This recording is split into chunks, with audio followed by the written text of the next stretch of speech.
Good morning. How is everyone? Like, go ahead and call this meeting to order if I can, please. This is first welcome, everybody. I'm glad everyone's here. And I'd like to begin this just by thanking Dr. Waters for appointing me as chairperson. Today is my first day. I've been on the committee for 2 terms, but so bear with me as I work through the agenda and make sure I get the procedures correct. Dr. Waters will help me, I'm sure, and Sarah will correct me if I do something wrong. I'd like to begin first with introductions, if we can, please. And so, Sarah, I'll start with you, if that's okay.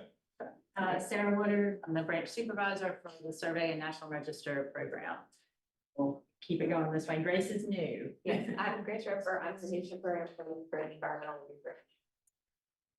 Jeff Smith, I'm the National Register Coordinator.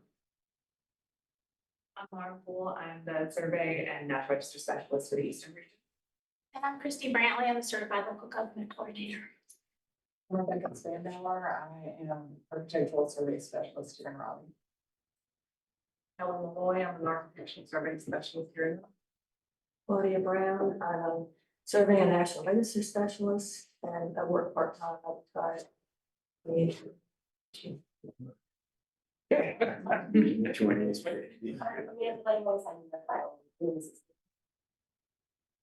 Here at Joe Corino, working with Christy and Michelle and the president.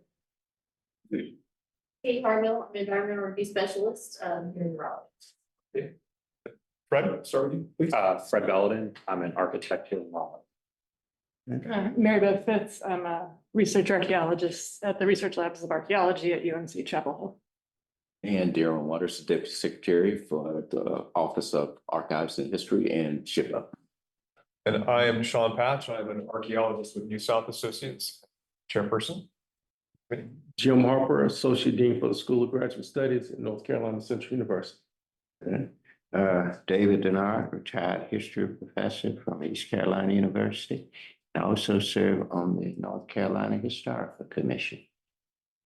We do have a few folks who are running late this morning due to traffic, so we may adjust the order of the agenda for this morning. But prior to that, a few more administrative items I want to make sure we discuss. First is to remind all the committee members to complete your paperwork today. It's important, so you don't have to do it right this minute, but before you leave today, be sure to complete that and give that to Sharon before you leave. Also, a reminder for everyone that our meeting is being live streamed and recorded today, so just be aware of that. And our next item is to remind the commissioners in particular about potential conflict of interest.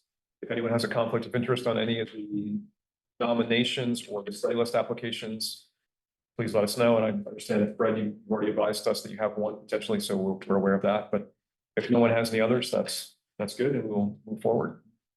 Okay. And the next item then is minutes from our last meeting. And I know we got those yesterday. Does anyone have any corrections or additions to those? I know I have one. Sarah, that's on page 4 of the minutes. Fitzgerald is misspelled. I know that's minor, but I did read them, so I want to make sure that's reflected. Sure. That is my only comment. Does anyone else have comments or questions? Okay. Is there a motion to accept the minutes? I move approval. Okay, that's a Dr. Denard, and then second is Dr. Harper. All those in favor? Aye. Are there any opposed? No abstentions? Those minutes are approved. With correction. Okay. And I'll turn it over to Dr. Waters for some opening remarks. And it'll be real quick, Mr. Chairman, but thank you for agreeing to serve as chair of this committee. And I'd like to welcome Dr. Harper here as a new member of this committee as well, and thank him for agreeing to serve. Again, you know what my comments are each time we're together. And I fear is that it will sound perfunctory, but it is not. It's genuine, a genuine thank you for your service on this committee and the work that you're doing for historic preservation across the state of North Carolina. And a very big hearty thank you to the team here at the department who do this work on a daily basis, especially now. And I see Katie is here, so I think with environmental review and all that they're having to do to prioritize things in Western North Carolina. So there's a lot going on in our state. Dr. Denard, I had to apologize to him that I hadn't been able to get in touch with him because he did call as many of you know, that I'm a native of Asheville. And so I have been dealing with parents who were displaced and a couple of siblings who were displaced. And then added to that is having a son and daughter-in-law who live in Punta Gorda, Florida, and having to go through this hurricane. And my son was stubborn enough to not leave. So we've been stressed out about that. But I just want to thank the team for shifting the way that they are. I've been looking at emails today. Obviously, legislators are wanting us to kind of speed up some work on things related to Western North Carolina. So I really appreciate this team being able to shift. And so thank you all for what you're doing. But you have a full agenda today. Ramona sends her regards. We were just communicating back and forth in the email. She is in Brandywine, Delaware right now for National Park Service training, I think it is. And she said it is going well, but she sends her regards as well. But thank you all for being here. And so I look forward to kind of sitting and walking through these nominations today. Thank you so much. Okay. It's back to me, and because we don't have a quorum at the moment, while we'll wait for other committee members to arrive, my understanding is that we are transitioning to study list applications, is that correct? Yeah. So we'll begin with Lauren Poole, please.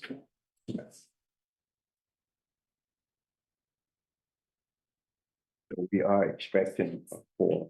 Yes, sir, that is correct. My understanding is that several folks are in transit, we're just stuck in traffic at the moment. Okay.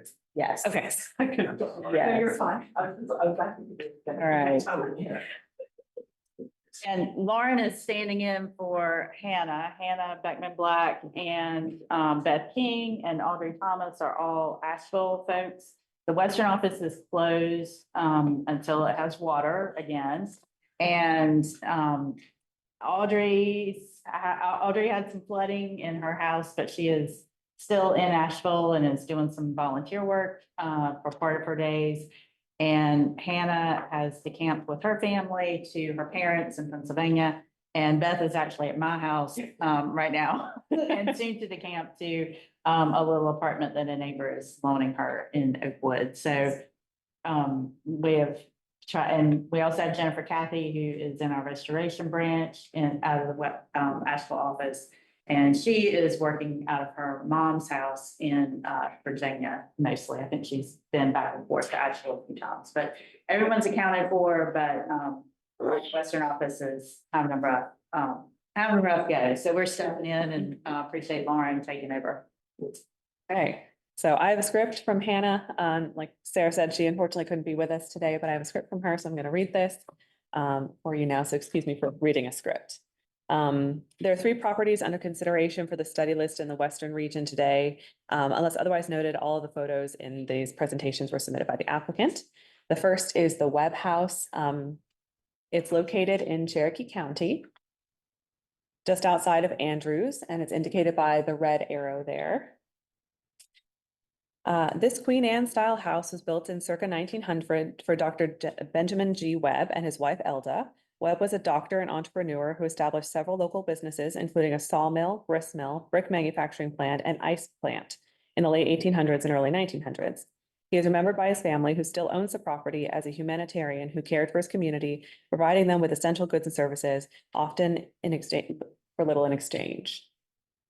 Dr. Webb was an Asheboro native, educated at Louisville Medical School, and by 1890 moved to Andrews, becoming one of the first of 2 doctors in town. It does not appear that he had an office, but instead traveled to patients in the surrounding area. Webb family initially had a house in town, but in 1897, Dr. Webb purchased land just west of downtown and built the house with lumber from a sawmill on the property. The property once totaled 300 acres, but was subdivided throughout the years, and the extant resources are concentrated on the south end of this 81.4 acre parcel, with Webb Creek and Webb Creek Road running along the west side of the property. Taking a closer look at the house, its overall has good integrity. The exterior retains its wood siding, wood sash windows, and form.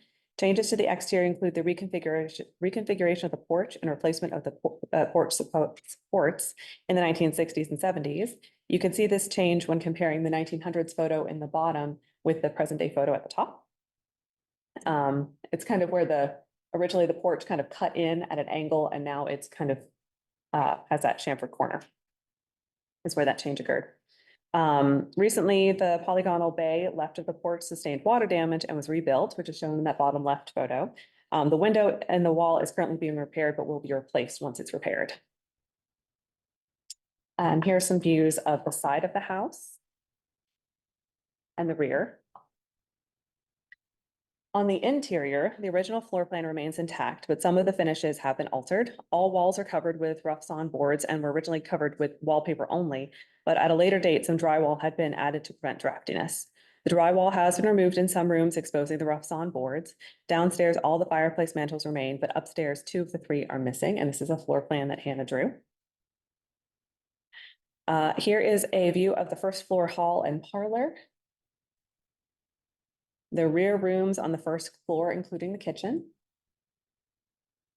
The second floor hall and rear bedrooms, you can see the rough sawn boards there. And 2 of the additional bedrooms on the second floor, again, you can see the rough sawn boards. Looking at the other resources on the property, there's a stone wall and walkway leading to the house. The construction date is unknown, but it's most likely early. There's also a circa 1910 grist mill that operated until 1980. It's severely deteriorated, but retains much of its original equipment. This is what the current owners are calling the mini mill, which was constructed in the 70s or 80s. And there are also the remnants of an ice plant, including a circa 1920 ice storage house and some equipment. The business closed in the 1950s. Okay. Several resources once stood on the property that are no longer extant. The sawmill, brick plant, storage barns, and a few houses for mill workers have been demolished over the years. There was also a narrow gauge railroad that passed in front of the Webb House before turning north along Webb Creek up to Snowbird Mountains north of town. The railroad was built in the early 1900s to serve the Kanawha Hardwood Company, one of the largest local employers at the turn of the 20th century. Andrews boomed in the early 1900s due to the lumber and tanning industries, and there are several Queen Anne style houses built around this time, but the Webb House compares favorably to these. Looking at other comparables, we have the Franklin Pierce Cover House, which was listed in 1982, which is an outstanding brick example. The George B. Walker House was determined eligible in 1996, but now has vinyl siding, vinyl windows, and replacement columns. The Ben Grant House has a great exterior integrity, but was rejected from the study list in 2010 due to extensive interior alterations. The 2 Walker houses at the bottom of the screen have nice Queen Anne characteristics and also have some craftsman detailing on their porches. There are several unsurveyed comparable properties in Andrews that have had exterior changes, but the best comparable appears to be the house at 851 Main Street, although we don't know what its interior condition is. It's actually very similar, including even the little gabled projection on the second floor. Overall, the Webb House appears to retain good historic integrity, and staff recommends adding it to the study list, likely significant at the local level under criterion C for architecture, and pending further research, there may be a case for significance under criterion B for its association with Dr. Benjamin Webb. So that's the house. No one has any immediate questions. I'll go on to the next property. Okay.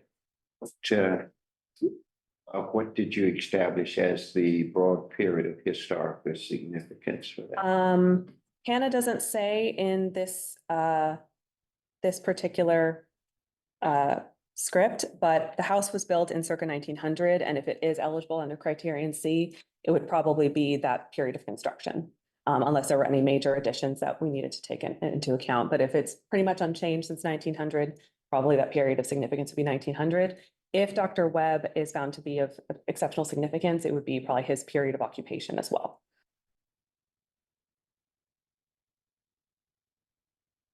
So the next one is Lake Lure Historic District. And this is in Rutherford County.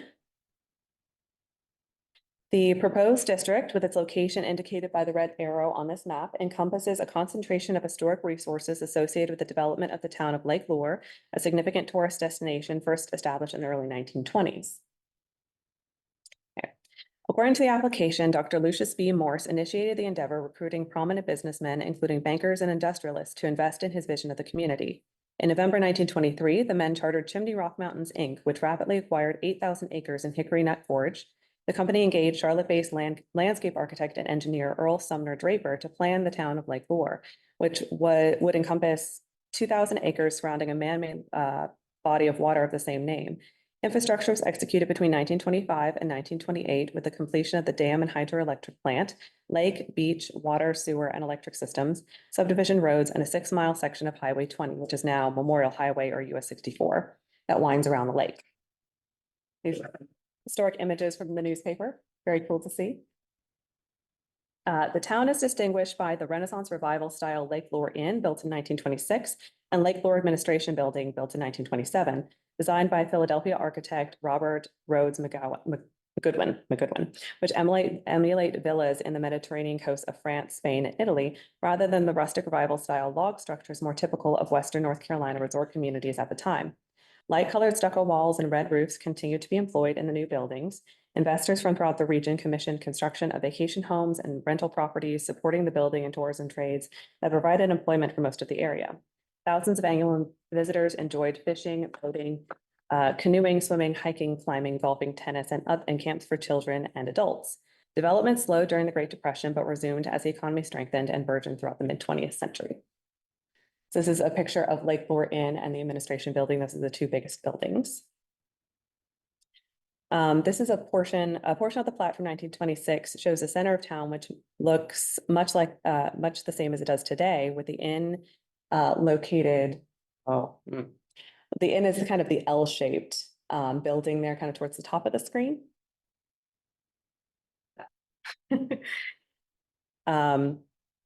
And the administration building, which is the U-shaped red roof building, kind of towards the bottom of the screen, and the beach along the lake there. So we're going to take a closer look at the resources in the district. This is the Lake Lure Inn, first built in 1926. Notable changes include the enclosure of the portico in 1990 and addition of a porte cochere and north portico in 2005. This is the 1927 Lake Lure Administration Building, which housed the post office, stores, a ballroom, municipal and professional offices, as well as some lodging on the third floors. The only notable exterior change dates to 2005, when the original wood windows were replaced with single pane fixed windows. This is the Red Barn, also known as Roosevelt Hall. It was built in 1950 as a dance hall for the hotel. It retains its original 6/6 double hung wood sashes and board and batten siding, but in 2005, a new porch railing was installed and some interior renovations were completed. This is Frank's Hotel and Restaurant. The first 16 rooms and the restaurant were erected in 1953, with 9 additional rooms added in 1956. A renovation in 2007 replaced all of the steel casement windows. Also included in the proposed district is the 1925 Rutherford Co. Bridge 34. This is one of 3 bridges constructed as part of the initial town infrastructure. All the bridges were study listed in 1995 and determined eligible in 1998, along with the Lake Lure Dam and Power Plant, which was study listed in 1979 and determined eligible in 2016. Lake Lure was, of course, in the path of Hurricane Helene's destruction, and the extent of the damage to the town of Lake Lure is still unknown at this time. However, the applicant confirmed that the administration building and most of the hotel complex appears to be in good shape. The motor lodge and restaurant are at a lower elevation and suffered water damage, the extent of which is still not known. Prior to the hurricane, staff discussed the possibility of including the other bridges, the dam and the power plant and the lake as a whole within the district, but determined that a smaller boundary encompassing the lodging and administration buildings was also possible. A future nomination would need to address the hurricane damage and determine more precise boundaries and explore whether the district should encompass a lake, dam, and bridges. In all, staff recommends adding Lake Lure Historic District to the state study list, likely significant under criterion A in the areas of community planning and development and entertainment and recreation. So that's Lake Lure. Any immediate questions before I move on?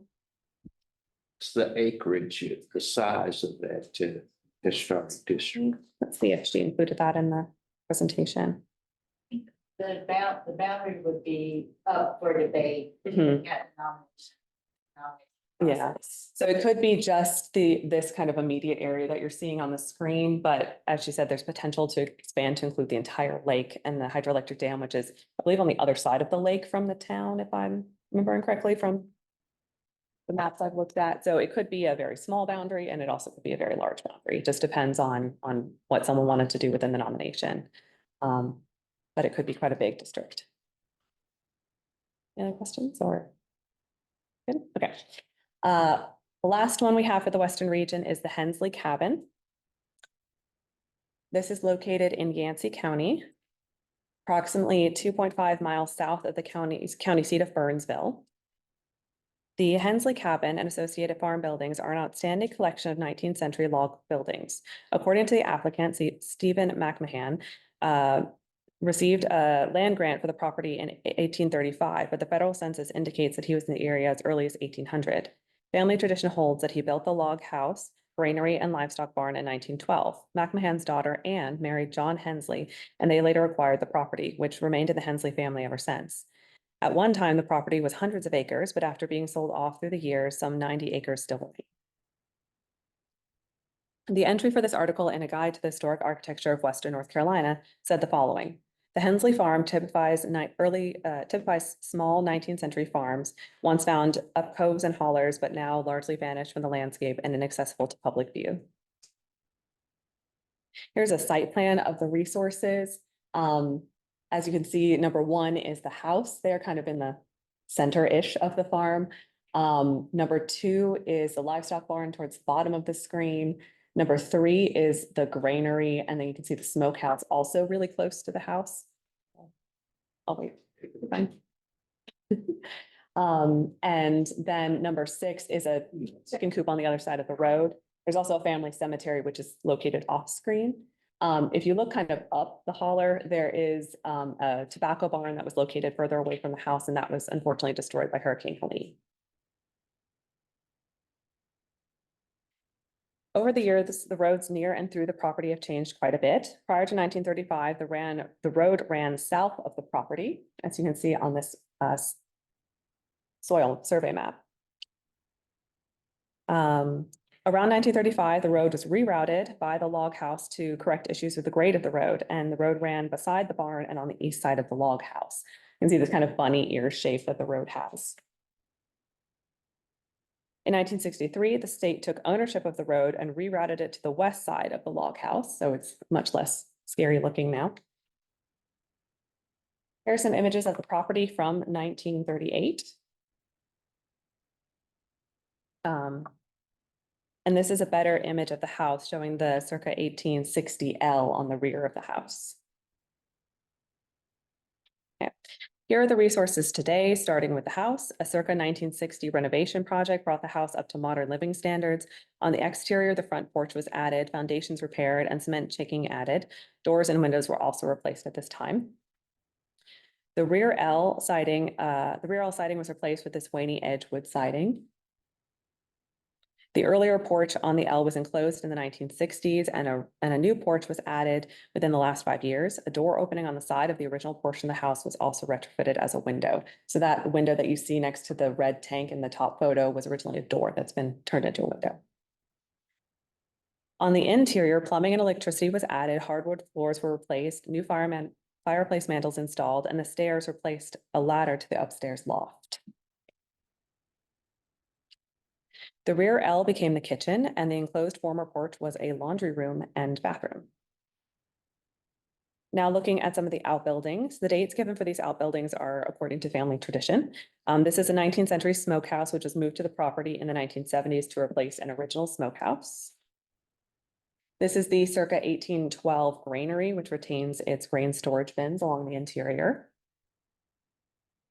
This is the 1812 livestock barn, which has a 1980 frame addition on the rear. This is the circa 1910 tobacco barn, which was sadly destroyed by Hurricane Helene. And here is the family cemetery. The earliest burial in the cemetery dates to the early 1900s, and it's still an active family cemetery. Over the years, trees grew on the farm fields, giving the land a forested appearance. However, the current owner is logging and retrofitting the farm fields to match the original field patterns based on this 1950s aerial. In a search of Yancey County log buildings on HPO Web, there were 17 results. Of those, several were confirmed gone, very altered, or much later than the buildings of the Hensley farm. These are some examples. The Hensley House and Farm appear to be the most intact collection of log buildings dating to the 19th century. As such, staff recommends adding the Hensley Cabin and outbuildings to the state study list, likely significant under criterion C in the area of architecture. The applicant also noted that there have been many paintings of these buildings during the years, and Hannah wanted to share this one with you, which is done by a local artist. So that is the Hensley Farm, and that is all the properties for the Western Office for the study list. Before we move to motion, is there any discussion or questions of Lauren for any of the three properties on this first study list set? Okay, someone like to make a motion on these first three for the Western region? I'll move approval. Okay. Second, okay, that was. Okay, all those in favor of accepting these for the study list, say aye. Aye. Are there any opposed? No abstentions? Okay, that motion's passed. And Sarah, I just interject for a moment to ask if we now have a quorum? Yes, and we Okay. will switch back to National Art District. Before we do that, I'd like to ask our two new members to introduce themselves. If you guys don't mind, good to see you. Welcome this morning. I understand you had some traffic problems here. We're glad you made it safely. So if you both introduce yourselves, please. I'm Joe Opperman, architect, Winston-Salem. I'm David Bergson, Historic Preservationist, Winston-Salem. Welcome. Glad you guys made it. Thank you. All right. And we are transitioning over to National Register nominations now that we have a quorum. And to begin with Sarah David. All right, thank you. All right, Hopkins Chapel, and this is another one that, this is another Western, property that, we believe weathered the hurricane successfully. Hopkins Chapel AME Zion Church is eligible for the National Register at the local level of significance under criteria A and C for its associations with religion, ethnic heritage, and architecture. Its period of significance begins in 1910 with the current building's construction and ends in 1974 with the departure of a particularly influential pastor. Hopkins Chapel is located in Asheville here in Buncombe County. And it's just outside of downtown in the East End neighborhood. As you can see, modern roads have cut the church off from the residential area it had been associated with historically. Hopkins Chapel in Asheville began in 1868 after splitting from Central Methodist Church. The reason for the split, in addition to ongoing treatment as second-class citizens within the church, stemmed from the white pastor's refusal to allow a visiting Black minister to preach to the Black members of the congregation. Tired of their treatment by the white members of the church, the Black worshipers brandished their newfound freedoms and staged a protest march, gathering in front of the church one Sunday and walking across town to the East End neighborhood where they worshiped at a brush arbor at the foot of Bowcatcher Mountain.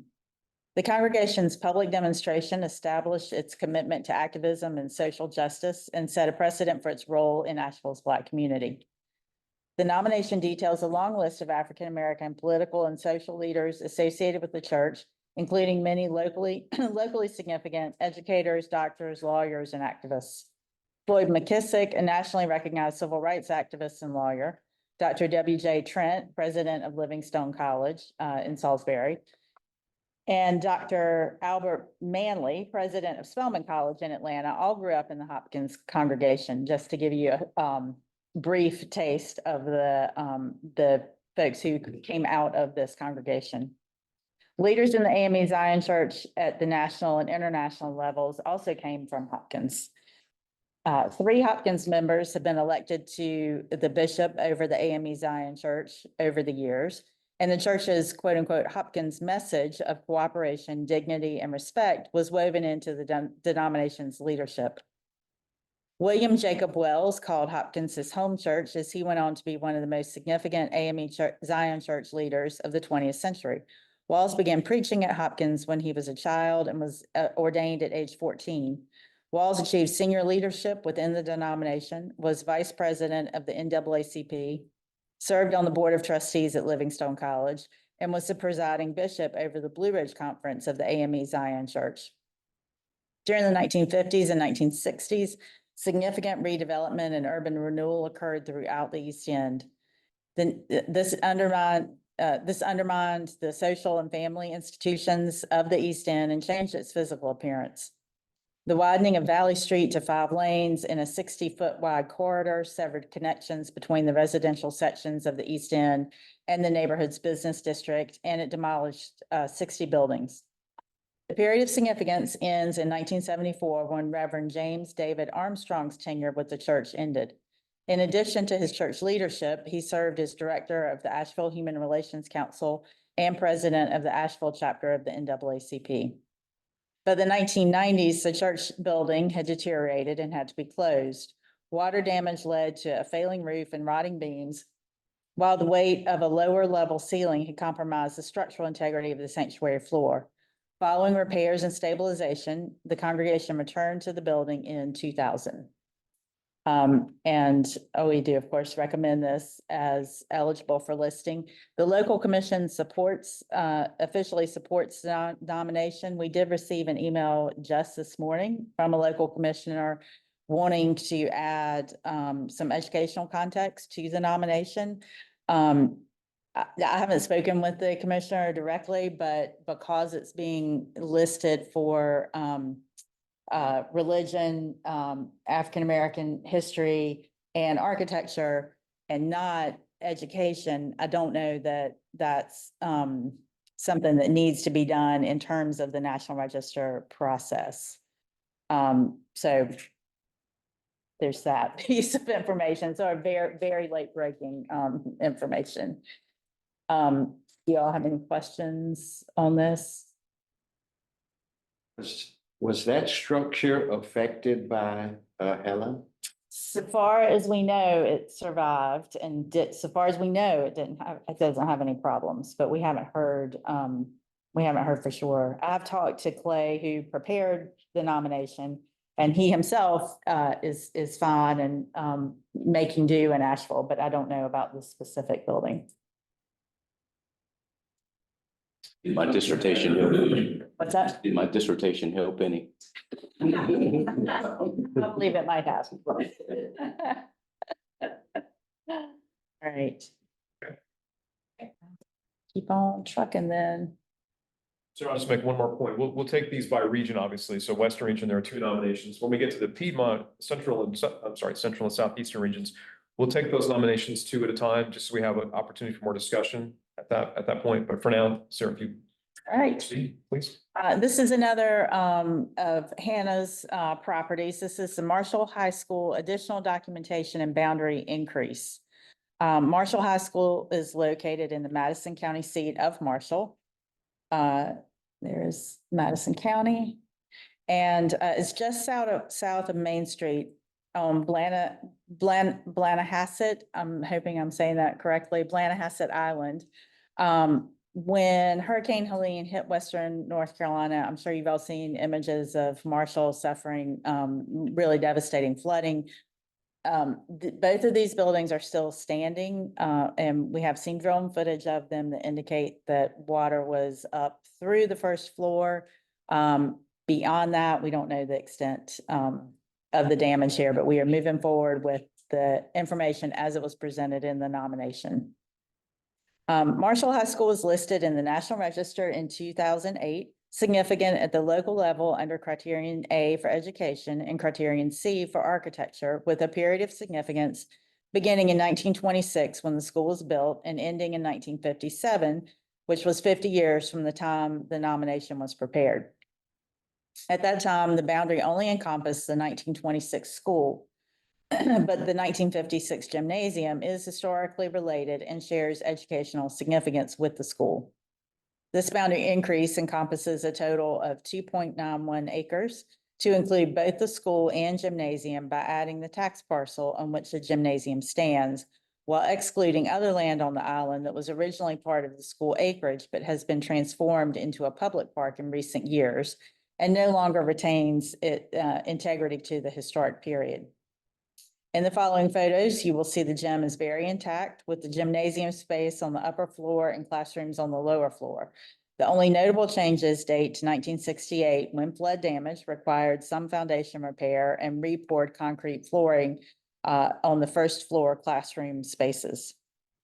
The additional documentation provides more history of both the high school and gymnasium, as well as context in the area, excuse me, of education to justify continued significance into the mid-1970s. The revised period of significance extends to 1974, when a consolidated Madison County High School building was constructed and Marshall High School closed. During the historic period, the school, which only served white children until Madison County schools desegregated in 1965, offered both general and college preparatory diplomas and continued to expand its extracurricular clubs and activities, along with offering a variety of sports. The 1956 gymnasium was an integral part of the high school, not only used for athletics, but also enabling the high school to expand upon its curricula offerings by providing additional classroom space. The building also served as a community gathering space for events important to local residents. Another component of the additional documentation is an updated description of the 1926 high school to reflect minimal changes made to the building during a 2007 rehabilitation project. Work was underway during the preparation of the original nomination and therefore was not reflected in the nomination text. The rehabilitation work was in keeping with the Secretary of the Interior standards and was primarily limited to removing modern exterior doors on the entry vestibules, adding a new wood deck and steel fire escape stairs at the rear of the building, leveling out the auditorium floor, and repairing or replacing finishes in kind as needed. Let's see. This is a summary of all that this nomination achieves. Also, the Office of State Archaeology reviewed this nomination and determined it did not have archaeological potential. Any questions? No questions or discussion on either of those two properties? Okay, then anyone care to make a motion for the two properties for the Western region? I move approval. A second. Dr. Denard, seconded by David Bergstone. Okay, all those in favor, say aye. Aye. Anyone opposed? No abstentions? All right. That's great. Then we'll move on to the central and southeastern regions.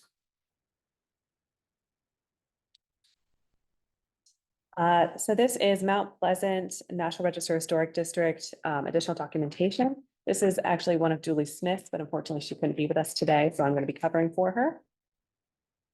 Excuse me for reading a script again. Okay. So this morning I am presenting Mount Pleasant National Register Historic District nomination additional documentation. Of note is that the format and most of the content of this presentation was prepared by the consultant for a public meeting in Mount Pleasant, which Julie was able to attend, and the building photographs are also from the consultant. Okay. Mount Pleasant is in Cabarrus County, about 9 miles east of Concord and northeast of the greater Charlotte metro area. When Mount Pleasant Historic District was listed in the National Register of Historic Places in 1986, it encompassed the full extent of the contiguous historic resources in town constructed before circa 1935. It included commercial resources at the intersection of Franklin and Main Streets, residential and religious resources that extend north, south, east, and west from the commercial core, and industrial resources near the northern, western, and east town limits. The original period of significance extends from 1840 to circa 1935, the 50-year mark prior to its preparation. The original nomination identified significance in the areas of commerce and industry as an example of a textile village with a small commercial core, as well as architecture representing nearly every major style popular during the period of significance. However, while the 1986 nomination provides a thorough context of architectural significance, it only includes a cursory overview of commercial and industrial context. This additional documentation addresses the limitations of the 1986 Mount Pleasant Historic District by providing an updated inventory of the district that includes written descriptions and an updated contributing status for all resources within the district boundaries. In addition, it clarifies the National Register boundary with a new district map, which takes into account the current tax parcel data, which was not available for the 1986 map, and includes coordinates that more accurately describe the boundary. The document also serves to supplement context for commerce and industry prior to 1935, as well as providing context in the areas of significance for the post-1935 period. The additional documentation also amends the period of significance to extend through circa 1976 to encompass the continued growth within the Mount Pleasant Historic District throughout the mid-20th century. The Mount Pleasant Historic District additional documentation is significant at the local level under criterion A for commerce. Commercial buildings throughout the historic district were constructed from 1935 through 1960. These include businesses representing the continued growth of the commercial core, with new retail establishments to serve the growing population of Mount Pleasant and the surrounding rural areas in the mid-20th century. Here are some examples of some. It is also significant at the local level under criterion A for industry. Though most of the industrial enterprises in Mount Pleasant were established between 1896 and 1925, both the Miller Lumber Company and the Tuscarora Cotton Mill, two of the town's main industries throughout its history, experienced growth through the mid-20th century, with new facilities constructed in the historic district in the early 1970s. And you can see those here. Finally, the Mount Pleasant Historic District additional documentation is significant at the local level under criterion C for architecture. A wide range of resource types, building types, and sizes are present, including large 19th century residences to mid-20th century houses. Religious architecture includes examples of the Italianate, Romanesque, and colonial revival styles. Extant commercial buildings are mostly standard 1- and 2-story forms with applied early 20th century Italianate or mid-20th century modernist detailing. Government buildings include the 1967 modernist style post office. The Mount Pleasant Historic District additional documentation includes 128 primary contributing resources and 29 non-contributing primary resources. There are 55 buildings built between 1936 and 1976, and 46 of these are now contributing. The period of significance begins in 1840 with the construction of the oldest building in the historic district and extends to circa 1976. This is an updated map that would be submitted with the additional documentation to the National Park Service. There was also a statement of archaeological potential provided by OSA, which I will paraphrase for you now. Archaeological deposits and remnant landscape features remain, which may be present and can provide valuable information to the understanding and interpretation of the district. Archaeological deposits such as debris from that accumulated during the operation of multiple mills within the town can provide information valuable to the understanding and interpretation of the historic district. Information concerning worker health, nutrition, and quality of life, environmental transformations during the industrial development, and the effects of technology change on work culture and daily life may also be discovered. At this time, no investigation has been done to discover these remnants, but it is likely that they exist, and this should be considered in the development of properties within the historic district. In addition, cemeteries and unmarked graves are protected by North Carolina statutes 65 and 70, and this should be considered in any future archaeological research. So that is Mount Pleasant Historic District additional documentation. Right. Any immediate questions? I think I'm next up as well. Next up. Let me get the next. Just gonna stay up here.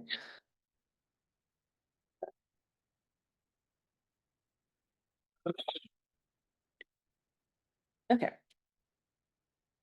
Moving right along. So I have one nomination for you that I'm presenting for myself from the Central Region. So I did review this one, so I'm more familiar with it if you have questions.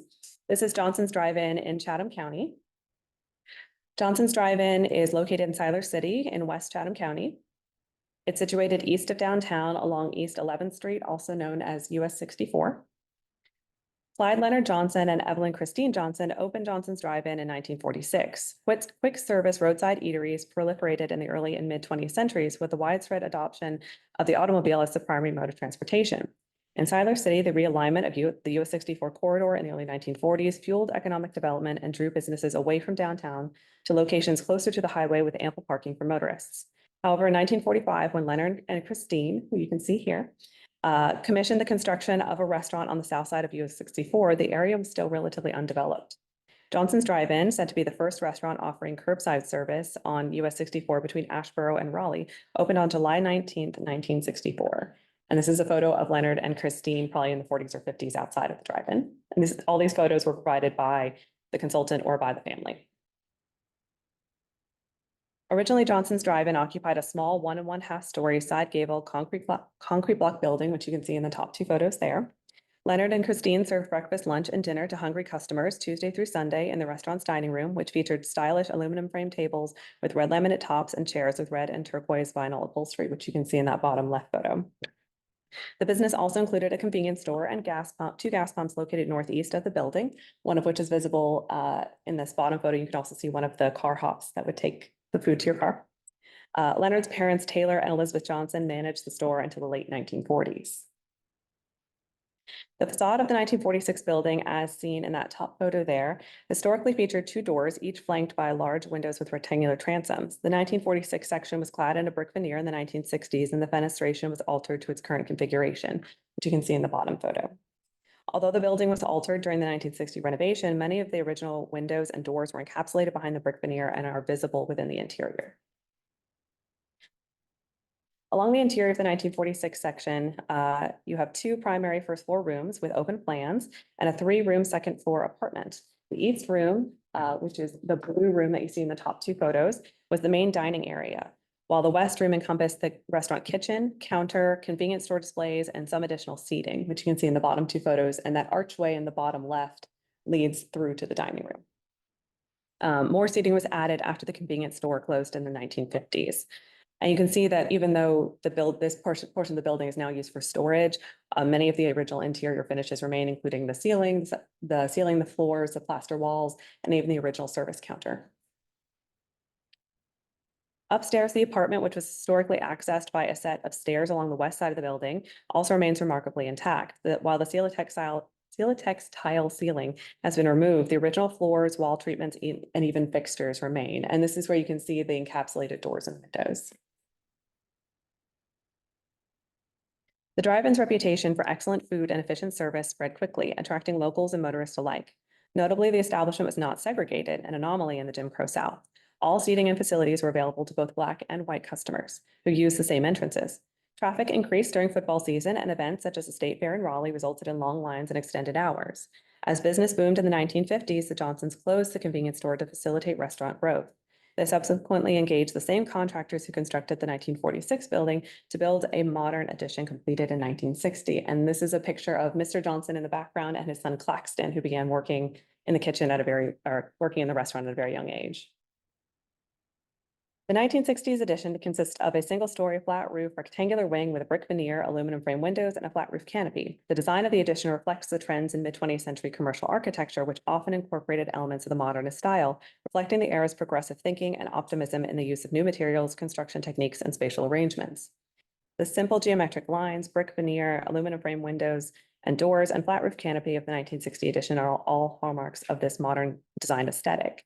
And I will note that the aluminum windows along the front of along the addition were replaced in 2021 after a car crashed into the corner of the building.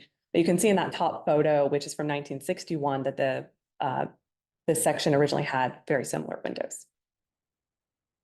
Also, a portion of the planter and the knee wall along the front were repaired, and that's visible in this variegated brick here along the facade.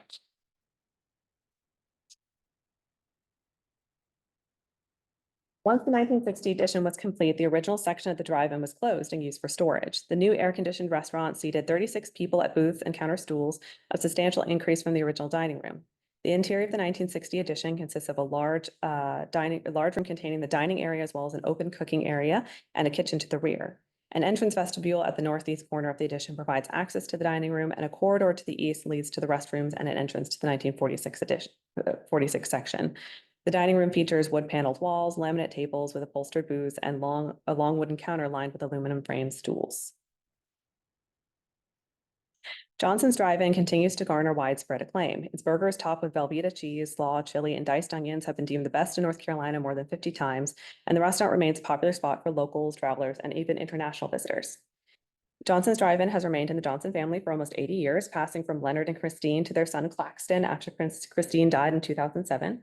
Today, it's operated by Claxton's daughter, Carolyn, and her family, continuing a family tradition begun in 1946. Johnson's Drive-In is locally significant under Criterion A in the area of commerce for its association with mid-20th century commercial development along US 64 in Siler City, and is the oldest continuously operating business in Siler City. The property is also locally significant under Criterion C as it displays distinctive characteristics of mid-century roadside building architecture. Johnson's Drive-In also retains a high degree of integrity.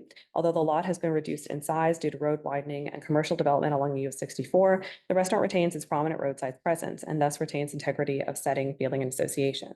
The building also displays integrity of design, materials, and workmanship from the period of significance, as the interior of the 1946 and 60 sections retain a high degree of historic fabric with few material changes.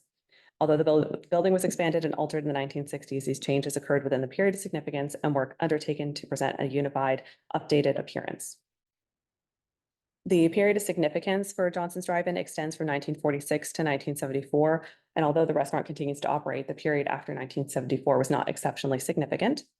And the National Register boundary encompasses the entire 0.57 acre parcel associated with the restaurant, which includes all of the residual acreage associated with the restaurant. And this is the map provided by the consultant. You can see the boundary outlined by the black boundary. We did receive comments from OSA about this nomination, and OSA staff felt that the property did not warrant a statement of archaeological potential. Okay. I think that's my two. Right, so I'd like to stop there if we can and ask the committee if there's any comments, questions, or discussions, and we'll take a vote on these two. Okay. I don't have any comments or questions. Those both look good to me. Then, anyone care to make a motion on these two properties? So moved. Okay, thank you, Joe. Is there a second? Dr. Harper, all right. All those in favor, say aye. Aye. Any opposed? Any abstentions? Okay, thank you, everyone. Next up is.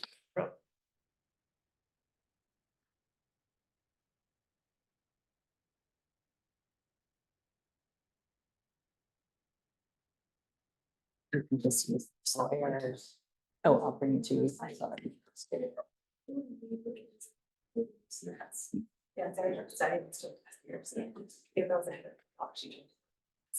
Good morning. I'm going to present nominations that were prepared by consultant Heather Fernbach for two properties. Two properties located in the area extending south and southeast from Durham Central Business District, just across the Durham Freeway, which is the city's largest concentration of historic African-American neighborhoods. The northern end of this area, where both properties are located, is what remains of Hayti, Durham's premier African-American neighborhood that extended south from the railroad tracks and was largely obliterated for construction of the freeway and through urban renewal projects. So the first of these two properties is the Harriet Tubman YWCA at East Umstead Street, 312 East Umstead. So just to orient you, well, I guess this isn't working on the, We can see. here we go, I'll use the cursor. So here's the central business district up here, Durham, the railroad tracks, the freeway, and down here on East Umstead Street, the black dot is where the Y is located. And here's a little bit closer view, and here you can see it, and it's just a few parcels down from the old Hillside Park High School, which was listed in the National Register several years ago. And again, a closer aerial view. This is the three-story section is right here, and then the one-story addition. This was built in 1953, and this addition is 1969 that wraps around the west and south sides of the property. The Young Women's Christian Association was established in London in 1855 to facilitate female mental, physical, and social well-being for sustenance, advocacy, education, training, and recreation. The association's initial U.S. branch was organized in 1858 in New York City, and the first YWCA branch established specifically to serve African-American women and girls opened in Dayton, Ohio in 1889. The earliest North Carolina branches for white women formed during the early 1900s. African-American women chartered YWCAs in Asheville, Charlotte, and Winston-Salem in the 19 teens, and students organized YWCA associations at colleges, including around 1920, the National Religious Training School in Durham, now the North Carolina Central University, just a short distance south of this current site. At the same time, prominent African-American women were advocating for a YWCA in Hayti. The Harriet Tubman branch opened in November 1922, and 3 months later had 200 members and offered a full slate of educational programs. The branch was initially based at Royal Knights of King David Hall. It was a 3-story brick commercial building in the 700 block of Fayetteville Street. And then in 1924, YWCA trustees leased and soon purchased the former home of educator and businessman James E. Shepard, the first president of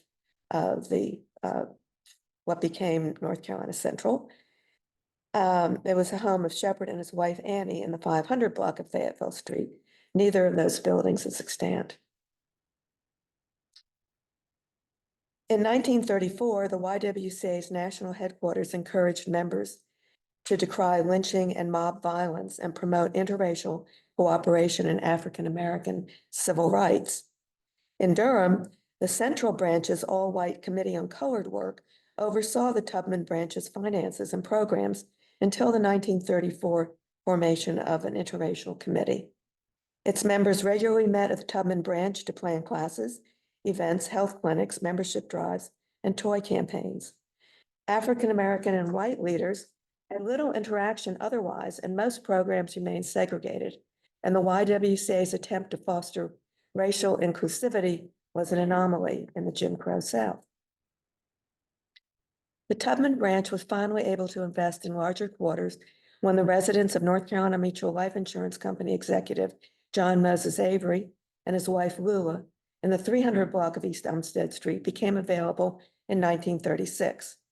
The location, 1 block east of Hillside Park High School, less than 1 block east of the school, was optimal for youth engagement. By 1950, Tubman branch enrollment had grown to almost 600 women and girls. In January of 51, the Durham YWCA launched a drive to construct a building for the Tubman branch on East Umstead Street, just east of the Avery House, which is no longer standing either. Funding constraints resulted in removal of the west third of the 3-story flat-roofed modernist building from the scope of work. So originally, you see there are four bays here. There were to be 2 more bays over here, and they had to remove that from the scope.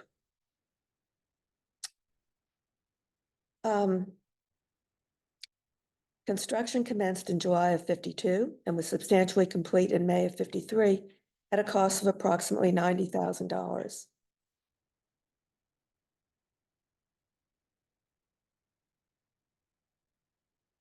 The 3-story main block and the addition were conceived in an economical manner that allowed for rapid construction, flexible use, ease of maintenance, and future expansion. As you can see, the building is characterized by angular form, horizontal massing, and large metal frame windows, all of which epitomize the functional modernism prevalent during the mid-20th century. Durham architect and engineer Howard Raymond Weeks's firm designed the original building, and local contractor T.W. Poe & Sons constructed it, but the architect and builder of the 1969 addition have not been identified. And again, that 69 addition is the 1-story wing. So now I'm just going to walk you around the exterior. In the oblique view at upper right, you can see the west side. At lower right, the rear of the building. And in the oblique view at lower left, you see the east side and the east end of the main facade. And now a brief tour of the interior. The plan at upper left there is flipped, hence the writing's upside down, but you probably can't even see that. So it accords with the true orientation of the building with Umstead Street at the top of the plan. So these views, this is just inside at the bottom, just inside the entrance up here, this airlock here, aluminum framed. And then to the right, you see the curved reception area and looking down the hall. These views are of the dining room and kitchen that occupy the 1st-story addition. And this is the basement recreation room under the main block. The second and third floors are virtually identical, built as dormitories. These are representative views of the corridor and a room on the second floor. Although the building's condition has deteriorated since it became vacant, the form, structure, plan, circulation, pattern, and finishes are substantially intact, and the property retains all 7 aspects of integrity. The reinforced concrete and terracotta block structure is in good condition, and the floor plan is unaltered. Removal of cracked and spalling plaster, damaged wood trim, vinyl composition floor tile, and asbestos-containing mastic, and deteriorated acoustical ceiling tiles was a necessary first step in rehabilitation. Original interior finishes that remain despite suffering fire and water damage can be repaired or emulated during rehabilitation. Despite the funding shortfall that reduced the building's size, the larger facility allowed the branch to considerably increase services. Expanded programming included after-school academic, social, and cultural enrichment programs, often led by North Carolina college students. Along with YWCA programming, the basement recreation room was regularly used for meetings and events by numerous civic groups. YWCA staff and volunteers worked from offices on the first floor, while rooms on the second and third floors were filled at capacity with young working women and college students who paid nominal rent for furnished double occupancy rooms. Breakfast and dinner prepared and served in the house were available at minimal cost to residents. As civil rights activism intensified in the late 1950s, Tubman YWCA members were among those who employed coordinated civil disobedience and legal action in myriad campaigns against racial, political, economic, and social injustice. Youth played an important role in demonstrations since adults feared economic and social retaliation. 6 young people, including YWCA residents Vivian L. Williams and Mary E. Clyburn, and their friend Vivian E. Jones, were arrested during a June 23, 1957 sit-in at the Royal Ice Cream Company parlor. They were arrested, charged with trespassing, and each fined $10 after they occupied white-only booths at Royal Ice Cream and attempted to order desserts. After an all-white jury found the defendants guilty, the judge increased the fines to $25 each and court costs. A legal defense team, including NAACP lawyers and Black Durham lawyer and civil rights activist Floyd B. McKissick, unsuccessfully appealed the verdict at the Durham County Superior Court and North Carolina Supreme Court. The demonstration was a model for subsequent nonviolent racial discrimination challenges throughout North Carolina, including the February 1st, 1960 lunch counter sit-in at the F.W. Woolworth Company store on South M Street in Greensboro that launched 6 months of such protests in that city. In the years that followed, the Tubman YWCA continued to be regularly used by a wide variety of organizations promoting health, wage equity, and civil rights. In 1976, the Durham YWCA sold the Central Branch building and consolidated operations at the Tubman branch, which functioned as the Durham YWCA until December 7th, 1978, when the organization relocated. And I should add that the Royal Ice Cream Parlor, that building is no longer extant either. So the locally significant Harriet Tubman YWCA meets National Register of Historic Places Criterion A in the areas of Black ethnic heritage, social history, and civil rights, and Criterion C for architecture. The period of significance begins in 1953 with the main block's completion, and it ends in 1978 when the Harriet Tubman Y closed. Criterion Consideration G for significance within the last 50 years is not claimed because the Harriet Tubman YWCA's operation at 312 East Umstead Street until 78 perpetuated the significance of historic use by just a few years.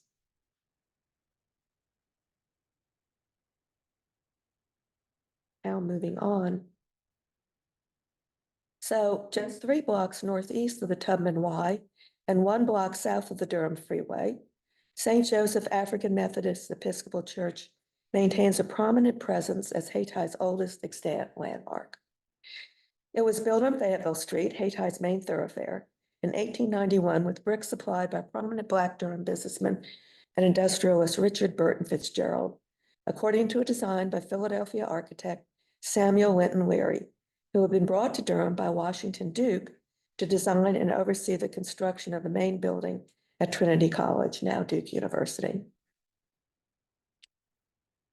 So again, just to orient you geographically, this is downtown right up here, the railroad tracks, the freeway, and just below the freeway is St. Joseph AME Church. And here you see it in this aerial and a little bit closer. Fayetteville Street was rerouted. It used to come across right here. Extend, of course, before the freeway was built, and it was rerouted when the freeway was constructed. And all of this area was lost. This is the heart of Hayti up here. And all of that was demolished with the urban renewal and construction of the freeway. This 1940s image showing St. Joseph EME Church in the center gives you an idea of Haiti's historic density. And when I did was working on the architectural survey of Durham 40 some years ago, I went through all of HUD's files. They had a record on every single property that was demolished through urban renewal. And it really was amazing because so many of the buildings were really in pretty good condition. There were a lot of shotgun houses that were run down, but an awful lot of these buildings you would not consider demolishing today. So this is the photo that's part of the 1976 National Register nomination of the church. The nomination for your consideration today provides additional documentation, which is a requirement of a National Park Service African American Civil Rights Grant Program, a grant that was awarded to the church for renovations, including restoration of the pews in the sanctuary and replacement of the double leaf 7-panel wood door at the main entrance. And that grant was awarded in 2021. The church originally was nominated under Criterion A in the areas of Black ethnic heritage and religion at the statewide level, and under Criterion C for architecture, with a period of significance beginning in 1891, and there's no defined end of the period of significance. Many additional documentation nominations add newly learned or corrected historical background and don't require presentation to the State Review Board. But if changes are made to criteria, areas of significance, or period of significance, consideration by you is necessary. The purpose of this additional documentation is to update the nomination to correct inaccuracies, including correcting the property name to St. Joseph AME Church, not St. Joseph's, with an apostrophe as originally cited.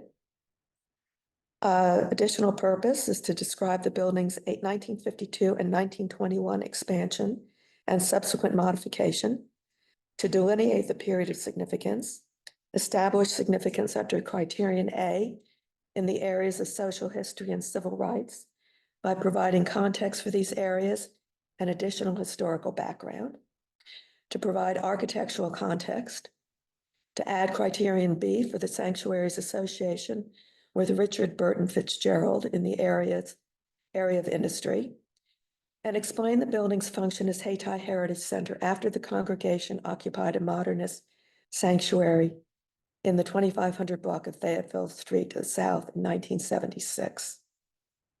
Minimal religion context was provided in the 1976 nomination, and that area of significance is no longer claimed. The boundary is not changing, but the acreage is corrected. Most of the 1976 Section 7 description stands, with this additional documentation only providing relevant information omitted from the 76 nomination and detailing changes made since then. So now I'm going to take you around the building, but first I want to point out the discrete sections. This, of course, is the original 1891 church. This is what is left of the 1952 educational wing and parsonage. Originally, this was an L-shaped building, extended out here to the side, just about to the sidewalk. And then in 1991, when the Hayti Heritage Center remodeled the building for their new purposes, the parsonage wing was demolished and this wing was constructed. A little bump out was built here. This part of the education wing was removed and replaced with this, as you'll see, so glass enclosed hyphen. And then the terrace back here was added.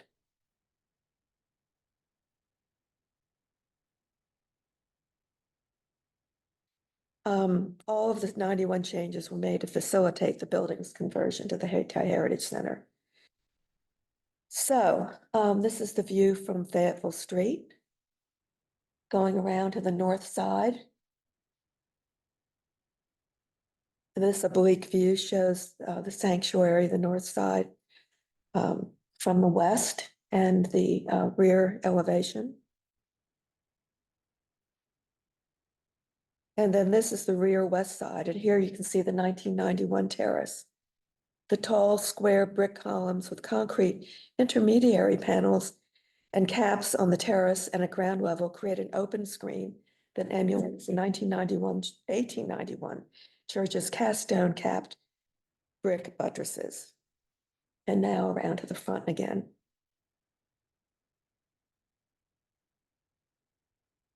So at the upper right, you can see the courtyard that was created by the wing to the left that replaced the 1952 parsonage.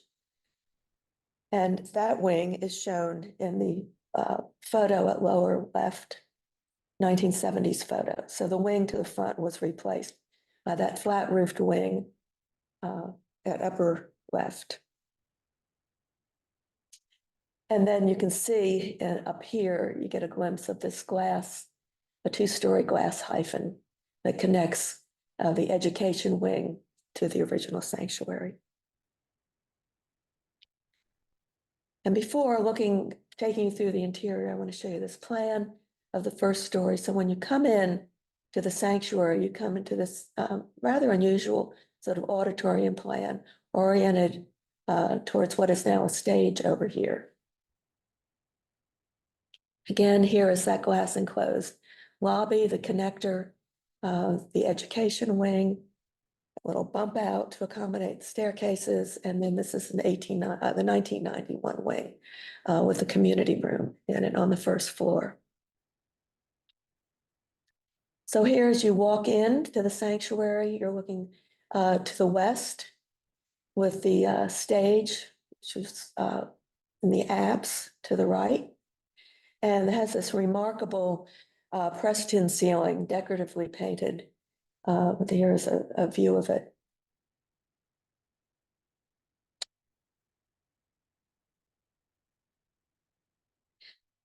So, except for the pews, which were recently restored, the sanctuary underwent a thorough restoration in 2001. Plaster walls were repaired and repainted, the wood floors were refinished, and the wainscoting trim and doors were re-lacquered. The pressed metal ceiling was removed in conjunction with the repairing of the roof and then was reinstalled, repainted. Woody Crenshaw, a historic lighting expert from Floyd, Virginia, restored the 1891 brass chandeliers. Other work in 2001 included installation of new mechanical systems, stage lighting and curtains, a large retractable projection screen, and a sound system. And these are interior views of the 1952 and 1991 sections of the building. Here you can see on the upper level, this is the lower level of that hyphen, the new lobby. But above, you can see where the original exterior walls are preserved and now revealed with this alteration. And then this in the is the room in the 1952 education wing, and this is the community room, the 1991 wing right here.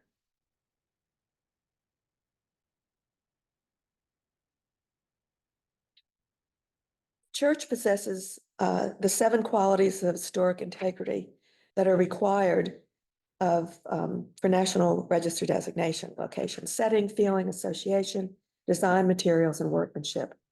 Despite surrounding new development, the sanctuary survives as the most prominent pivotal building in Hayti, thus allowing for integrity of setting, feeling, and association.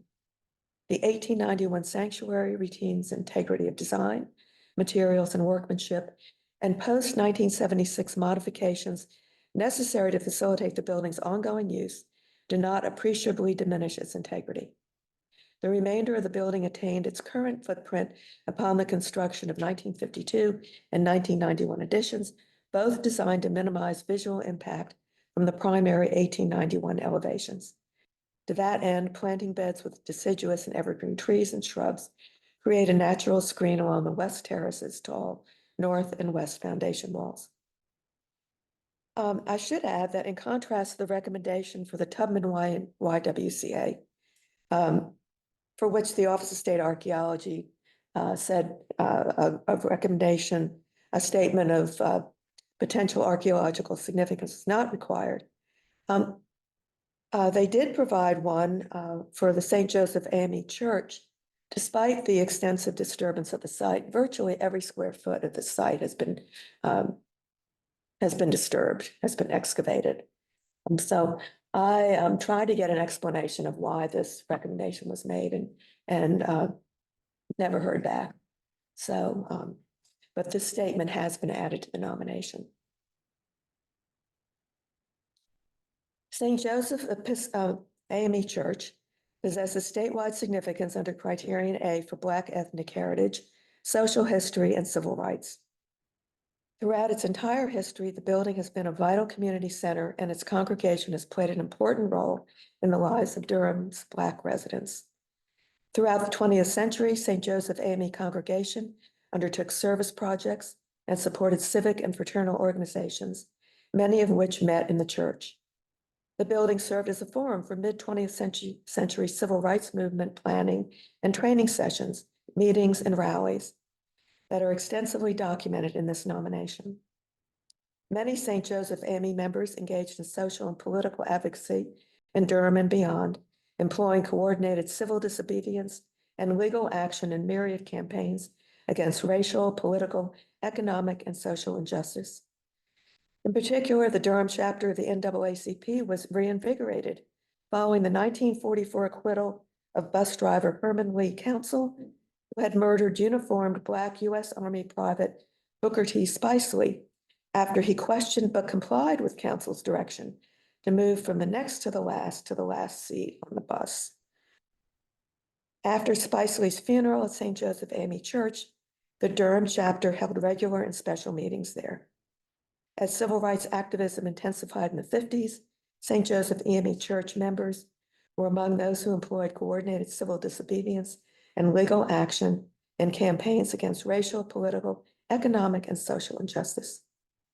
The Durham Committee on Negro Affairs, organized in 1935, sponsored mass meetings in the church in 1954 to advocate for school desegregation, voter registration, and employment equity. Instead of going on, I'll merely note that the nomination goes into considerable detail about civil rights activities centered in the church through the 1960s. And finally, the property is locally important under Criterion B for the sanctuary's association with local industrialist Richard Burton Fitzgerald. His dates are 1843 to 1918. He was a remarkably successful industrialist whose local brickyards provided the materials for innumerable buildings throughout Durham and as far away as Pennsylvania. Claiming significance under Criterion B for the church's association with Fitzgerald is appropriate, as the 1891 sanctuary is the most prominent extant African-American landmark in Durham that was erected with bricks supplied by Fitzgerald's brickyard. The brick was manufactured at the height of his productive career as his businesses prospered. His mansion, the Maples, is gone. The sites of his brickyards have been redeveloped, and the other extant buildings directly associated with Fitzgerald in Durham have lost integrity. St. Joseph AME Church is a testament to Fitzgerald's professional achievements and the exceptional quality of the brick manufactured in his yards. And I should add that it wasn't until I was preparing this presentation that I realized that we had neglected to include an area of significance, industry, for the association with Fitzgerald. And the nomination has been corrected with changes to the registration form and to single sentences in the introduction in section 7 and the summary in section 8. And finally, the church retains significance under criterion C in the area of architecture as an intact example of Gothic revival style late 19th century ecclesiastical architecture. The 1891 church is Durham's second oldest and the city's most intact historic African-American sanctuary of any denomination. The period of significance begins in 1891 when construction commenced, and it ends in 1976 when the congregation moved to a modernist sanctuary at 2521 Fayetteville Street, about 20 blocks to the south, after the congregation outgrew the historic building.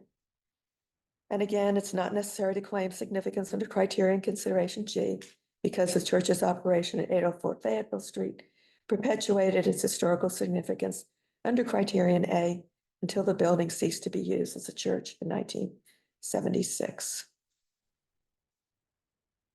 Does anybody have any questions about these two? I have one I'd like to ask. For St. Joseph, Amy, you referenced in your talk of the WPA documentation. Just wondering if you could speak to that a minute and tell us more about what's in that documentation, whether it's photos or. Actually, it's HUD. Urban development documentation. Yeah, when they acquired all the property for urban renewal or urban removal, they had to draw up paperwork for every single parcel, and a black and white photograph, one photograph of that parcel is attached to each of these pieces of paperwork. And I think these are now all in the, I think they're all in the North Carolina room of the Durham Public Library. So you can go look at these. Talk of a resource, I just wanted to ask for a little more context on that, Mhm. those exist. Any other questions, comments, discussion? I was just curious, was there a cemetery associated with this congregation or where? Yeah.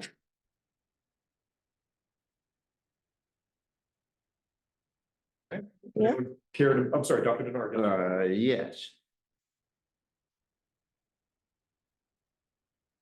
St. Joseph AME Church and the Harriet Tubman YWCA.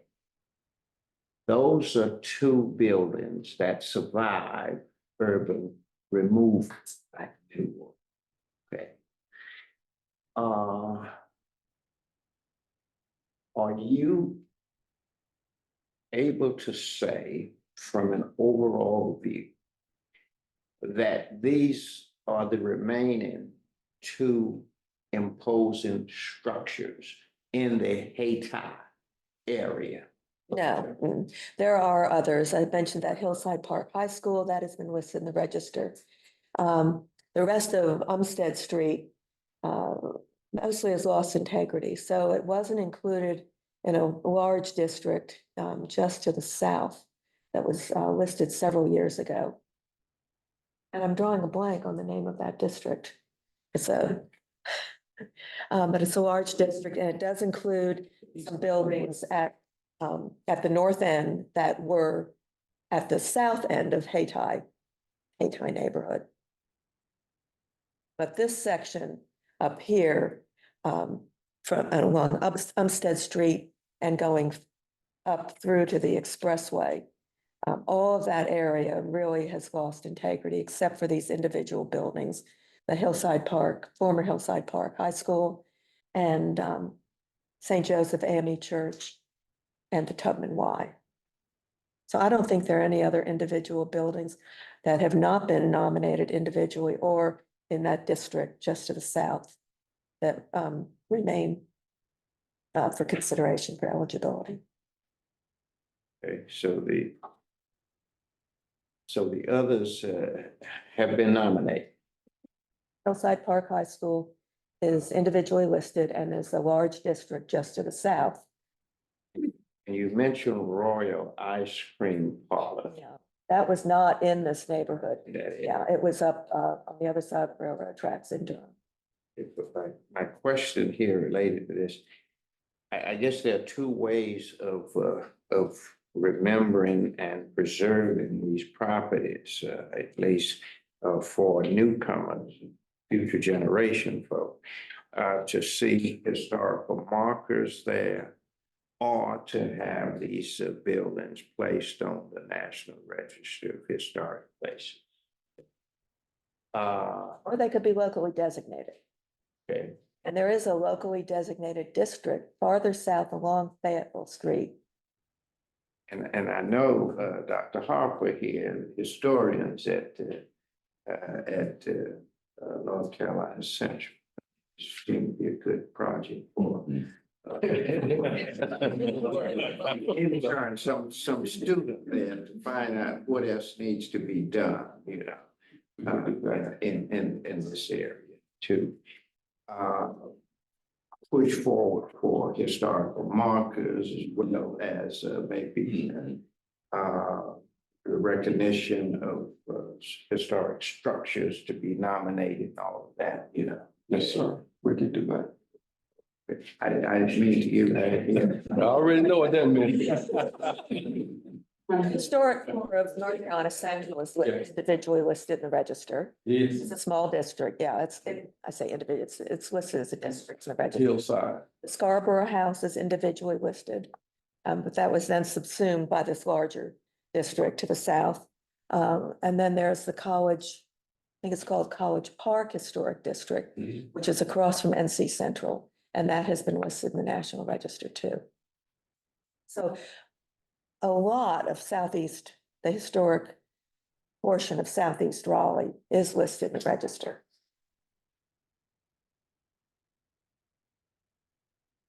If there's no further comments or discussion, anyone would care to make a motion on these two properties? So moved. Dr. Harper, Dr. Norris, second. All those in favor say aye. Aye. Anyone opposed?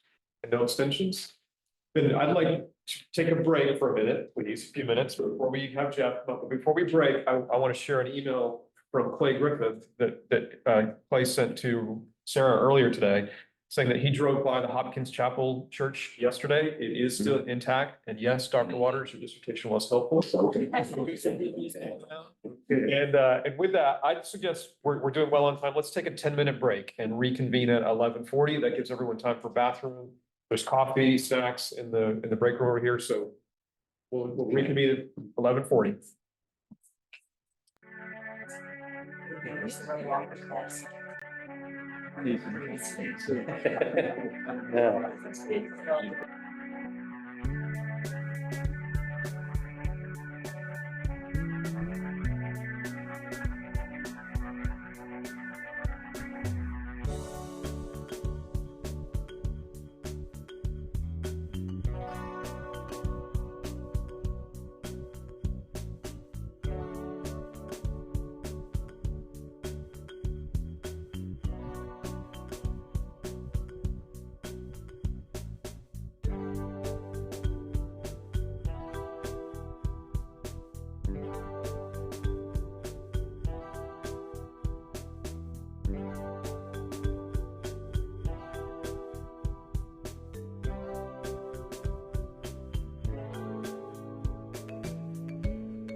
Did you want me to present the three that I have? Yes, Jeff, Okay. please, yes, that would be great. Let's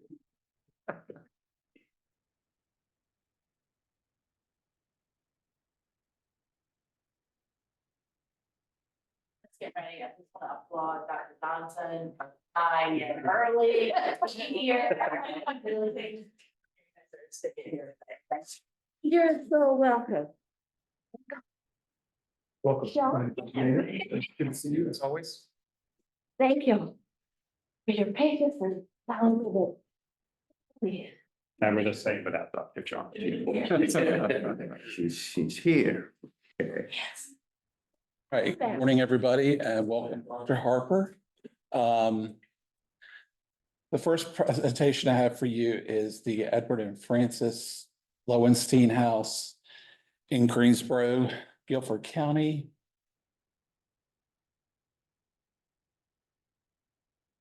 This is the red pen indicates where the property is located within the county. Then within the city itself, it's in the Irving Park neighborhood, not to be confused with the Irving Park Historic District. And this little inset is a site plan, which kind of shows the very progressive forward thinking for the 1950s roof, as well as a round carport.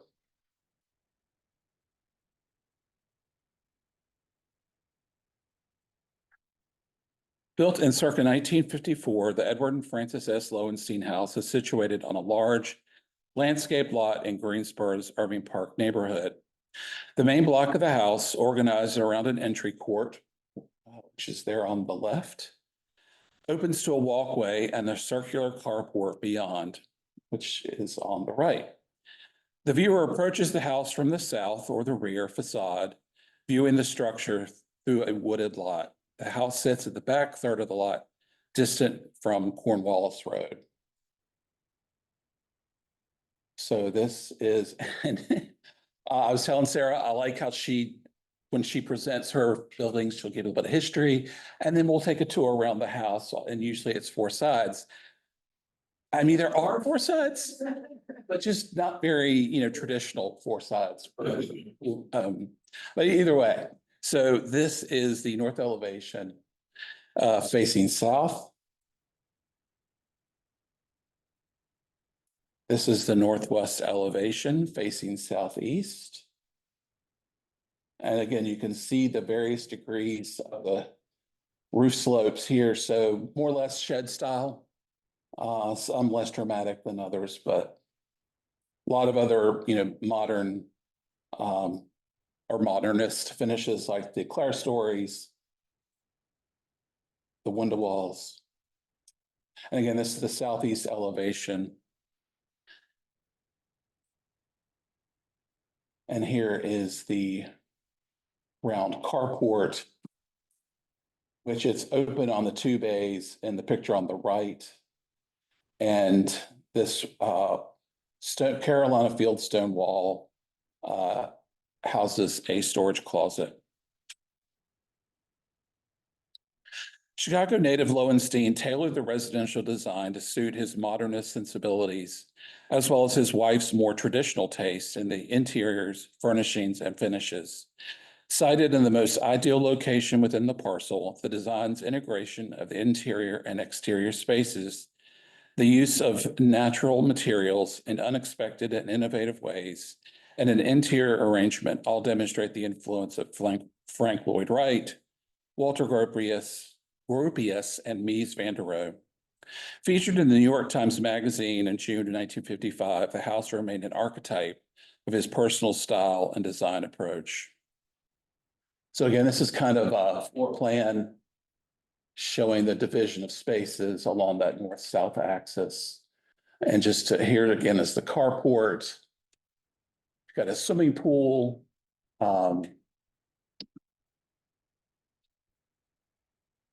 And I believe they purchased a lot adjacent to the original lot just to kind kind of act as a buffer and prevent development from encroaching upon that kind of very comprehensive design of the landscape as well as the house. So moving to the interior, Lowenstein more completely separated the spatial experiences between public and private.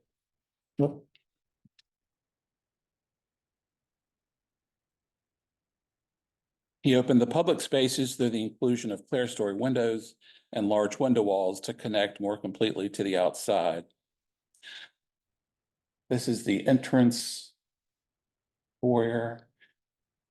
Again, granite, large expanses of glass, wood, all natural materials.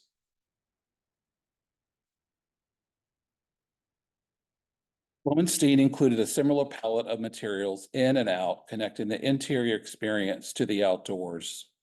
He exposed structural elements in the house, such as the steel angled I-beams that support the living room ceiling and a curved masonry wall made with Carolina fieldstone, screening the dining room and living room. So I guess the pointer didn't work. It's there, but it wasn't there. So here are your structural beams, and that's the wall. And one of our guests, Cynthia D. Miranda, have you met Jane Levy?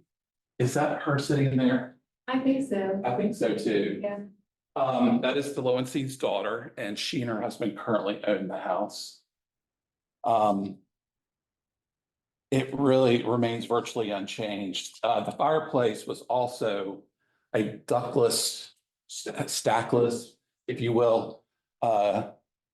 Fireplace was fairly innovative for its time as well. So echoing his earlier commissions, Lowenstein deployed a similar materials palette for his own home. Honey-colored wood for ceilings and walls, the public spaces, plaster walls in private and service spaces, and cork, stone, carpet, and vinyl tile floors. So again, there's that stone screen. That's the living room on the left, dining room on the right, obviously. Clerestory windows here, and tongue and groove ceiling materials. As seen in many of these interior images, Mrs. Lowenstein worked with New York-based interior designer Sarah Hunter Kelly to complement the warm color palette from the architectural envelope with furnishings and finishes that further emphasized a human quality and incorporated finishes that softened the modern appearance of the building. From all accounts, Kelly worked with Mrs. Lowenstein closely as the matron of the household assembled a vision for the residents. By borrowing on her design philosophy of good taste, she achieved a relative harmony within the house's interiors, conveying an aesthetic that incorporated family furnishings, period antiques, and contemporary seating and case pieces that both accentuated and celebrated a modern envelope. Again, another shot of the dining room, which leads out onto the terrace.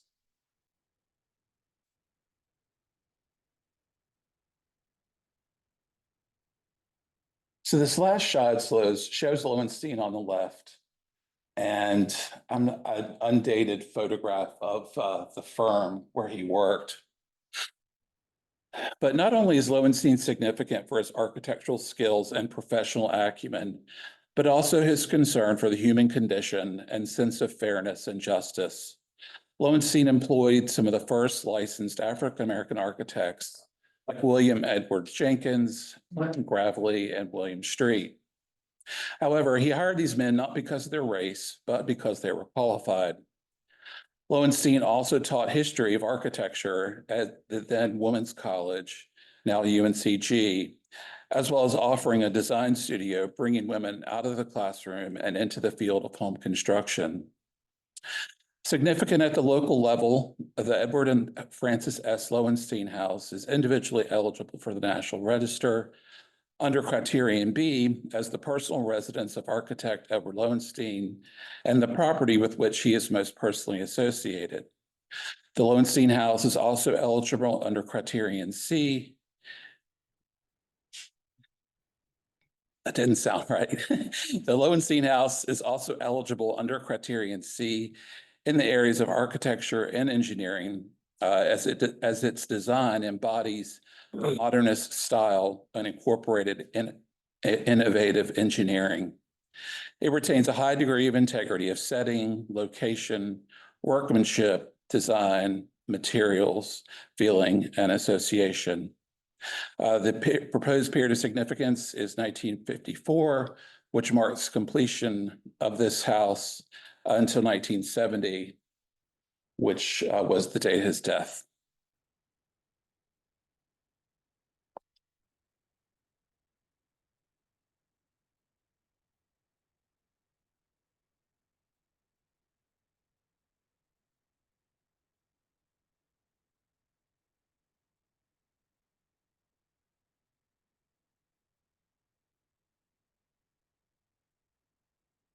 The next presentation is also a Lowenstein house. This is Tanlia Woods, also known as the Leah and Jack Tannenbaum House, located in central Guilford County, northwest Greensboro. I tried to go back to see earlier images of this particular map here to see the development, because in 1963, anything I think north of Cone Boulevard was probably very sporadic. Not like rural, but certainly not what it is today. Completed in 1963, Tanlia Woods sits on a 7.62 acres of a densely wooded landscape nestled among the ever-growing suburban sprawl of late 20th century neighborhoods of northwest Greensboro. The green polygon represents the tax parcel. Designed by Greensboro-based architect Edward Lowenstein for Dr. and Mrs. Jack Tannenbaum, the modernist one-story residence was originally on a 10-acre designed landscape plan. In the upper image, that's the driveway extends from a curb cut on the east side of Wynwood Drive, which is in that lower photo. A driveway extends from a curb cut on the east side of Wynwood Drive near the southwest corner of the polygonal parcel and bends toward the north to reach the dwelling. The house is not visible from the street in the summer, thanks to the heavy wooded lot it occupies. So you can see sprawl here and vegetation here. And it's pretty much, I would imagine it's still this dense about this time of year, with some probably pretty dramatic colors occurring about now. So these are original Lowenstein blueprints. Elevations face southeast, northeast, northwest, and southwest. But Wynwood Drive runs along the north-south axis along the west edge of the parcel. The southeast facing elevation is considered the facade, but the proximity of the forest growth prevents one from taking in an overall view of that elevation. It is a broad front gabled elevation dominated by a curved window wall with stone columns at one end and a wood-clad wall with narrow windows at the other. Exposed steel beams support the roof, and a narrow concrete terrace finished with pebbled aggregate edges much of the elevation. And there will be an image of that forthcoming. This is a floor plan, which obviously shows the layout of the rooms and the interior spaces.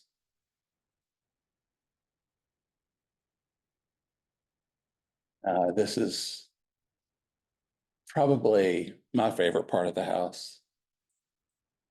Oop. Got a trigger finger over here today.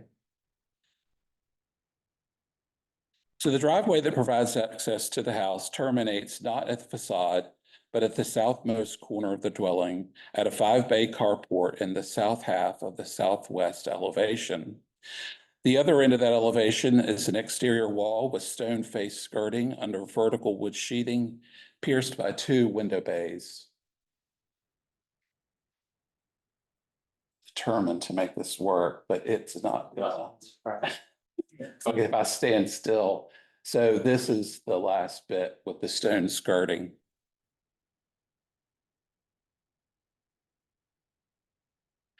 A recessed entrance to the right provides ingress and egress for the family. Mailboxes, also designed by the architect, project between this entrance and the left end of the 5-bay carport. Along the right side of the carport is a covered walk leading to the main entry. The carport and the walkway both are paved with concrete slabs with pebbled aggregate like that of the terrace across the facade. The main entry consists of a single-leaf wood door, a wide sidelight, and a section of stone-clad wall. These finishes, wood, stone, broad and narrow window openings, as well as window walls, are repeated throughout the house. So again, here's the outside of the entrance. Here's the mailboxes, the covered walkway, the patio beyond here, or sorry, the driveway's beyond this, and then this is the close detail of the entry. So again, here's the facade. The facade or southeast elevation is broad, featuring a curved window wall beneath a proud gable and stone-facing full-height columns. The surrounding dense vegetation makes it challenging to take in this elevation. But the consultant managed to get some really good images.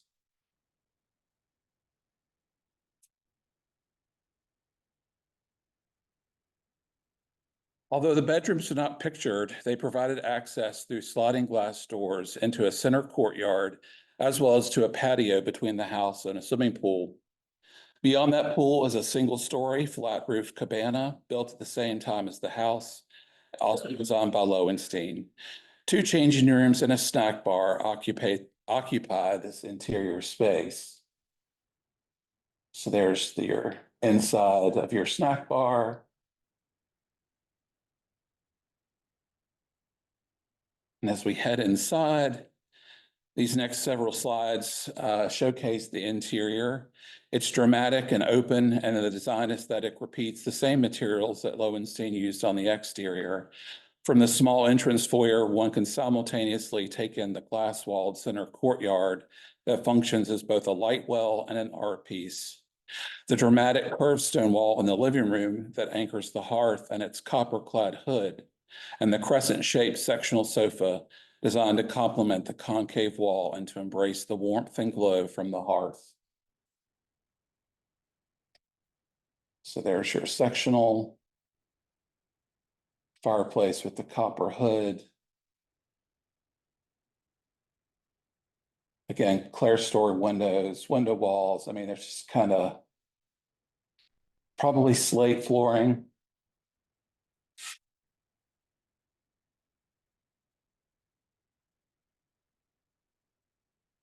Lowenstein often contracted New York City-based interior designer Mrs. Sarah Hunter Kelly to contribute design ideas for interior finishes and features. Ms. Kelly designed the interiors at the Tannenbaum House. A number of those significant elements remain. Here's the library with a lot of built-ins, which was one of Lowenstein's favorite trade hallmarks. The dining room.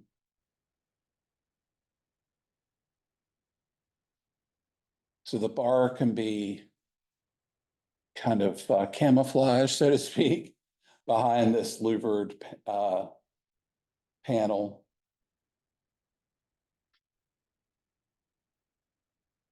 So here's where interior and the exterior meet in this courtyard.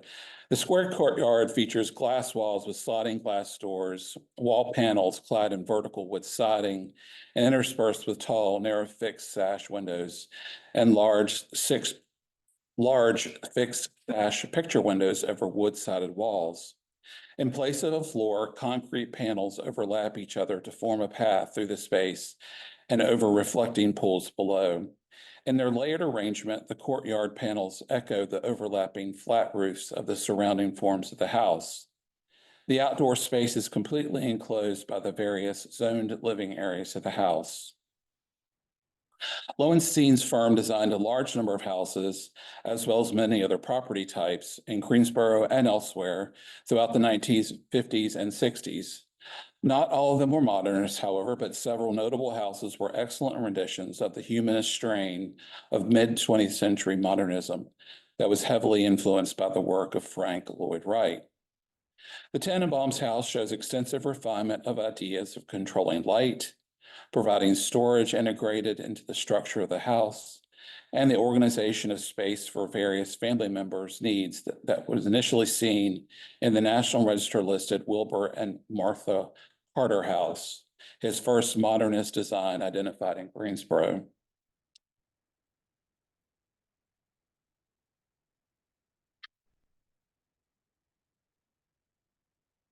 The house has changed very little since construction. The kitchen countertop and flooring has been changed. Some built-ins have been added to one of the bedrooms to make it more usable as an office. Otherwise, Tanlia Woods retains all 7 aspects of integrity. The legally significant residence is eligible for the National Register under Criterion C in the area of architecture. The period of significance is 1963, which marks the completion of the house. So those two.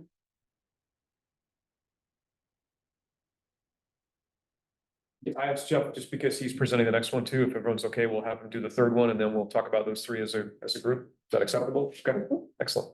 We are going back in time about 100 years, so let's travel together.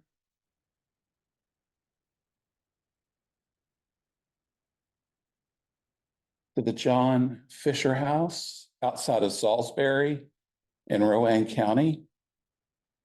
This is kind of the money shot. Fencing, still fairly rural, actually, either that there are some pockets of development.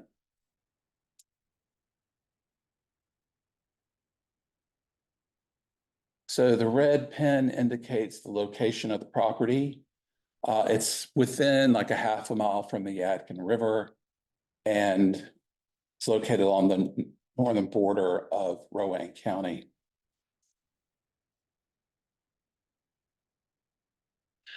Constructed circa 1848, the 2-room hall and parlor plan frame house currently sits on a 8.47 acre parcel that is delineated by the blue boundary.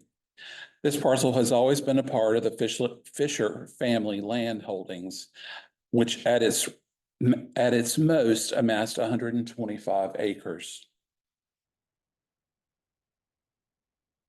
So again, here's the pin showing proximity to the river.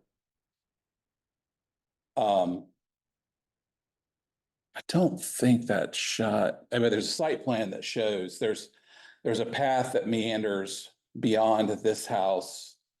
There's some agricultural support buildings, another secondary dwelling, but you can kind of make out the road that kind of terminates here to river access.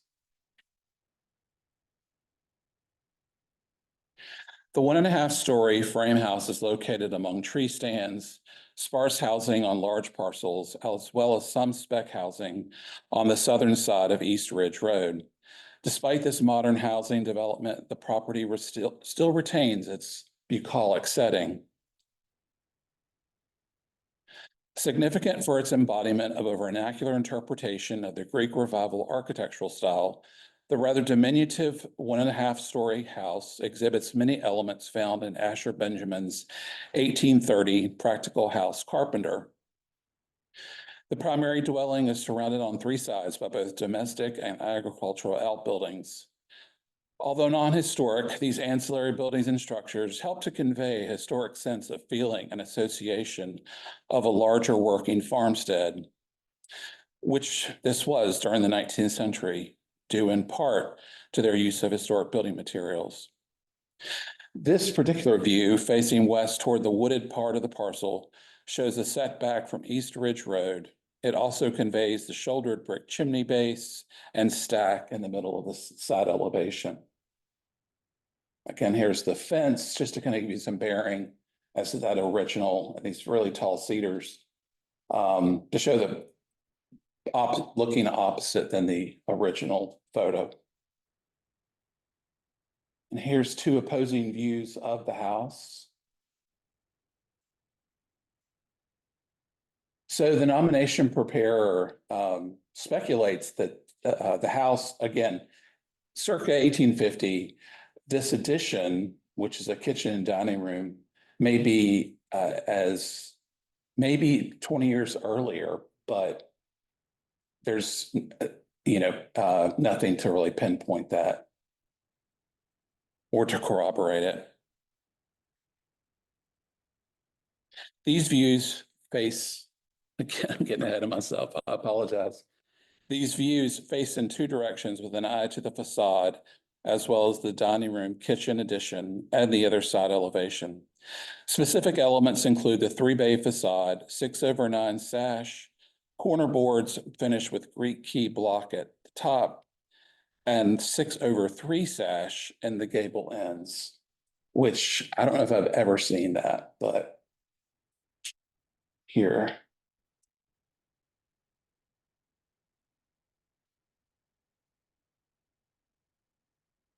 This view facing southwest shows the rear elevation and another view of the kitchen dining room addition.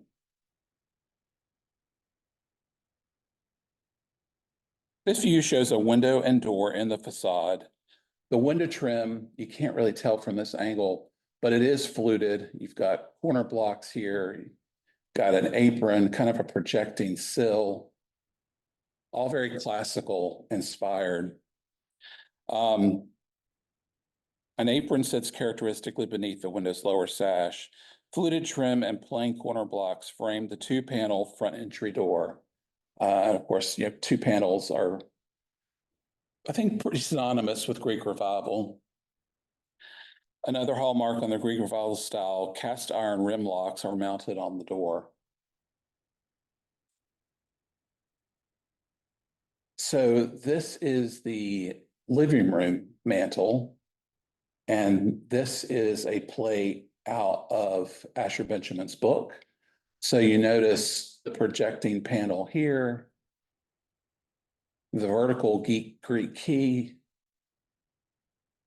and again, the fluted pilasters on plinths.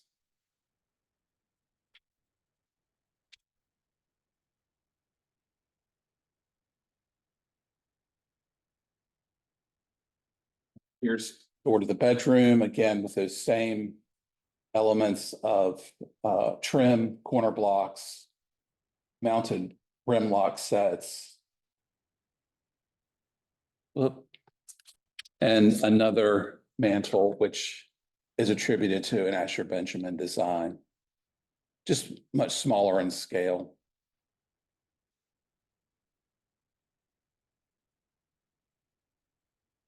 So this is a winder stair, standing in the half-story attic loft, or we're going to call it. And it is, flushboard sheathing. It's the only painted surface that I saw in this house, everything I looked at. According to the nomination, I don't know if you remember reading this, but the owners, they used lanolin to rub down the wood to keep that patina. But like, too much work for me. So this was really cool. I hope y'all can make it out. This is a light inside of one of the 6/9 windows. It's in the northeast window of the upper half story, and it's a fish. Looks like a piranha, I thought, but maybe that's just my twisted imagination. But I just, that had to be intentionally done. But maybe they like to fish in the Yadkin. I don't know, but at any rate, it's just kind of a interesting find there. And finally, this complement of outbuildings, including a barn, a corn crib, a cabin and workshop at the northeast and rear of the property, complete this rural complex. For many features and finishes, it is clear that John Fisher relied heavily on patterns found in Asher Benjamin's Practical House Carpenter. With these, Fisher managed to transform a simple frame mid-19th century residence into a fashionable Greek Revival style dwelling house in the North Carolina Piedmont. Fisher executed the designs or contracted with a skilled carpenter, and those finishes remain intact, lending the Fisher house a high degree of integrity. And it continues to embody the design qualities of the Greek Revival architectural styles. For these reasons, the locally significant John Fisher House is eligible for the National Register under criterion C in the area of architecture with a circa 1848 period of significance. And the 8.47 acre parcel is the current boundary, because that's all they have at this point. And I forgot to mention in the other two properties, but I did consult with OSA and they did not recommend an archaeological or statement of archaeological potential. I'm hungry. A statement of archaeological significance for any of these three properties. I will answer any questions. Questions, concerns, discussion, comments for any of the three properties? Why only the year construction for Tamley and for this? Sorry? Why only the year of construction and period significance for this one with Tamley? When it's architecture only, it's the year of construction. The later isn't being addressed as contributing to that? None of those other buildings are all reconstructions. Is that what you're asking me? Well, yeah, this one in Tamley too. Why just that 1 year, not the period? When it's only architecture, that's just the way the regs say. Period of significance is the year the building is completed. Now, it could have disparate period of significance if there was like a major second building campaign, where you kind of had an evolved small frame hall parlor house, and then say, like a nomination that I wrote years ago, it was a Greek Revival house, built 1850 or whatever.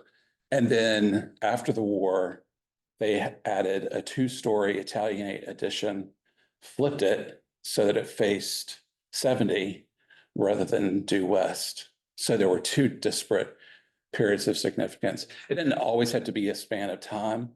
Usually that's with a criterion A argument or area of significance where you've got a continual use. I've got the page in the bulletin flagged. Believe me, it's I understand what you're saying, but The other question, I think one of them says the landscape is contributing and the other doesn't, the Lowenstein houses, the 2 of them. Is there a sort of a rule of thumb you're using for when it does and when it doesn't? It's not like one had original landscaping, but it become overgrown and not taken care of, but is that why one is contributing, one's not? Because that's pretty significant for the site of the position of the building. It's, Yeah, I mean, it was definitely planned. I mean, I can ask the consultant. I mean, Here's why one but- seemed to and one the other didn't, so. you're talking about the two Lowenstein properties? I think if I remember correctly when I read them, that one of them said landscape was contributing and the other did not. I don't know if that was just the. I think the fact that I didn't mention it with the Lowenstein house, I mean, they certainly both have sculpture elements. I would think with Tanlia Woods, there's probably more of its natural setting. I don't know, the preparer is in the audience and I hate to put her on the spot, but You don't have to, I mean, it Was- seemed like there was a consistency about when it was or when it wasn't, so. You know, because it does, to me, it's part of the site was a big component in the landscaping of those buildings and their setting and, you know, experience in and out through the walls, the transparency and one. And that was just something I didn't understand. That may be something this goes up here. Talk about and one, I'm the person. I don't know if I answered your question adequately or not. I mean, again, I mean, it's, you know, the fact like with the Lowenstein house, they, there's like this really over the top string of pearls that are kind of positioned within the view. There's, and then to the other opposite extreme, there's stone fences. Mhm. So, That's just a. I mean, it's about, yeah, no, it's a valid. Sort of policy or rule Yeah. of thumb we're using now for why they are including that. I guess to me, when I think of landscape architecture, I think of something a little bit more formal, something bigger, more grand. But yes, Kelly. Heather Swain texted me to say that Lowenstein designed the landscape for his own house, and maybe that's why. The one and not the other. Okay. Yeah. Makes sense. Thank you. What was her response? He designed the landscape for his own house, and maybe he did not for the other one. Well, there was So, yeah. speculation that a former professor at UNCG, but I don't know if it was ever corroborated.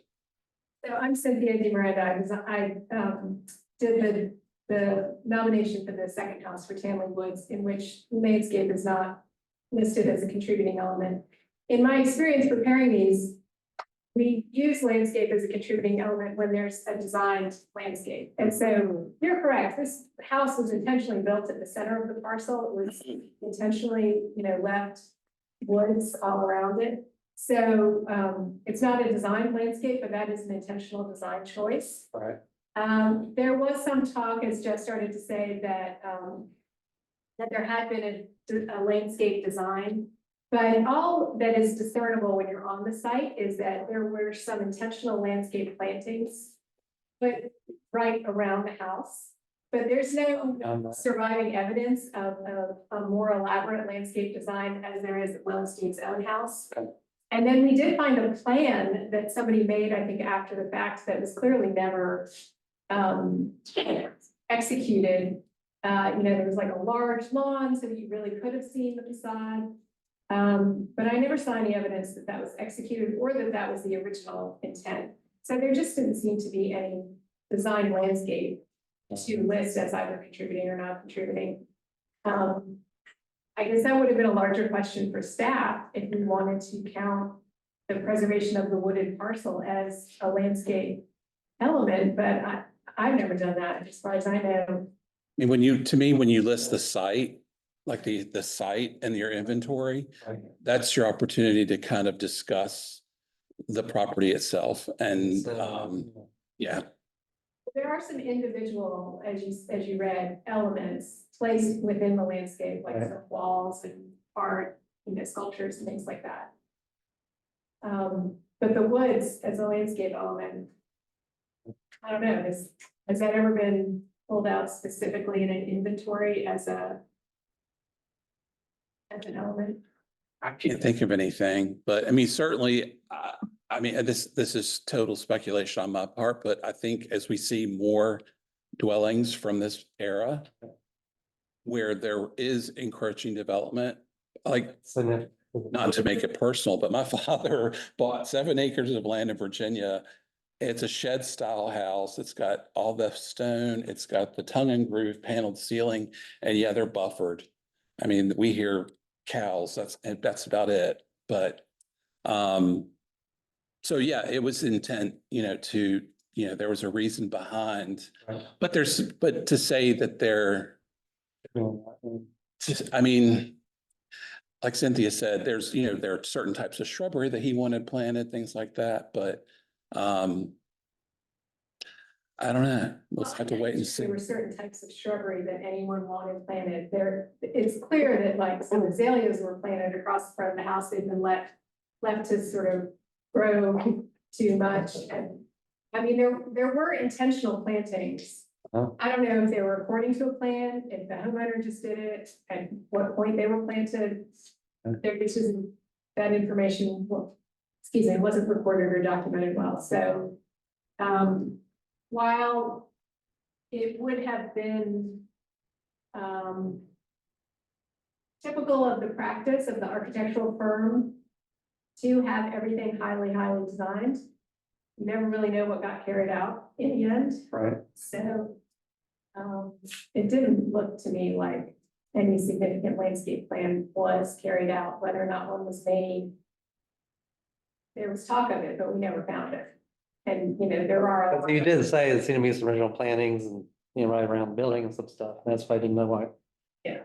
And it's not. And some of the plantings that are there, I mean, like one of the first images Jeff showed was that little sort of pocket garden at the end of the carport, right next to the entrance. That's probably the original planting that's been there the whole time. Some of it's overgrown. It's not been maintained in the way it probably was originally intended to. Right. But, it's certainly the idea of plantings being in that little pocket area, they're still there, yeah. Intense. But that was part of the footprint of the house, so that did not get called out separately in an inventory for the site. Everything's kind of, they're blurring the lines and it's all sort of blowing one thing into another. We didn't also, similarly, that interior courtyard was not treated as a separate element. It was treated as part of like a room in the house. So. I just see. I could easily see that something along that with those design elements outside just as easily, like a reflecting pond. There's a really interesting article about swimming pools and that the National Trust just put out. And a lot of those early pools looked like wading pools or, where they have water plants and things like that. But I mean, I think it's fine with nomination. I'm thinking forward, a tax credit project on the house and what are they gonna think they have to, how staff can review it? It's what goes over the limit of protect the integrity of the whole site. Because I mean, to me, for this kind of modernist design, that's important to the Yeah, the boundary is the parcel and the wooded setting is significant. explicitly discussed as, an important feature.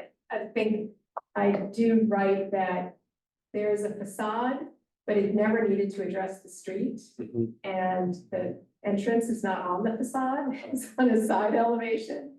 So it was never following the rules of suburban landscape. And the woods were part of that. I think that's a really interesting point. I mean, I suppose if I had written it that way and said the woods were a landscape element, like, what do you think the staff comment would have been on that? No, it's good. Because we've never done it that way. It hasn't been a very designed landscape or an agricultural field or something that was very intentionally created. Yeah. As opposed to something that was there and built around, Well, in cultural landscapes would be. right. Those as contributing to. And I think fields that have been created. you kind of have to look at how you're interpreting that term, Right. whether, how strict or how formal you want to be about it. But, just struck me back to back with these two, one did, and one didn't, it's like, okay. I think in terms of- I think it's something I just overlooked in my presentation. It just didn't occur to me. Well, also, this is really something for this group to consider, but if it was a local landmark, the entire site always is part of that COA application. So even if it's not called out as a contributing element, if it were a local landmark and they wanted to clear cut a portion of that parcel, I'm certain that the local commission would take issue with that. So, Maybe. sorry, maybe. Yeah, it could have gone either way. Local districts, resident. Is that new destruction? Yeah. I think this is an important conversation though, because as we have different kinds of properties come before us, there'll be different kind of aesthetic choices that are going to be made based on cultural background. And so what looks like unplanned will be really planned, but planned to be a certain kind of thing. So just thinking about how we use the language of what is planned, what's intentional, because some folk may not have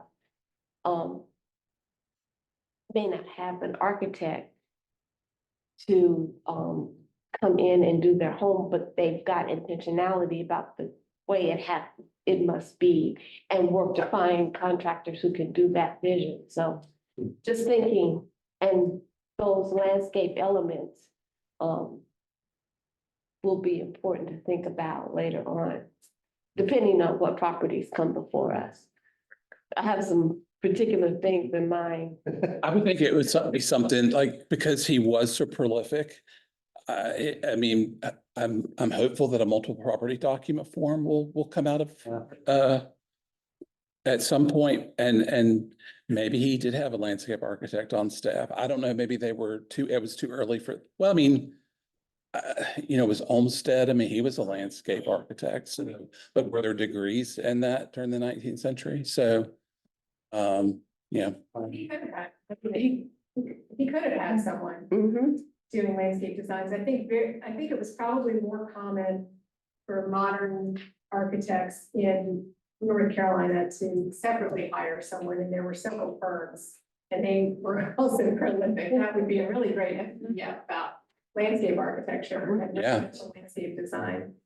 But I'm just continuing. I'm so glad you brought this up because it really is very interesting, but I'm continuing to think through if we had said the landscape was a separate element to be called.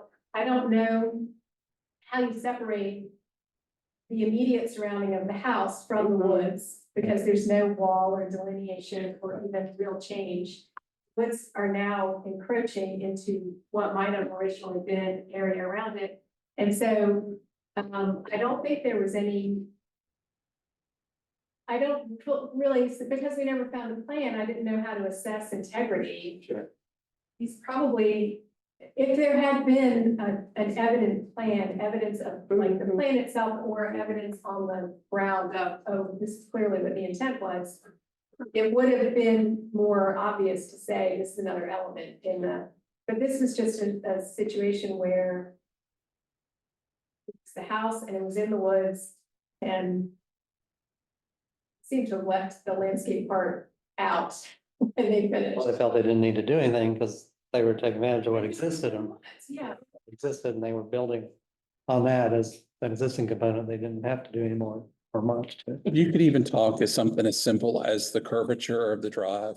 Mhm. How it either was looking at natural spots where there wasn't a lot of vegetation. I mean, I don't know, you could extrapolate all day long, but It's really hard to read that, I don't know why it winds the way it does. There was nothing super evident to show me that. In Orange County, there are often huge rock outcroppings here and there when you're in the rural landscape. So that would have made sense if there was something like that, but I haven't seen it in Christmas woods. yeah. Good questions, thank you. Are there any other comments or discussion?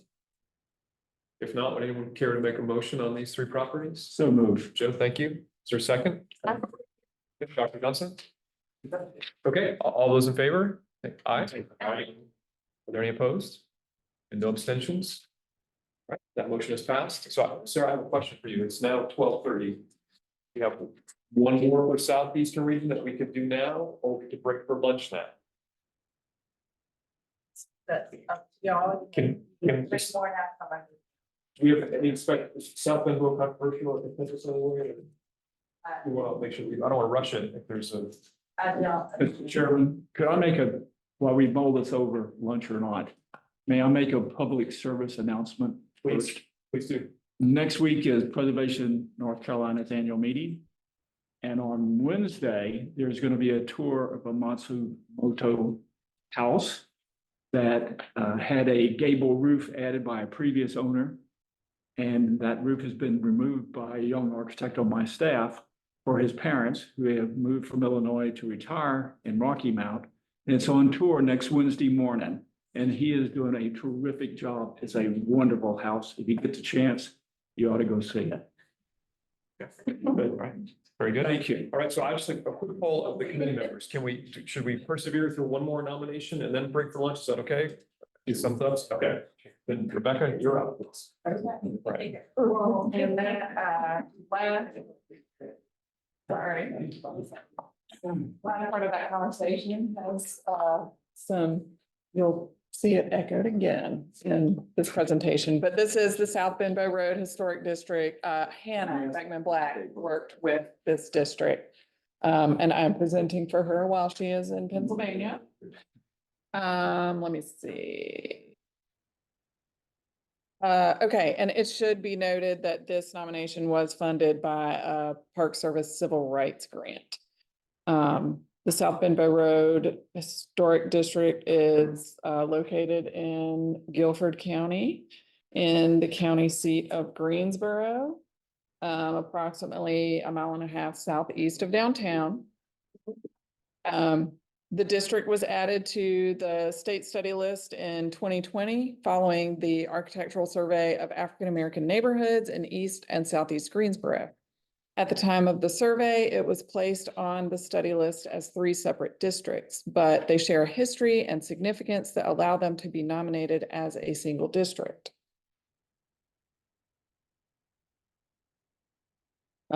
This is the boundary of the single district. The over 200-acre historic district encompasses the largest concentration of historically African-American residences in the city. It is locally significant under criterion A for Black ethnic heritage, civil rights, and community planning and development, and under criterion C for architecture.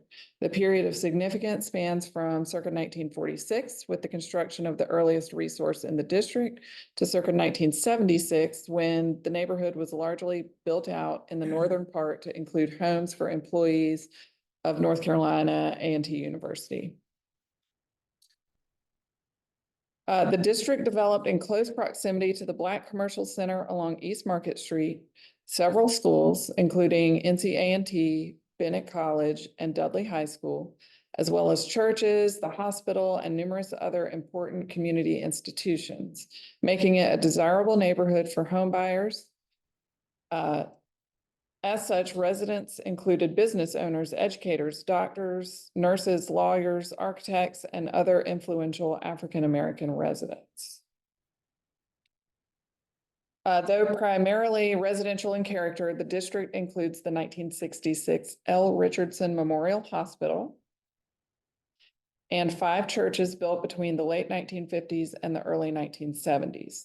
These resources are included as significant community institutions utilized by residents, both as employers and gathering spaces for social and civil rights activities.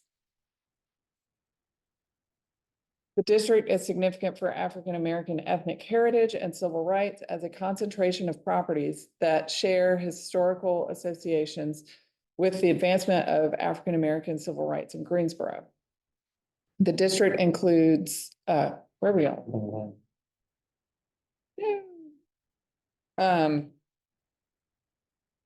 Stay.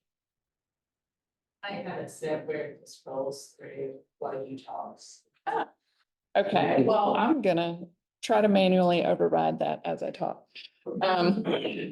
All right, we talked about the churches. The district is significant for African American ethnic heritage and civil rights as a concentration of properties that share historical associations with the advancement of African American civil rights in Greensboro.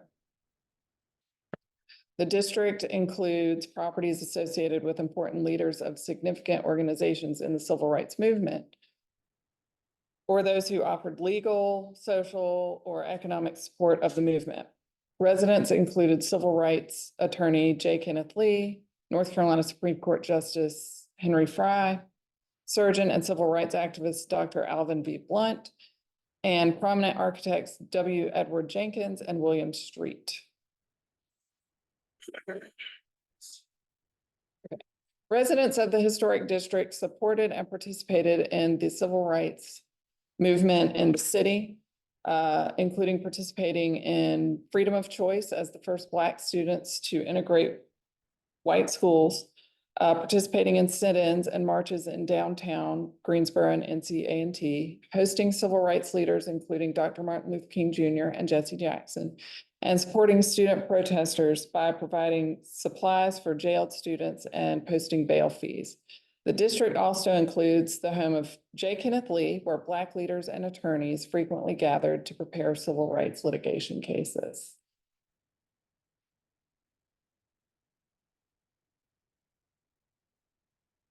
Okay, the district is also significant for Black ethnic heritage and civil rights as a representation of discrimination in housing.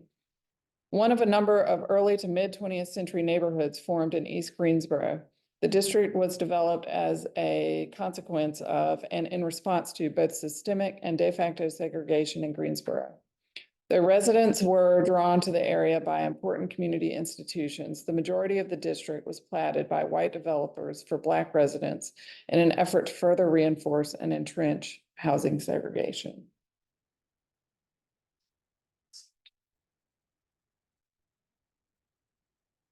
The district is also significant in the area of community planning and development.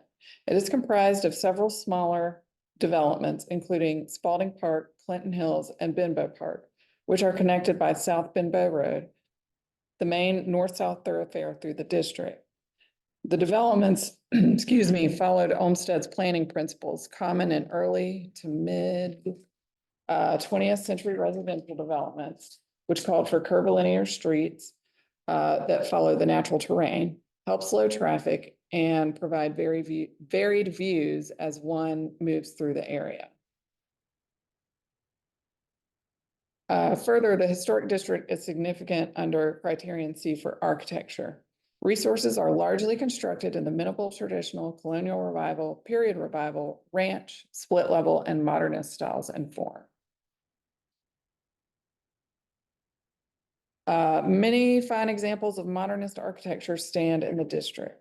African-American architects were at the forefront of modernism in Greensboro, and several homes and churches in the district were designed by prominent African-American architects, including W. Edward Jenkins, William Street, and Gerard Gray. In total, the district includes 426 primary contributing resources and 43 primary non-contributing resources, all of which were built after the period of significance or they were highly altered. The boundaries of the South Benbow Road Historic District were determined according to historic plats, physical boundaries created by creeks and highways, and the density of structures built before 1976. It is bordered by US 29, which is South O. Henry Boulevard on the east, historically white residential development adjacent to Martin Luther King Jr. Drive to the south, and to the west by a late 20th century residential development and redevelopment. Here's the summary of significance for the district. OSA also reviewed this nomination, and they did find that the district may have archaeological potential that should be considered during any future development within the district.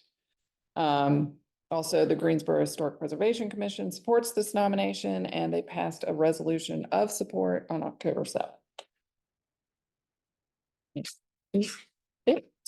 I do believe. Any comments, questions, or discussions? I have a comment. The community really worked hard with staff to work on this. I mean, they're very enthused and excited and the kind of they're having meetings all the time. They also took oral histories. So this is highly significant, not just for Greensboro, but for our state in terms of who's coming in. And I would also add Shirley Fry with Henry Fry, because she is significant in and of herself as a leader.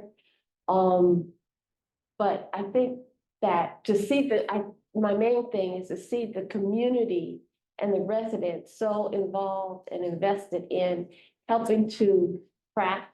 It took a while to come up with what the district was going to be named, because they were considering, you know, as you pointed out, the different smaller pockets. How do you capture that?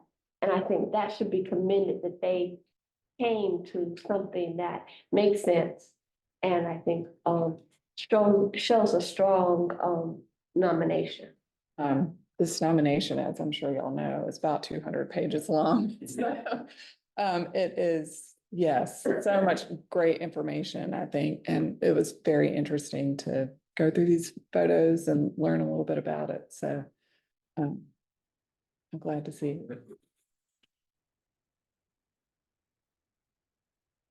Dr. Johnson, you were here when we discussed the Broadale district in Fayetteville. I wonder if there's a considerable similarity here.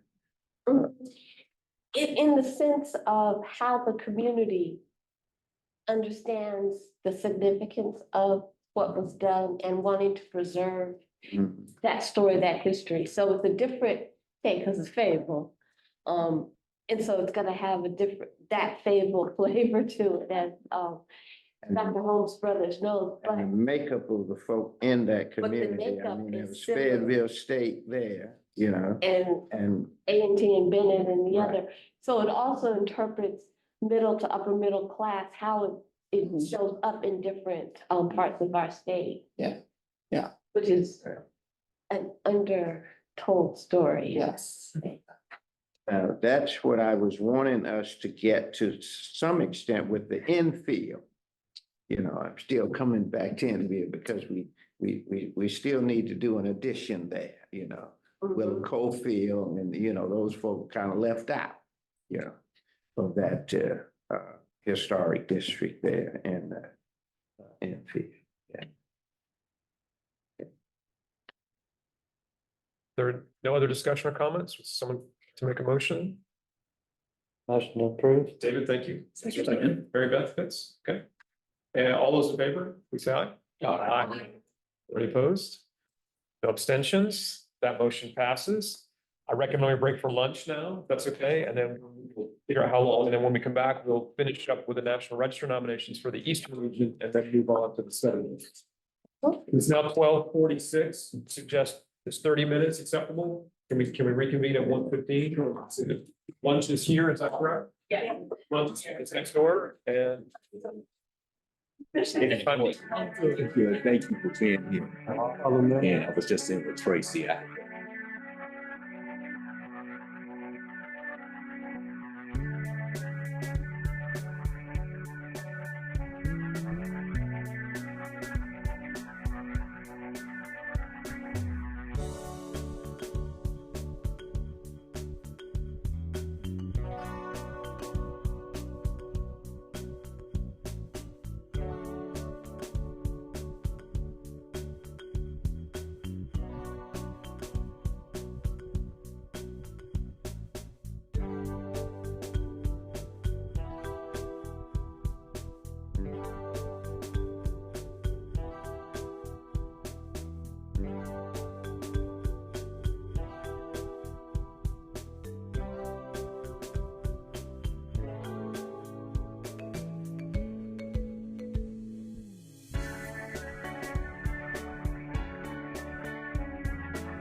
don't want to ring the bell. I can't quite bring myself to do that. Well, I would like to reconvene. I apologize for interrupting the discussion. I'm glad to see lots of folks talking. That's great. But I do want to make sure that we're on time. And next up is Lauren Poole. Back. Again, this time in the east. So I'm going all across the state today. Right. So there's one National Register nomination for the Eastern region today, and that is the Hertford West Historic District.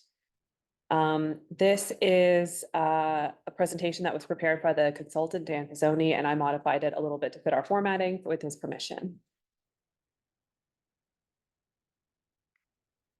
The Hertford West Historic District contains 274 resources and approximately 70 acres in Hertford, the county seat of McCormick County. The district is primarily residential in character and includes houses and a few other building types in the Queen Anne, traditional vernacular, Gothic revival, craftsman, colonial revival, period revival cottage, minimal traditional ranch, and modernist styles.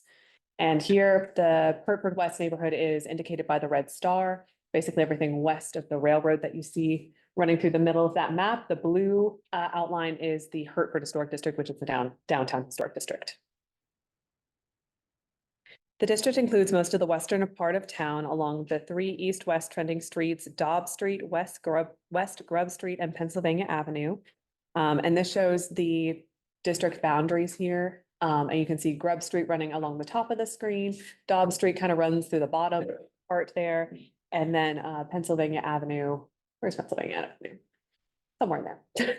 There it is, through the middle, kind of the middle. It's not a full width street, but you can see everything kind of starts at West Railroad and runs westward.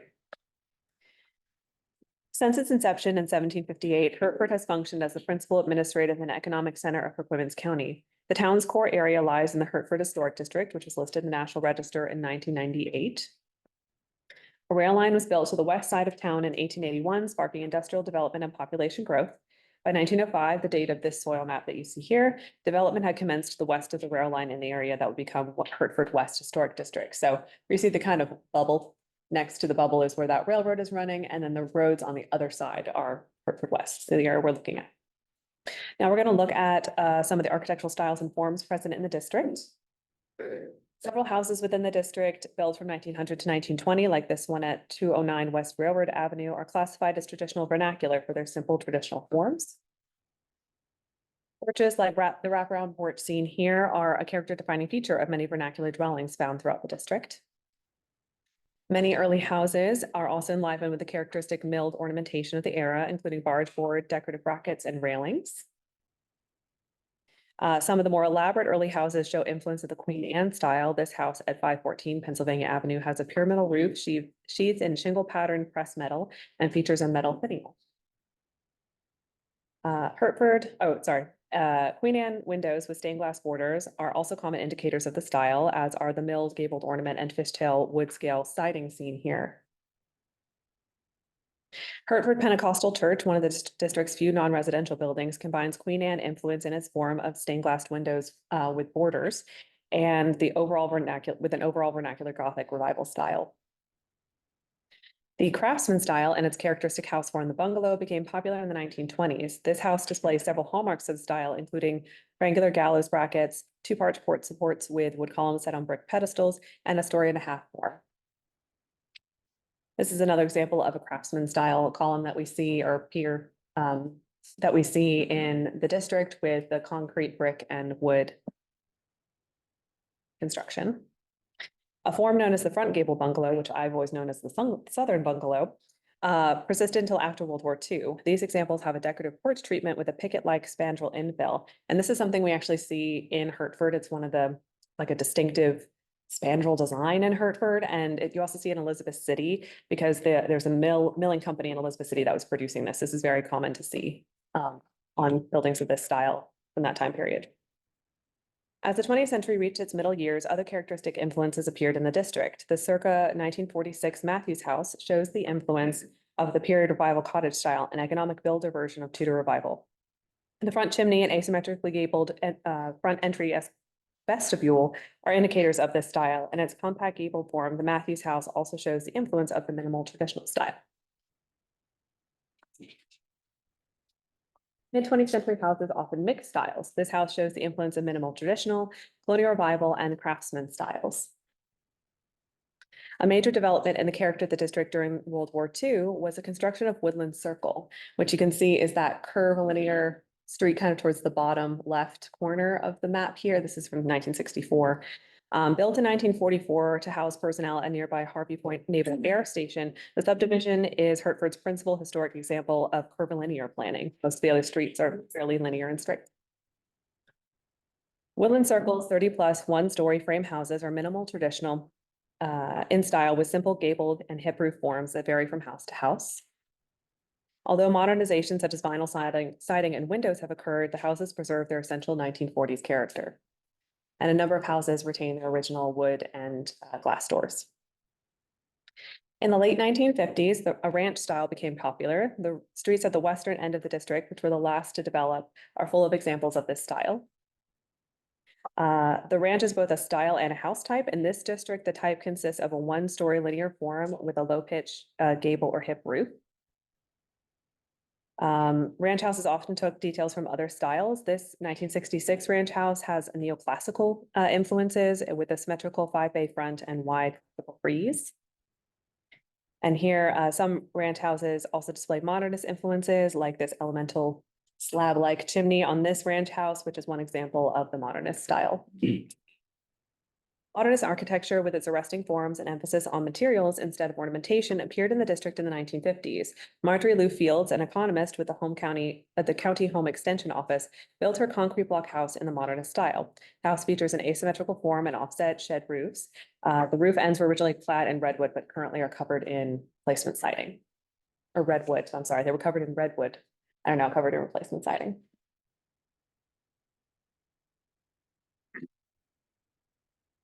Greenville architect James W. Griffith Jr. designed the 1956-1957 Hertford Grammar School with its signature modernist flat roof auditorium and classroom wings.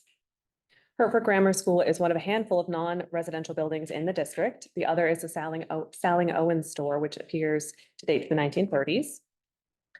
Don Juan Manufacturing Company is the district's sole surviving industrial building. The shirt factory opened on West Grub Street in 1947, and the surviving section actually dates to 1950 and is an addition to the original building. Hertford West Historic District is eligible for the National Register at the local level under Criterion C for the quality and diversity of its historic architecture with representations of numerous styles popular in the late and middle decades of the 20th century.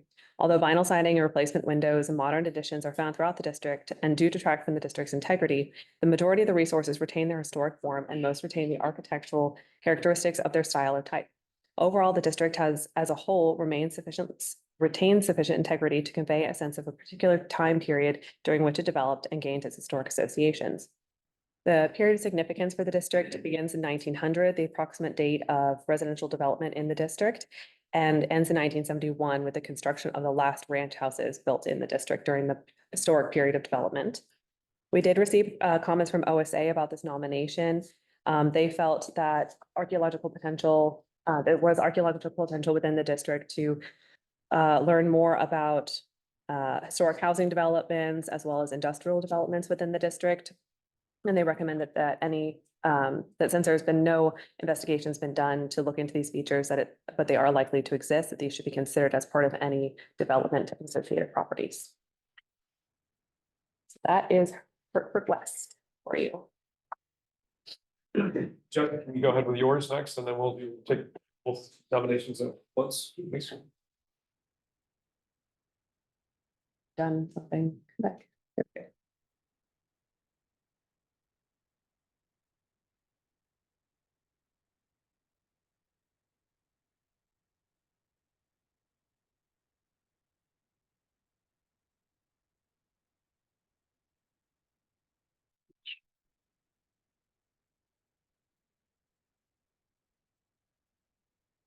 Welcome to Shelter Neck in Greater Pender County.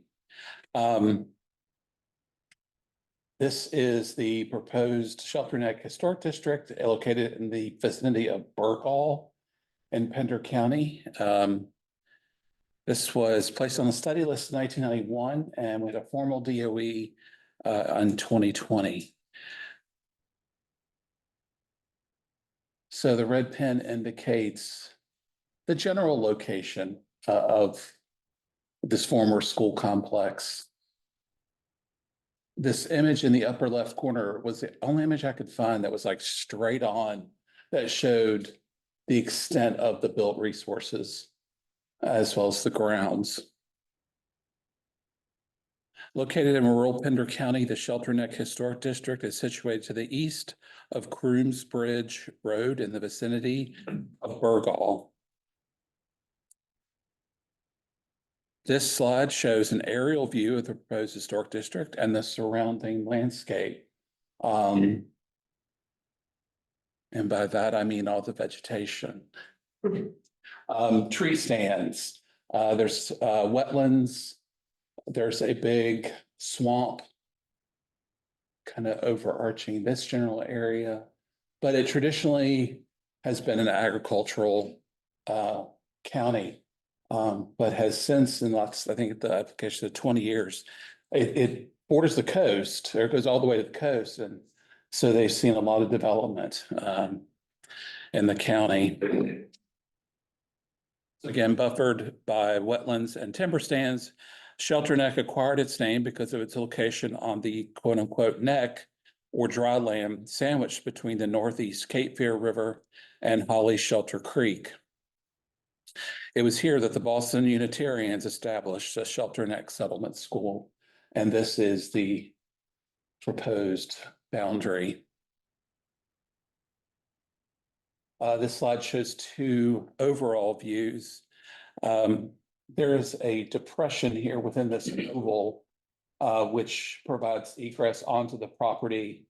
There's maybe some gravel or something like that, but it's not a maintained drive or anything that formal. But again, just to kind of orient you, the chapel is here. So the drive would be here. There's a well or a gazebo here. And then the school was back here. The Dix house was a dormitory. And then beside that, there's a garden. So these are some historic images of the school and the chapel. Date to the nascent years of the school's history. The 39-acre site was comprised of a framed chapel, framed schoolhouse, and framed dormitory, all dating to the early 20th century. A circa 1915 gazebo and a modern gable front outbuilding, much like the one that historically sat next to the garden. While Unitarian congregations existed in North Carolina before the Civil War, the chapel at Shelter Neck was the first Unitarian building constructed in North Carolina. Abby A. Peterson, the widow of a Boston educator, along with others in the Alliance of Unitarian Women, came to Shelter Neck in 1900 to seek school sites in Eastern North Carolina. Ms. Peterson served in many roles in many capacities, as nurse, physician, housekeeper, minister, and teacher until her death in 1919. The National Alliance of Unitarian Women established the school and provided students with studies in literature, languages, and fine arts, along with reading, writing, and arithmetic. The students returned the favor by providing Southern hospitality and devotion to their teachers and their school. The experimental farming at Shelter Neck was a forerunner of the state's agricultural experiment stations. So what follows is just some, again, just shots both of the exterior and interior of each of the main buildings.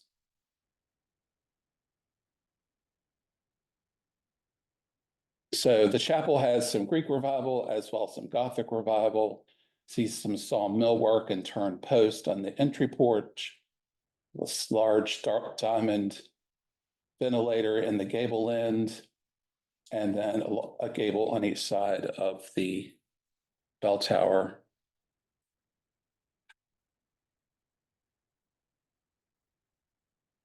Two interior views of the chapel with signs of ongoing repairs to damage caused by the floodwaters that ravaged the area after 2018's Hurricane Florence.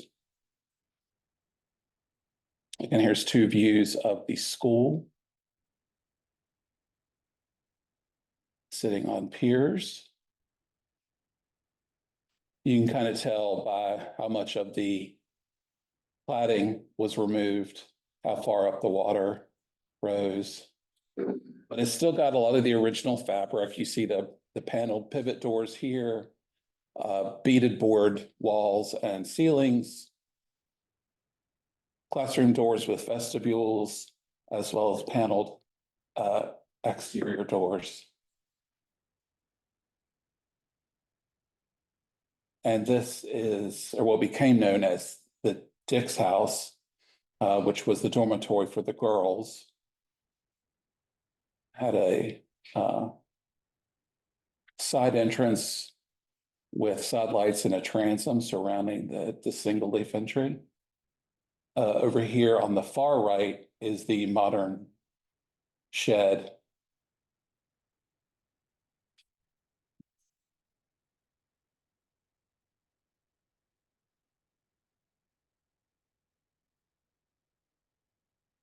Again, here's more images of the interior that show both the storm damage and the original remaining historic fabric. Hardwood floors still remain. Got true dimensional lumber here. The newel, the stair balustrade.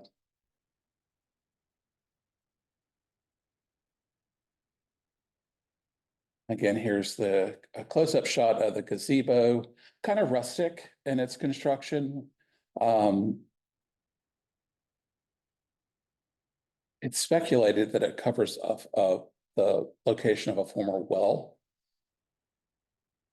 School in the background. Again, here's the shed and the garden. And I believe that the nomination shows pictures, some historic photographs of the garden behind some metal fencing. Well, that went faster than I thought. The locally significant Shelter Neck Historic District, which was also known historically as the Carolina Industrial School, is eligible for the National Register of Historic Places under criterion A in the areas of education and social history, with a period of significance beginning in 1900, which marks the dedication of the chapel, and ending in 1926, when external forces led to the school's closure.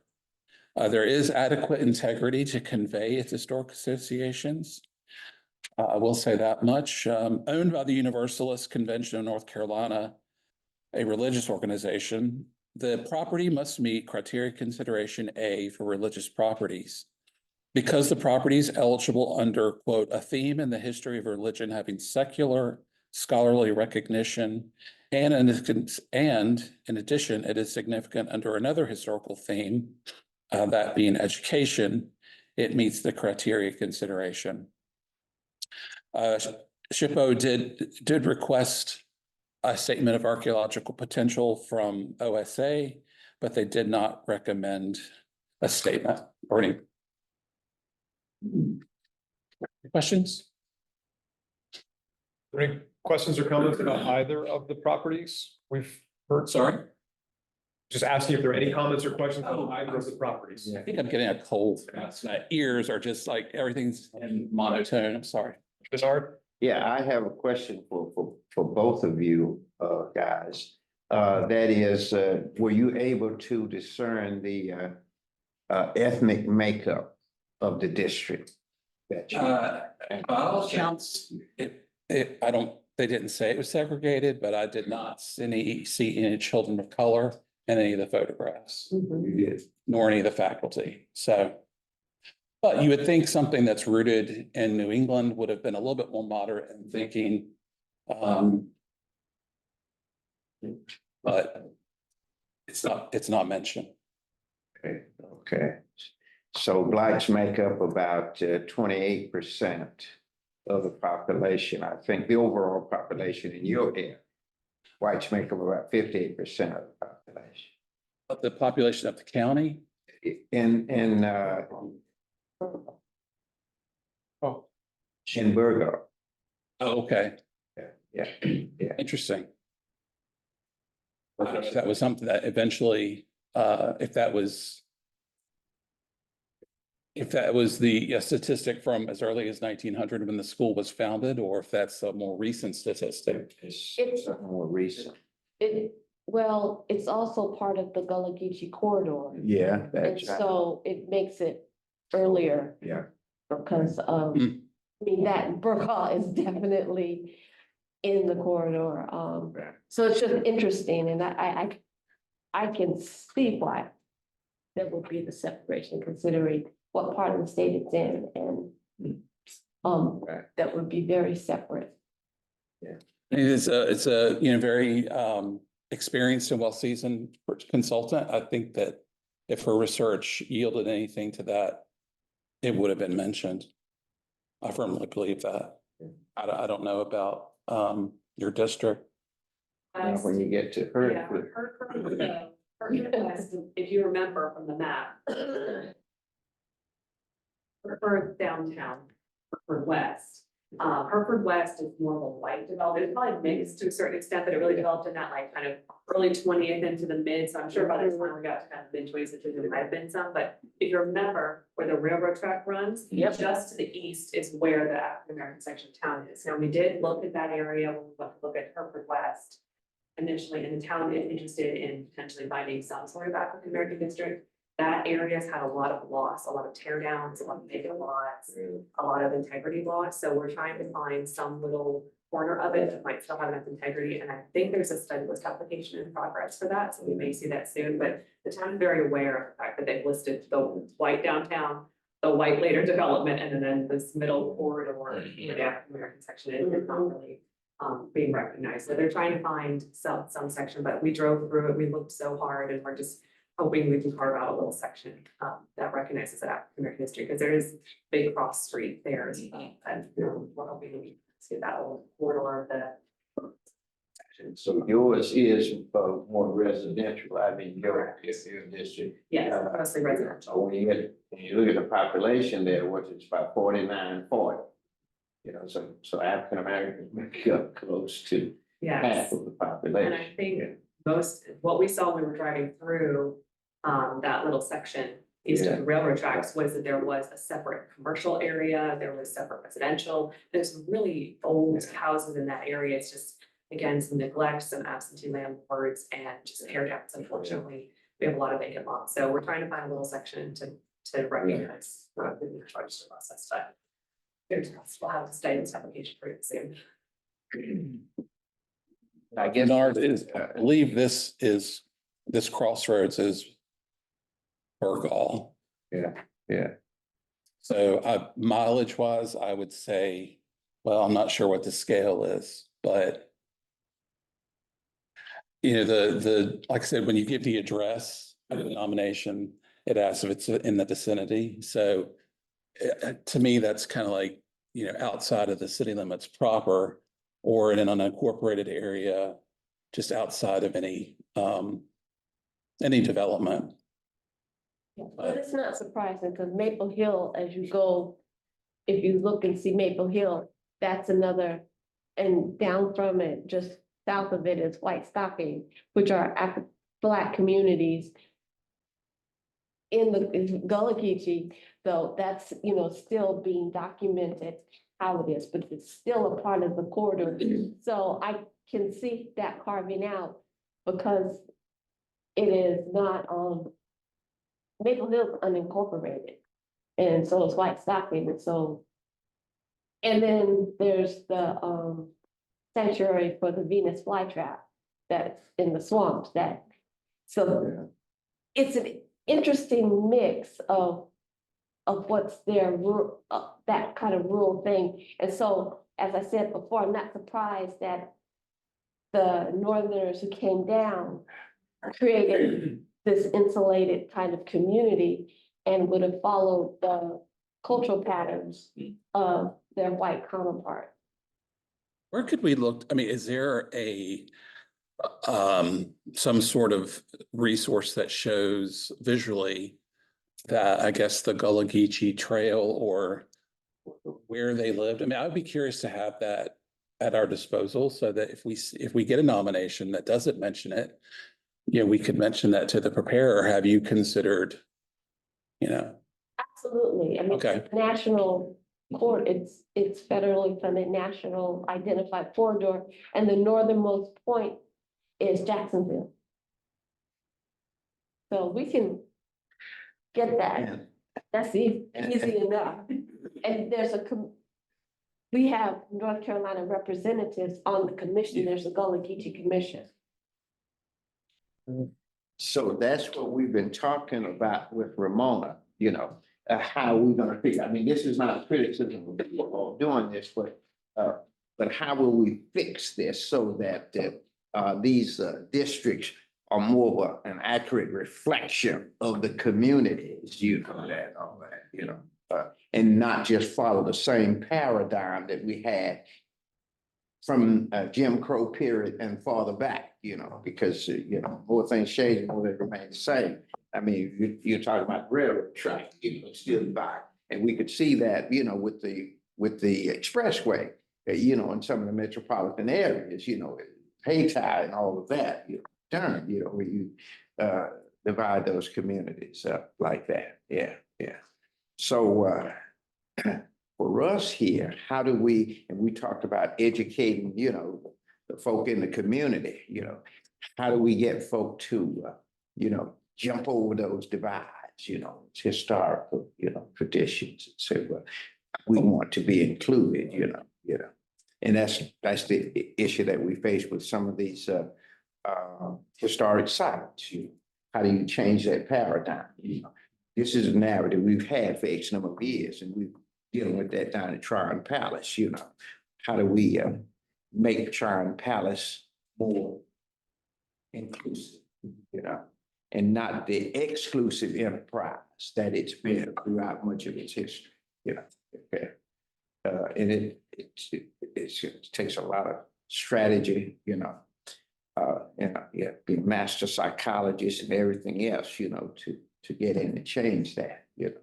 But that's what, I guess that's what we're up against. And we'll talk with you a little more about that, you know, as to how we can, and Sarah will be involved, how we.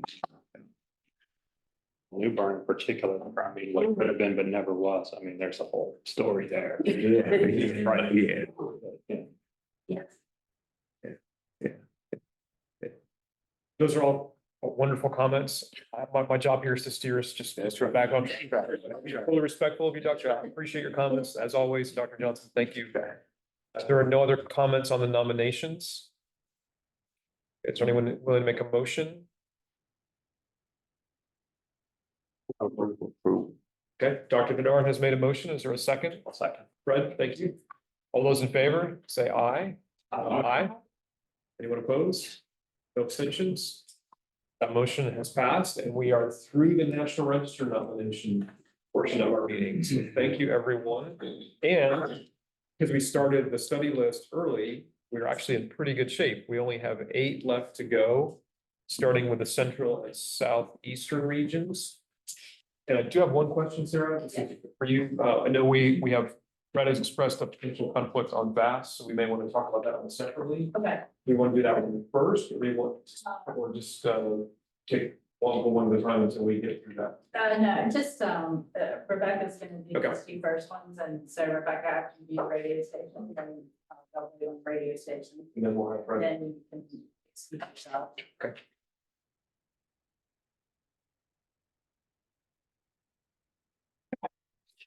So again, I am, actually, I'm presenting for Julie Smith this time, who is just, she's fine, but under the weather today.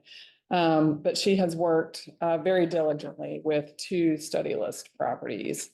The first one being the WVOE radio station in Chadbourne in Columbus County. All photographs were submitted by the applicant unless she has noted otherwise on the slides. Columbus County is located in the southeastern part of the state. WVOE radio station is about 2 miles northwest of downtown Chadburn and 9 miles west of Whiteville, which is the county seat. And it is seen in the aerial view with the yellow arrow indicating the radio station. It sits among a rural agricultural landscape setting. There are 2 resources on the parcel. The red pen indicates the 1962 WVOE radio station building, and the blue pen indicates the radio tower structure about 50 feet to the north. The 3.5 acre parcel is outlined in black on the map. The radio station building is high in integrity of location, setting, feeling, and association. Moderate to high in design, workmanship, and materials. It is the original building with a small addition. The original building with a small addition has always been used as a radio station and as a Black-owned business. The station was founded in 1962 by Tim Reynolds and Willie Walls, who was also the longtime on-air DJ and president. Together, they founded Ebony Enterprises. WVOE was the 5th of its kind in the nation as a Black-owned and run station. The first one was in Atlanta in 1948, followed by ones in Kansas City, Detroit, and Huntsville, Alabama. Larger metropolitan areas such as New York and Philadelphia had Black artist-oriented radio stations, but the vast majority were white-owned. Today, WVOE still broadcasts a steady sound of soul, R&B, blues, jazz, and gospel music, and incorporates inspirational and informational talk radio for the local community.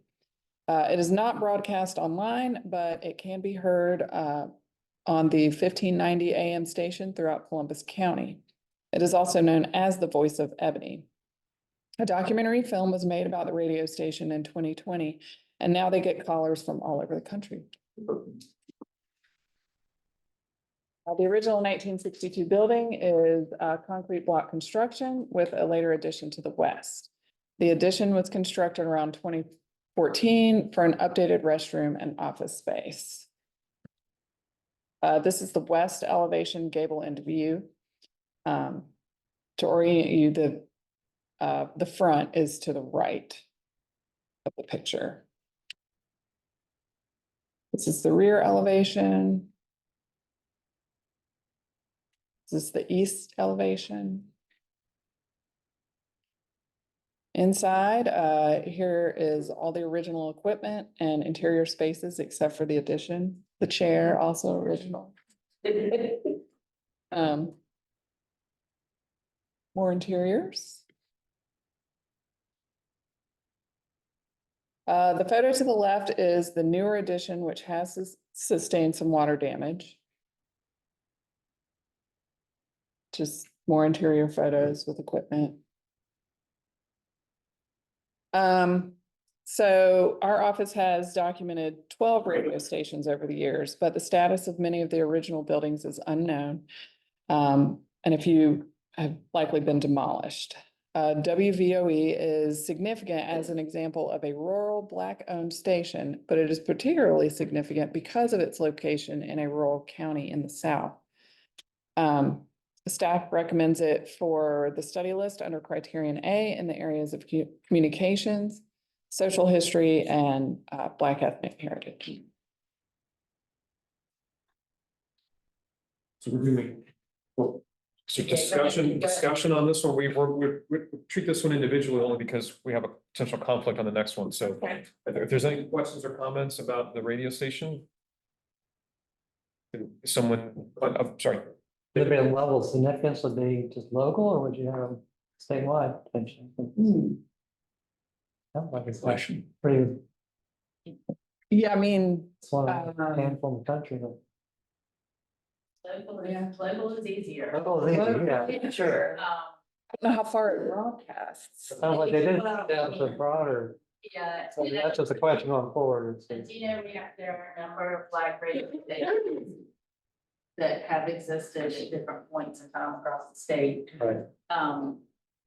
That is something we don't, it's it's a thing we know that we don't know much about. It's a known unknown. I just think it's something we have potentially But it is a, considered. yes, they exist, they were very important to their communities. Right. There was one in, Warrenton, but the building it was in has collapsed. So, I mean, we know they're around, we know they're extremely important, but on that, we don't have much context. So right now, it would take a lot of work to do statewide significance because someone would have to create that context. Right. But that is a needed context. Like I said, we know it's a thing, we just don't know much about it. I meant to approve. Okay, so we have a motion from David. Is there a second? I'll second. Dr. Johnson, thank you. All those in favor, say aye. Aye. Anyone opposed? No, no abstentions? Okay, that one has been approved and Fred is stepping aside for the next one. So we'll do this one individually and then we'll come back and take them as a group from there. Okay, so again, Julie worked with this property for their study a list application. This is the Vast Cotton Mill in Moore County. And the photos here are from the applicant and from Julie, ones that she made on a site visit there. Moore County is located in the central Piedmont Sandhills region. Vast is just west of US 1 between Cameron and Southern Pines. Both the downtown commercial area and the mill with existing mill village outlined in orange on the map, lower left corner, received a determination of eligibility in 1990. About 2/3 of the mill village is not intact. The study list application is only for the mill and the associated buildings. In the late 19th century, the Seaboard Airline Railroad came through this area, providing transit for materials and boosting growth. The town of Vass was incorporated in 1907, around the time Angus Cameron of Harnett County moved to Vass and began building the cotton mill and mill village. The mill was incorporated in 1909 with 5,000 spindles for manufacturing yarn. Electricity and the rail line meant that mills no longer needed to be tied to waterways. An electric power plant was built off-site for the mill. By 1912, the complex also included a cotton gin that provided additional incentives for local farmers to sell and process their cotton at the Vass mill. From 1910 to 1950, the town of Vass grew from 273 people to 757. In 1952, the textile conglomerate Textron bought the Vass cotton mill, converting it to a rayon mill. Another later sale would convert the mill back to coarse cotton yarn production, and the Vass mill operated into the 1990s. This is the proposed boundary map submitted by the consultant. As you can see, the parcel to the east or right side of the slide has two portions. The narrow, longer portion runs along Seaboard Street and the now CSX rail line. It is unknown how or if that portion was historically used by the mill. This is the proposed boundary map that Julie created. It encompasses the parcel to the northwest and the main portion of the parcel to the southeast only, as the slender discontiguous portion does not retain any historic significance or integrity that is known at this time. As a reminder, the boundary does not need to be defined at the study list phase. Here's a site plan submitted by the consultant. The base layer is drawn by the architect for the project. The main building or cotton mills address is Seaboard Avenue and it faces southeast. The main mill was originally constructed in 1909 with this green portion added later sometime before 1952. There was also a fire around 2021 in this portion on the right-hand side, blinking. This portion and to its north that greatly affected this unknown room and somewhat the engine room. The fire doors and walls left the historic main mill intact. The cotton warehouse was also built circa 1909. The gable roofed shed, frame shed and pole barn were all built in the 1990s. These are views of the southwest elevation and an oblique of the southwest corner looking northeast. Noticeable original features include the curved exposed raptor tails and three-part original windows with two 8/8 wooden sashes and a third curved pivot window set within the segmental arch. This is more of the northwest elevation looking north. More of the northwest elevation looking south, and you can see some of the fire damage to the rear portion of the mill. Moving around the northwest to the northeast, you can also see one of the sheds in the foreground. This white building just to the far left, that lower picture. This is, there's a ghost mark to a one-story small addition, which was there during a 1974 survey photo. That would be.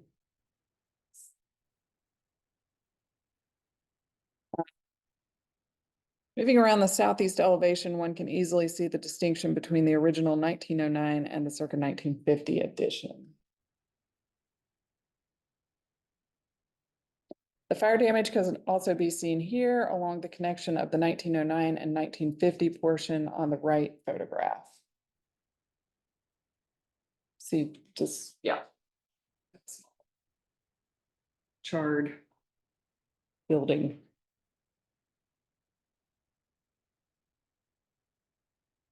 The front office entry from the circa 1950s edition can also be seen in the left photograph. Here's another view of the entry in the addition with a faded sign above. So that's the entry to the 1950s edition. Different angle. Interior views of the main 1909 building.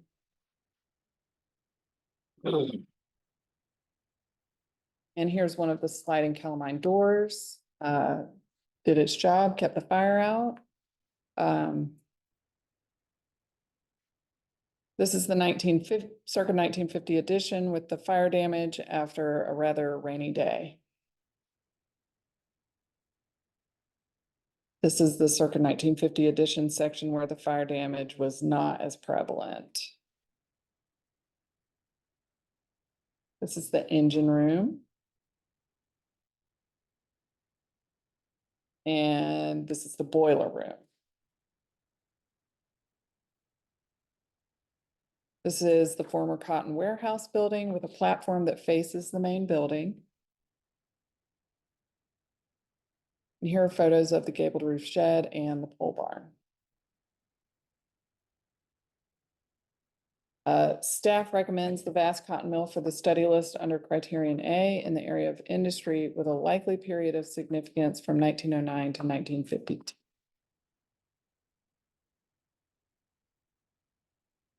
Other comments or questions?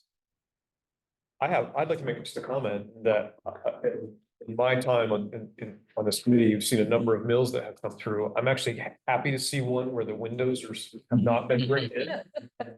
I recognize that there's some condition issues on other parts of it, particularly with fire, but I was hoping you were leading us to this recommendation that this is a yes, because just the fact that those windows have not been bricked in, to me is a standout. So just a comment. Review, Julie was scrolling through the photos and we were all, yeah.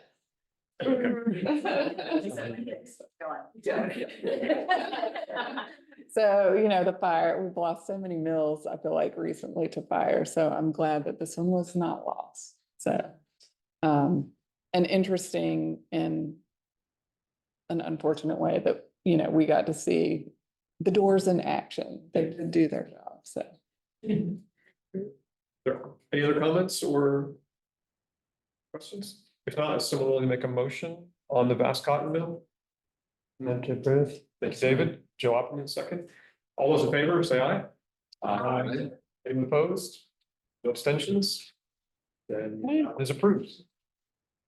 Great. Individually.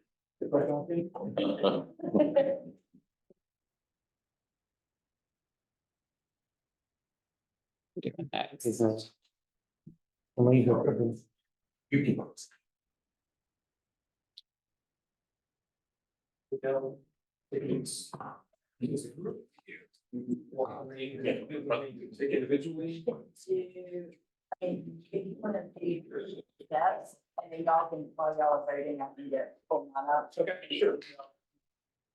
Yeah, so Jeff, we'll consider yours by itself, and then I'll get Sarah time to prepare hers. Okay.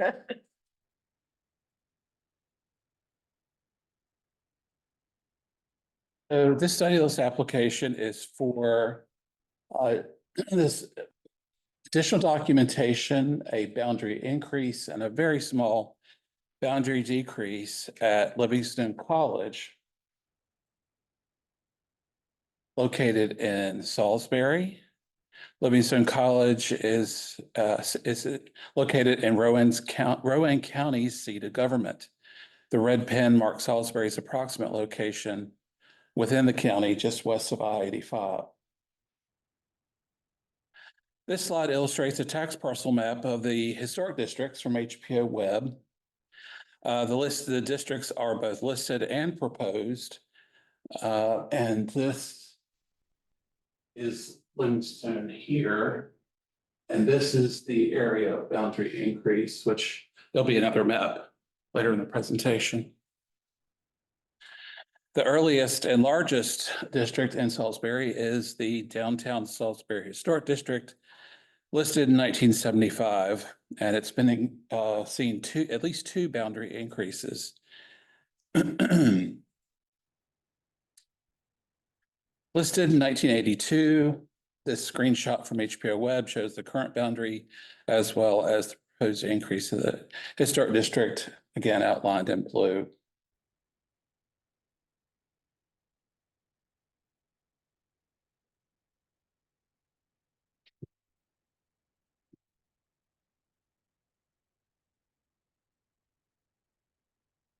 All right.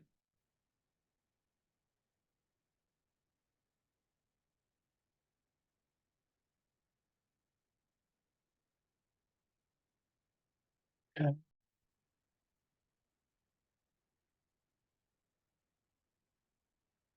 So the current boundary is drawn in 1982, reflected the unified architectural feeling of the styles of the early 20th century, while being spatially divided by a wide lawn that extended nearly the length of the campus, its hedges, and a tree line of majestic oaks. While this slide showcases some of the earliest buildings that supported the students in various capacities, including academic halls such as Ballard from 1887, and dormitories like Goler Hall from 1917.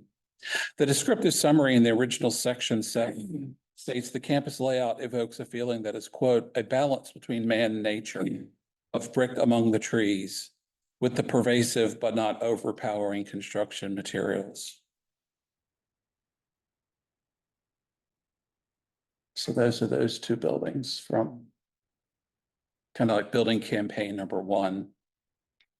And this is just a little bit of backstory because it was listed so long ago. And, you know, these nominations from the 80s aren't nearly as the degree of it's not as specific as they are today. But there are 26 buildings, structures, and objects in total in the original inventory.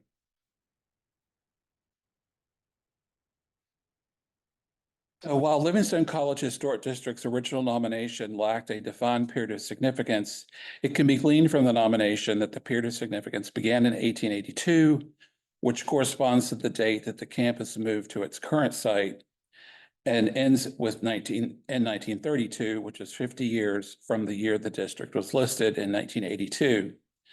The selected areas of significance included ethnic heritage Black, education, religion, social history, and architecture.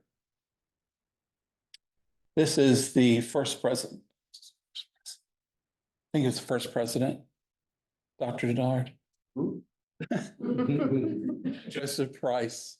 That's his house and it still stands, 1884. So the district combined not only the academic, but the residential buildings as well of faculty members.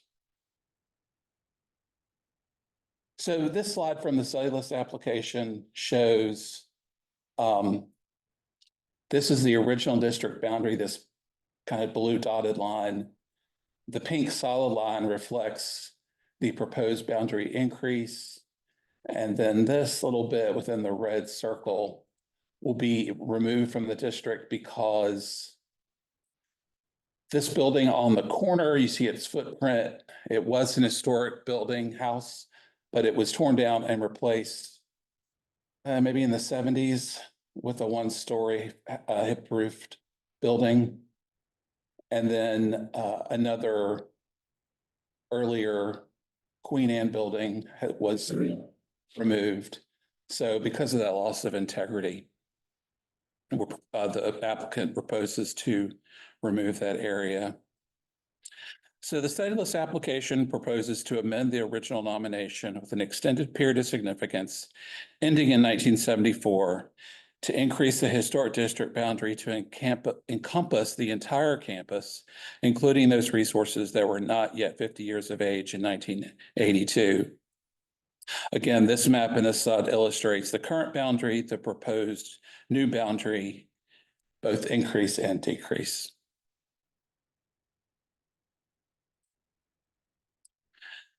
So the amended nomination will provide an expanded history of Livingstone College and its post-World War II growth under the leadership of William Johnson Trent, and Dr. Samuel E. Duncan.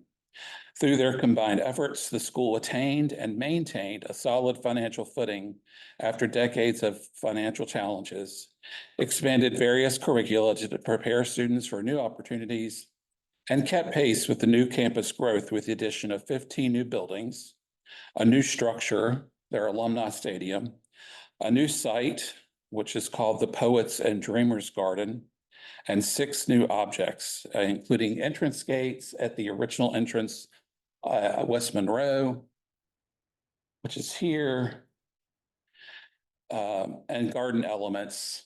Those were all added by 1974. So this is the William Johnson Trent Gymnasium. Believe it or not, so it was constructed in 1947, which was the first building constructed after 1930. So kind of in this modern era, so to speak. There is a Georgian Revival gymnasium somewhere in there, but it was got a facelift, an encapsulation, if you will, in 1967.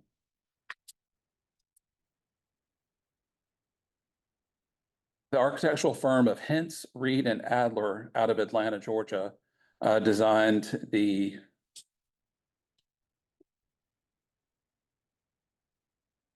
addition, or no, the original building, and in 1967 was designed by Salisbury-based African-American architect Robert F. Stone. According to the cellulose application, the gymnasium marked college's break from traditional collegiate architectural styles and introduced mid-century and contemporary designs into future construction projects.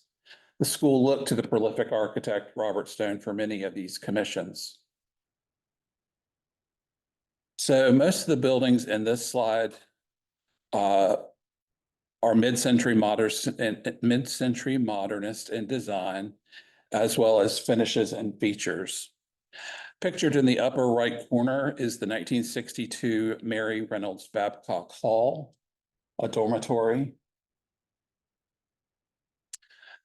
Followed beneath that by the 1969 Annie Vance Tucker Hall, another dormitory. So this building here. The 1965 William Jacob Walls Student Center here.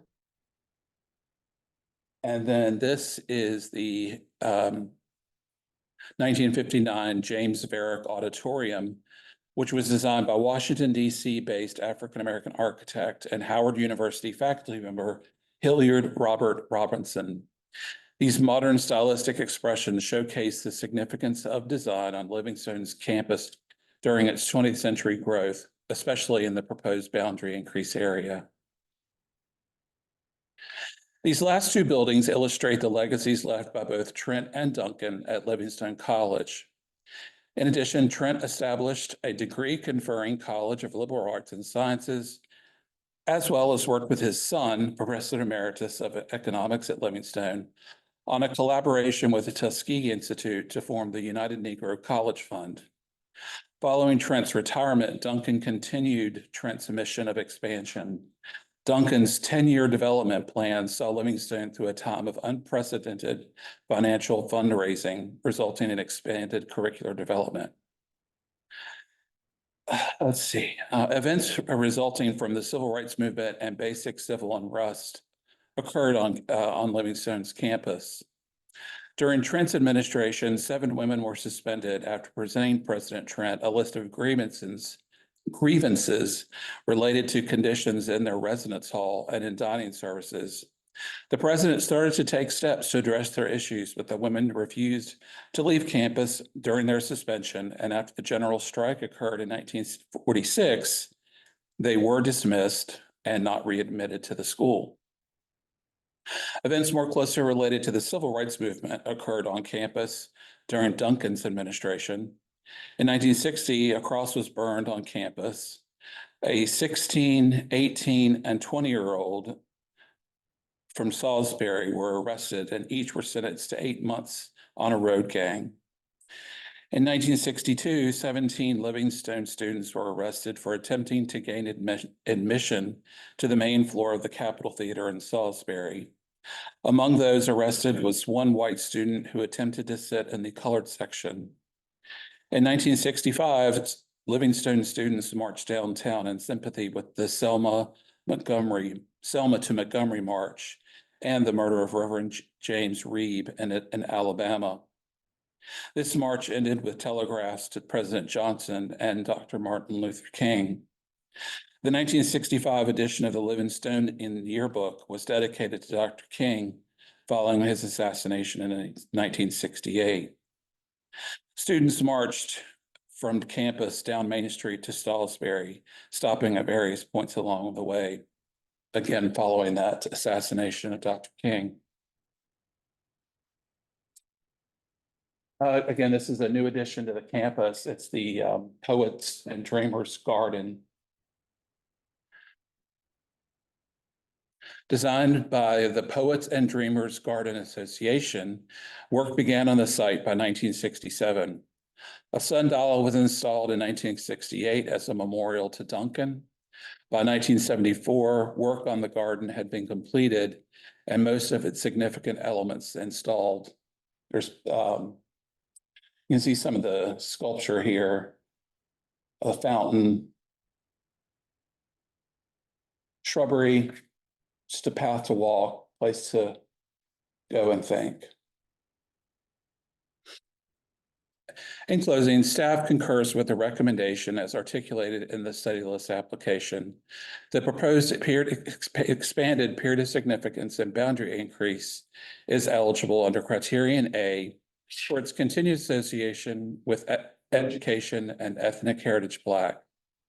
In addition, the proposed boundary increase is also eligible under criterion C with the introduction of mid-century designs across campus, as well as the association with works of two notable African-American architects, Robert R. Taylor, the first African-American student at MIT, and Hilliard R. Robinson.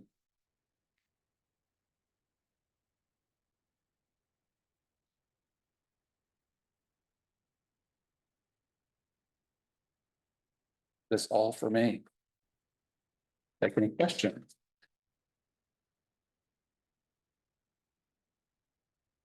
No questions or discussion on that one? I do have a comment. Yeah, please do. I saw the, looking at the photograph of the Carnegie Library. Again, that's, an example of how the Carnegies were able to put libraries in Black communities because they were not allowed to go to the white libraries. And so I like the continued example of those libraries here, because there's one at Bennett College. I've And heard it. Yeah, it's a very sweet one. they were very, very, very important institutions, connecting the library resources to the university as well as the community. So it would have been a central community engaged piece. Yeah, so under Duncan's administration, he oversaw the expansion of Carnegie. I mean, this main block here is archetypal Carnegie Library. So I'm not sure the extent of the expansion, but I would imagine from here back. But I love learning so much that I went back for a second master's in library science. And I did a paper on Carnegie and his, he had his own in-house architect.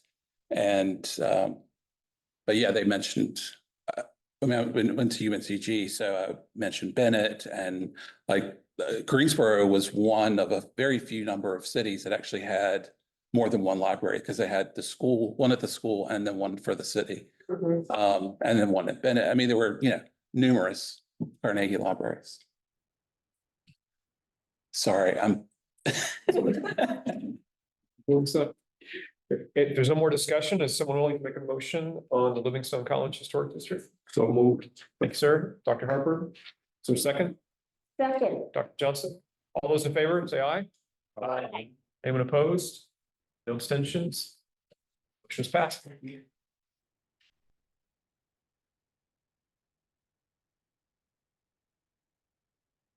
Okay, we are heading to Durham County to Beechwood Cemetery. Self-arranged here. Here's Durham. The cemetery is located in southern Durham at the intersection of Cornwallis Road and Fayetteville Street. And this 1940 aerial shows you this cemetery, and then this map illustrates the sections within it. And they're pretty easy to discern from the air today. Beechwood is a 24-acre cemetery established in 1926. It was Durham's first and only municipal cemetery for African-American burials. Prior to its creation, Durham's Black citizenry used Geer Cemetery, which you all recently recommended for listing and has been listed in the National Register. And other small private burial grounds, including Fitzgerald, which was part of the West End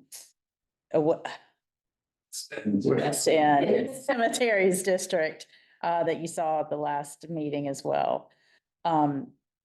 Let's see. Originally, iron markers or wooden markers located burials in the cemetery, but over time these have deteriorated and none remain today. Most extant markers are flat granite flush with the ground or typical 20th century upright granite markers dating from the early 20th century to the present day. The application argues that Beechwood is significant for its association with Black history, civil rights, and politics as a segregation era burial location where many of Durham's Black leaders rest. Cemeteries must meet the National Register criteria plus criteria consideration D. So if you look at the criteria, the regular criteria first, A is the most likely path forward for this cemetery. There are numerous important people buried here, but it's unlikely that the cemetery would be the best representation of their lives. Its design and artistic features aren't particularly remarkable, so that eliminates C. And the potential to extract information via archaeology doesn't seem particularly strong here.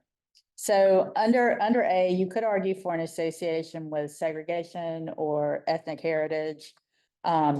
But then you have to address criteria consideration D, and simply being a municipal cemetery for Black citizens might qualify that as that association with historic events or pattern of events under A. But the guidance for meeting the consideration goes on to say that a cemetery associated with history will not be eligible if other extant historic properties better convey association with that history. Durham's African-American history is of course very rich, and while swaths of homes, and we've touched on that today, homes and buildings associated with that history have been lost to development and highway construction, but much remains to convey an association with Black history in Durham. And staff does not feel that the cemetery can fulfill the requirements laid out in consideration D. So that staff does not recommend listing that. I will continue on with Magnolia House unless anyone has any questions or discussion on Beechwood. Okay. So this is Magnolia House. This is located in Greensboro in Guilford County. It's just about right in the middle of Greensboro. It is listed as a contributing resource within the South Greensboro Historic District. And that district was added to the register in 1991. And this is an outline of what the likely boundary would be. This is coming forward, even though it's already listed, it's coming forward for individual listing in the future as part of multiple properties documentation of Green Book resources across the whole state. So this was originally the home of a white salesman named D.D. DeButts. It was constructed around 1898. And the National Register listing doesn't mention the house as a Green Book listed hotel. The nomination focuses on the neighborhood's history as a white community prior to World War II. And then after World War II, the neighborhood shifted fairly abruptly and rapidly from an all-white enclave to an all-Black neighborhood. In 1949, it opened as the Magnolia Hotel and began a 6-year run in the Green Book. That's the Green Book. There it is. In one of the editions of the Green Book. The Green Book, as I'm assuming you all know, but if you don't, it's a travel guide designed to help African-American travelers find accommodations, food, and services in locations across the United States. Today, the house has been revived as the Magnolia House, a boutique hotel. You've probably already noticed a few changes to the exterior as we were moving around, including this front door, which is a replacement.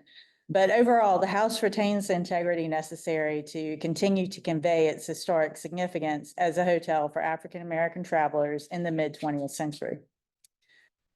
This is a sketch floor plan that includes a modern commercial kitchen, but it's generally true to the original layout. The hotel became a popular destination for African-American travelers who were excluded from white hotels. And guests of note included James Brown, Ray Charles, Ruth Brown, who is a singer. I did have to look her up. Joe Tex, Ike and Tina Turner, Carter G. Woodson, and Jackie Robinson. And as I say, that's kind of just to name a few. Staff does recommend adding the Magnolia House to the study list. Its period of significance would span the years the house was listed in the Green Book. And it's likely eligible under criteria A in the areas of commerce, entertainment, recreation, and or ethnic heritage. Any questions, comments? So are you saying this is as an individual or be part of the multiple property? But it's the study listing is to set it up so that it could go with the multiple property documentation form, which will be forthcoming eventually. And that is a grant funded, National Park Service grant funded project. And we're excited to have that well underway. Field work's well underway. Are other ones already could also be preemptively studied? Yes, so we knew that we felt like this was eligible and the owner was interested. So that was sort of low hanging fruit that we could have an owner at the ready to move forward with a nomination. Then the NPDF will set up a situation where other owners or other advocates can get things listed using the NPDF as kind of a base. It will make the nominating process cheaper and faster going forward. Any other questions? Just saying that, African American Heritage Commission is fully supportive and behind, Yes, this project. yes. Okay, we will carry on with Oak Lawn Park.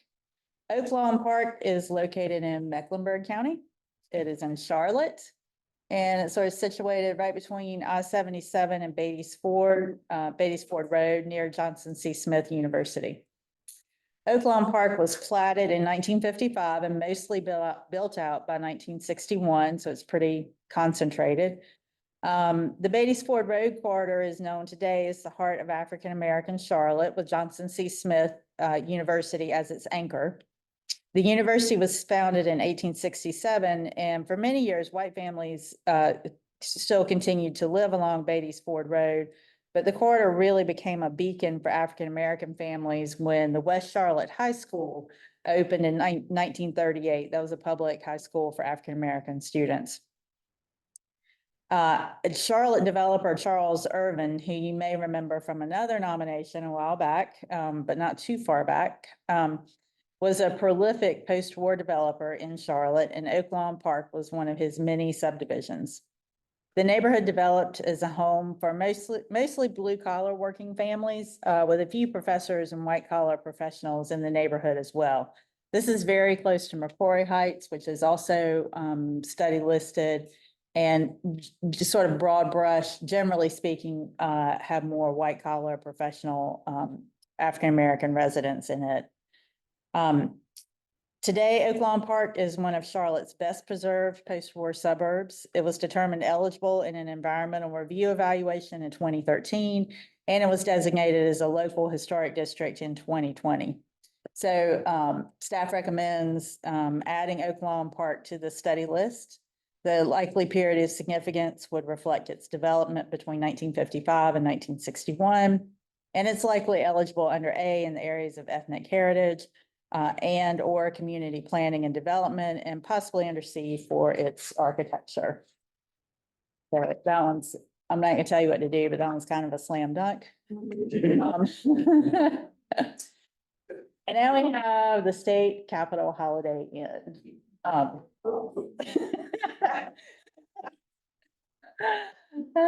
Dr. Johnson's reaction is similar to many reactions. The State Capitol Holiday Inn is a 19-story hotel located here in Wake County, just a couple of blocks away. Here you can see it just outside the Capitol Area Historic District boundary. It was completed in 1969. It was designed by Lundgren and Maurer of Austin, Texas. The hotel was constructed at a time when downtown was becoming less appealing to developers, but this location between downtown and NC State's campus was a prime location for a hotel to serve travelers who were coming on government business or on university business. Kim and Wilson founded the Holiday Inn in Memphis, Tennessee in 1952.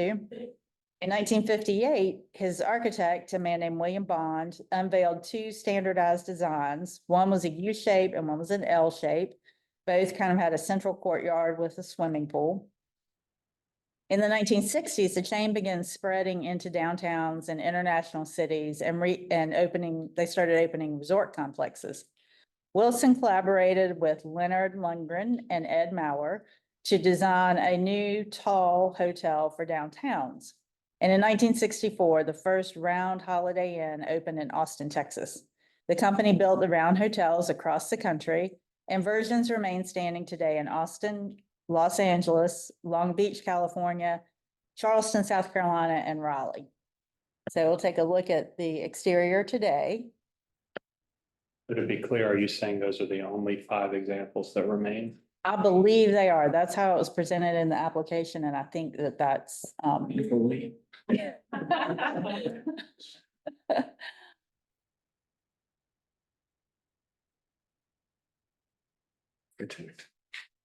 Seriously. all right. Work on change. So let's talk about what has changed. So the view on the left is the east elevation today. And then the view on the right is sort of shows you the west and south elevations. But even though they're not exactly in the same location, you can see that the enclosure of the balconies is the most striking exterior change. And so that's kind of a detail, and it shows you the balconies are still there. I mean, their little platforms are still there, but they are fully enclosed. And then the base is surrounded by a circular parking deck. Originally, that was covered with a combination of concrete panels and then sections of pierced concrete block. The pierced block remains, but the solid panels have been removed, and they added sort of a metal kind of awning on the front. The pool, still visible in 2010, is gone now. And of course, the sign is gone. The Austin, Texas version that's the very first one, and they put a great big addition on it. Let's see, these are, the one on the bottom left is the one from Los Angeles. And the one on the bottom right is from Long Beach. And both of those are in really, really good condition. And then this is the one from Charleston. Charleston hasn't been changed very much, although they did change some of the paneling around the top there. So staff discussed this for a long time. This came before the committee it came in for staff review. I don't know if it made it to the committee or not, but staff discussed it in 2018. And at that time did not feel like it was a good candidate. After some discussion on this a couple of weeks ago, staff did recommend adding it to the study list, most likely eligible under A in the areas of commerce or recreation and entertainment. Because of alterations, staff did not feel it was a good candidate under C.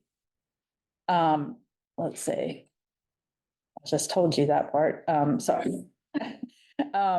Staff did feel that the choice by a large multinational chain to build kind of a signature design in downtown Raleigh in the 1960s may have some significance in the area of commerce. Additionally, there were a number of hotels built in Raleigh during this era, and this one does actually retain some of the best integrity from that era. So I will leave that in your capable hands. You know who's bringing this forward or why? Because I thought this was going to be torn down. Right. The applicant is from an architect's office, and don't know why. Sarah, I have a procedural question for you. You presented on 4 properties. Mhm. I have a comment on the first one, and maybe a comment on this one. Others may also. So how do you want us to handle that? If y'all want to go back and go to the first one and go through them one at a time and vote or discuss and vote, certainly do that. Just, we can maybe get them quickly, but just so that Yes, we'll have a chance to discuss that. Not recommending the first one, but you're recommending the other 3. you got it. Again, The staff has recommended the first one not be, that's correct, right? I just want the to, other 3, the staff are recommending the other. that's correct. Before making a motion, Sarah, is that, we can, okay. I don't just like, make a comment on the first one, which is Beechwood Cemetery. I understand the staff recommendation is no, that not be study listed. I don't necessarily disagree, but my question is, I'm thinking about that perpetual care cemeteries. I realize aesthetically, those aren't the most appealing, given what we often think about in terms of historic cemeteries, where the marker styles, fencing, other attributes, landscape qualities are obviously stand out. My question is there a context for perpetual care cemeteries as a mid-century modern type development, similar to, say, ranch houses or post-World War II housing? There is not, and I don't know the way the National Register is. The register is designed to make it hard to list a cemetery, kind of because everyone thinks their cemetery is special. So it's by design difficult, and I don't know that.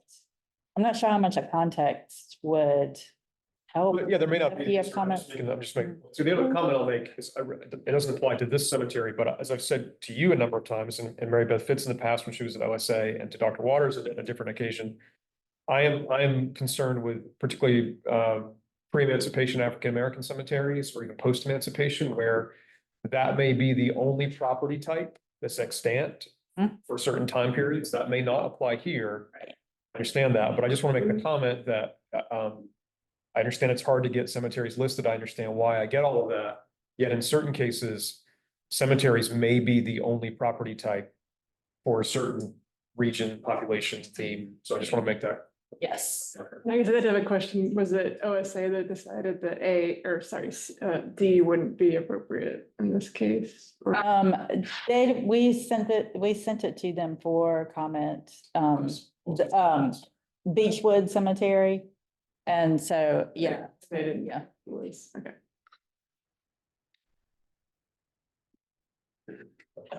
That's all I have for Ed, nothing we can for Beechwood, but if there are other comments, we're gonna take a vote on Beechwood now. Is there any other discussion on that one in terms of staff recommendation? Someone like to make a motion on Beechwood Cemetery? We want to have more discussion?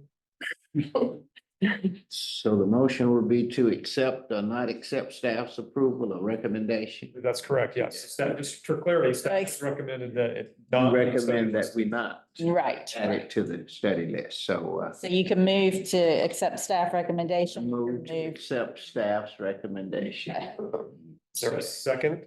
Second. David Bergstone, thank you. Okay, those in favor say aye. Aye. Anyone opposed? No abstentions? Okay. Beechwood, All right, Magnolia House would be the next one. comments, questions, or discussions on Magnolia House? Dr. Johnson? I already said my Okay. comment. I move to approve. Okay, we have a motion. Is there a second? Second. Thank you, Dr. Harper. All those in favor, say aye. Aye. Anyone opposed?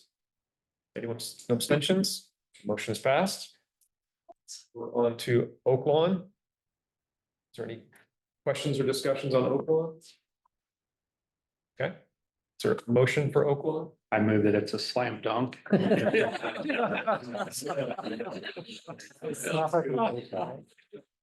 Dr. Fiss is the second. Well, And all those in favor, say aye. Aye. Is there anyone opposed? Abstentions? It's passed. And then the last one, state capital holiday, is there, I feel like there might be some discussion here. People want to say a few things.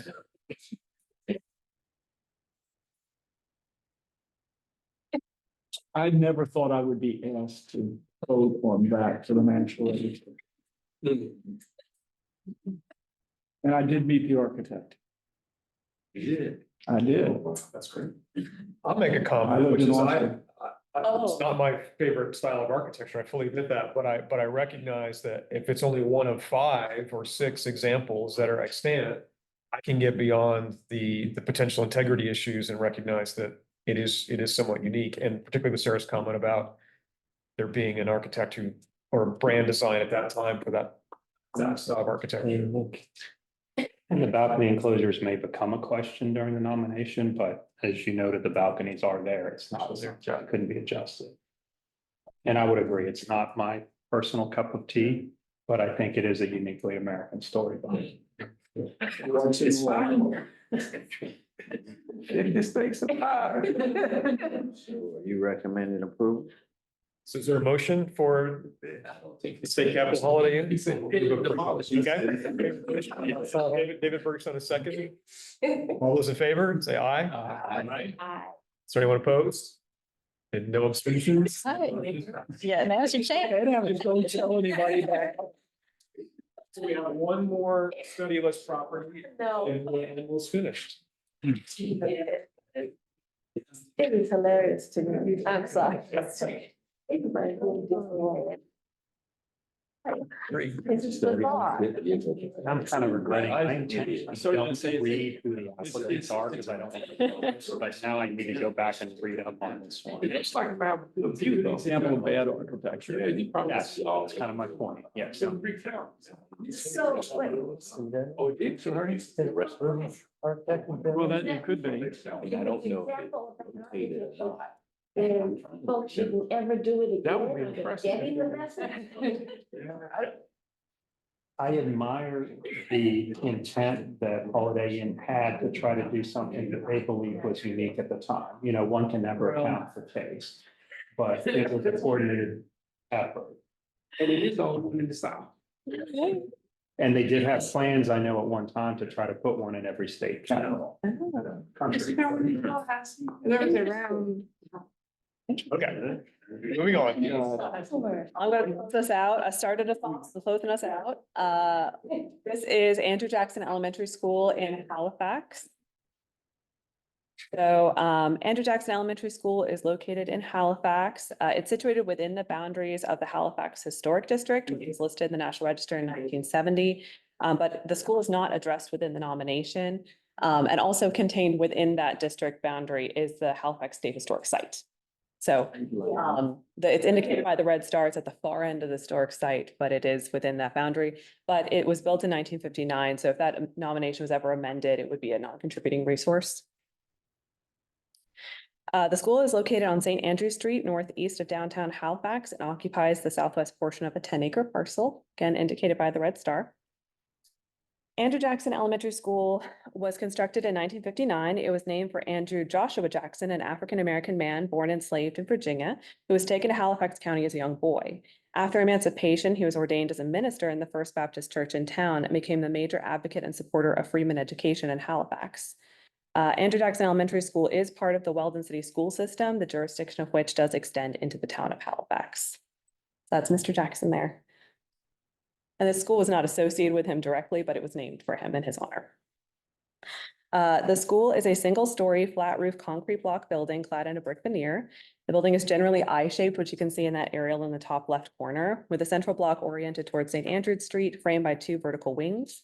The two vertical sections form a small courtyard to the rear of the building.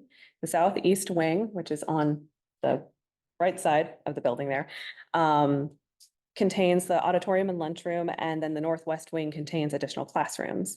This is the facade of the school. You can see all of those kind of white patches sections along the front originally held multi-light metal sashes, probably awning sashes from what I've seen. I did have a picture, but it had school children in it, and I wasn't gonna include that without their permission. But those were most likely infilled with concrete block when air conditioning was installed in the school. So that is one of the major modifications to the school that's occurred. There are a couple left on the admin block, which we'll see, and also on the lunchroom. But the big banks of windows have been enclosed with concrete block. During the mid-20th century, both Halifax County and Weldon City schools were segregated. Even after the Supreme Court ruled on Brown versus Board of Education in 1954, schools in Halifax remained effectively segregated for the next 15 years. In 1956, the Halifax County Board of Education proposed a spending plan that included school consolidation and the construction of a new school for African-American students. Funded by a local bond, Andrew Jackson Elementary School was completed in 1959, and the school was designed by Charles Craig Davis Jr., a locally prolific architect, who designed over 30 school projects in Halifax County between 1958 and 1978. And you can see the windows that are remaining, that's on the admin block there. The ones that were in these larger sections would have been a much larger window, but probably had like an awning sash in the middle somewhere. So it would have been somewhat similar. And you can see going around, this is the northwest elevation showing you that classroom block, and then also to the back where the courtyard is, seeing all of those windows that have been enclosed with either concrete block or metal siding.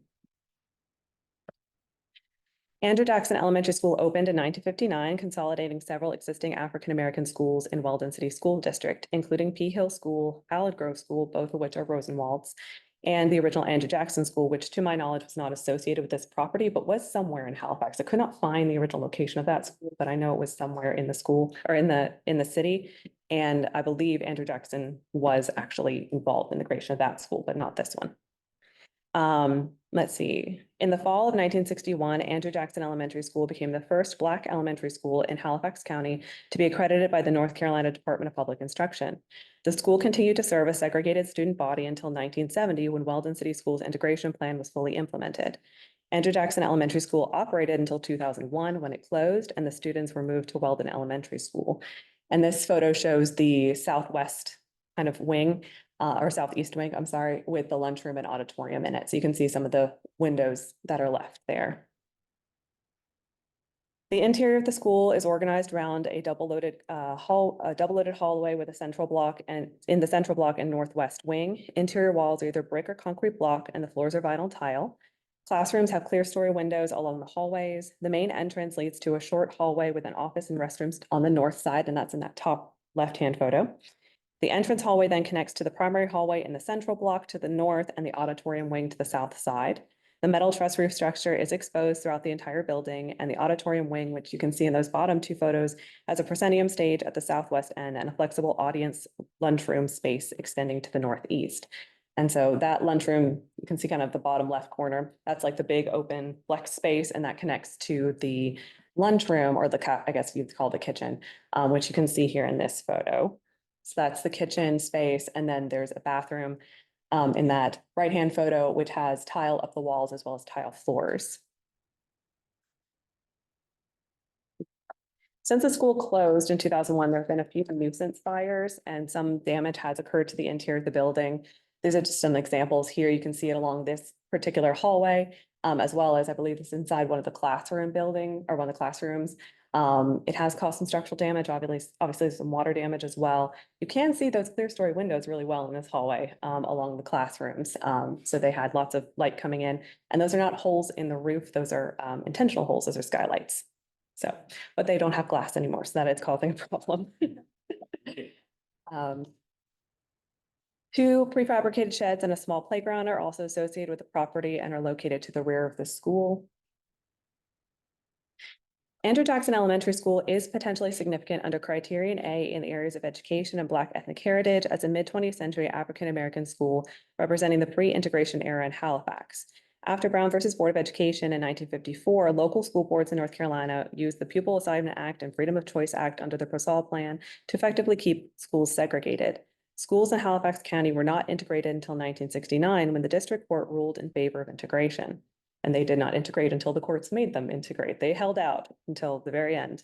Constructed in 1959, Andrew Jackson Elementary School represents a unique moment in the county's pre-integration history as a segregated school built for Black students after Brown versus Board of Education. And I did take a look at our database to see what other resources from this era we had. This was the only comparable I could find in our database. There may be more out there, but this is just what we have documented right now. This is Dawson Elementary School near Scotland Neck, which is kind of on the other side of the town now. It just went right out of my head. Enfield, maybe? But it's on the kind of the other side of the county. And it was constructed in 1954 and 1959 with later additions in the 60s and 70s. It was determined eligible in 2018 as part of a environmental review project as a pre-integration era school. It's very similar in its form. It's flat roof, concrete block, brick veneer. It does have its windows, which we lack. Probably the windows would have been somewhat similar. And like I said, there could be additional schools, but we just don't have the documentation of them right now. So this is another example. It does have a slightly different history than Andrew Jackson. There was an original Dawson school that was located next to it. It's no longer there.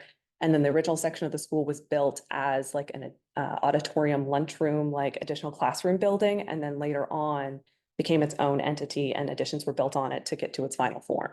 So it's got a slightly different history, but it is the only comparable we have. Okay. Despite later changes, Andrew Jackson Elementary School still retains a moderate degree of integrity. The school retains its original form and interior plan with double-loaded corridors lined with classrooms. The majority of the exterior and interior finishes are also still extant, although again, there has been damage and the enclosure of the windows. The enclosure of the windows does impact its integrity, but overall it retains the character-defining features that identify it as a mid-20th century school constructed for African-American students during the pre-integration era. And we talked about this for quite a bit as well as another one we had a lot of discussions about. And we felt that despite the integrity concerns, the windows are gone. We still felt like the windows kind of read because of that concrete block. So we were inclined at the very least to say that it was at least deserving of additional study to determine if it could move forward. So staff does recommend placement of the Andrew Jackson Elementary School on the state study list for potential significance under criterion A in the area of education and Black ethnic heritage. So that is Andrew Jackson School. Again, what you were saying about the schools association with the name Andrew Jackson and the individual there. So Andrew Jackson, he was after he was emancipated, I'm not exactly sure his full story, but he was trained as a blacksmith while he was enslaved. After slavery, he was involved with the First Baptist Church in town, which is one of the earliest African-American churches in Halifax. And that one is in not this Halifax Historic District, but the other Halifax Historic District for the town itself. So he was involved with that, and he was also very interested in freedmen education. And I think he was involved, I really couldn't find as much information about it as I wanted to, but I think he was involved in the founding of the first Andrew Jackson School, which was not this school. It was not on this property as far as I can tell. It was somewhere in Halifax. I did a lot of searching and couldn't figure out where it was. But he was involved with that school. And then when this school was built, and the schools were consolidated, it was named in his honor. So he died, I forget when he died, but a while before this school was built. So he was not involved with the construction of this school. Again, I couldn't find as much as I wanted to find. There's something interesting going on with the Weldon City School System and the Halifax County School System, because Weldon City Schools overlap somehow in Halifax, and I'm pretty sure there's some kind of complicated history and it might tie into, I'm getting a nod, yes, okay. We felt like there was a story there with that, and probably with integration and segregation and using that as a way of manipulating the school districts, but again, couldn't quite figure out what it was, just from my initial research. So we felt like there was at least some potential for additional research and that we might find a story that was, more impactful. So do you know anything about it, Dr. Johnson, in terms of stuff off the top of your head?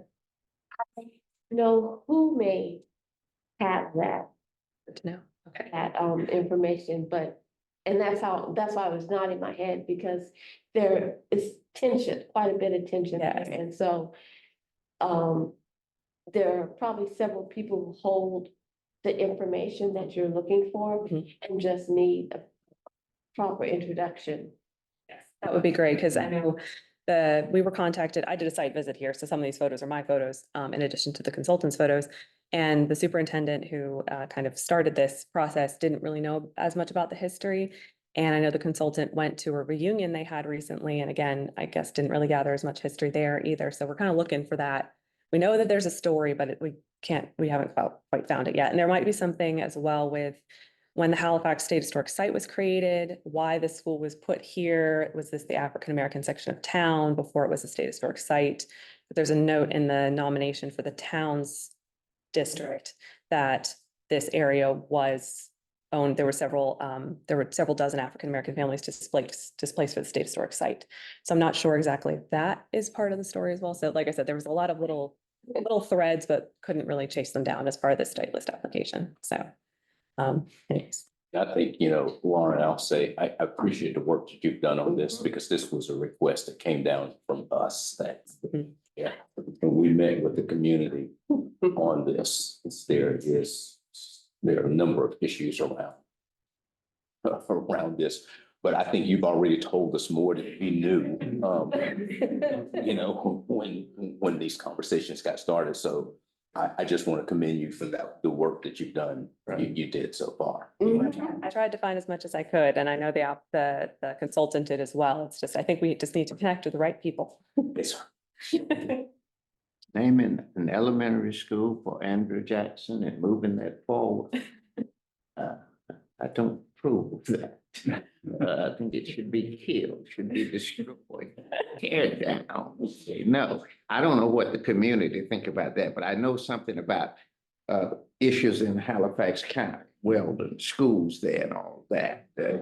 And in the former board, the board chair, at the time that we got the conversation started around this, Tank Williams, who helped, you may have met with him a while. I don't remember. And, he and I had multiple conversations about this, and they wanted to see if it was possible to move it forward.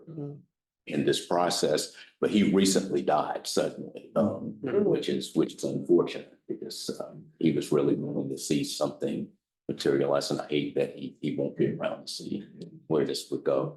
There was a national program, you remember Ted Koppel's show Nightline? He did a special study on developments in Halifax, Weldon, and the schools and all of that, how these folk were, just opposed to, the desegregation of school.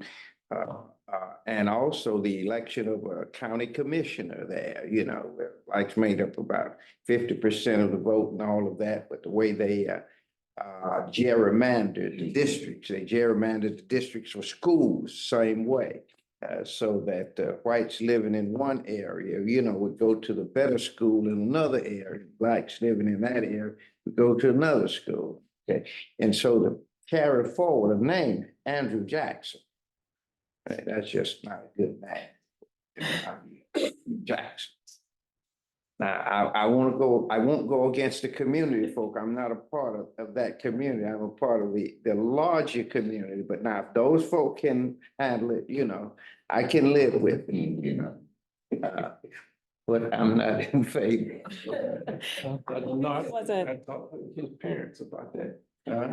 His parents named Andrew Joshua Jackson. That's interesting though. Well, he was born enslaved, so I'm sure it was a name given to Very him. interesting. Adopted it for himself. So, North Carolina. But that was an earlier school that had his name, right? We don't have to carry it forward, with this later, school. Because as we learn better, we should do better, right?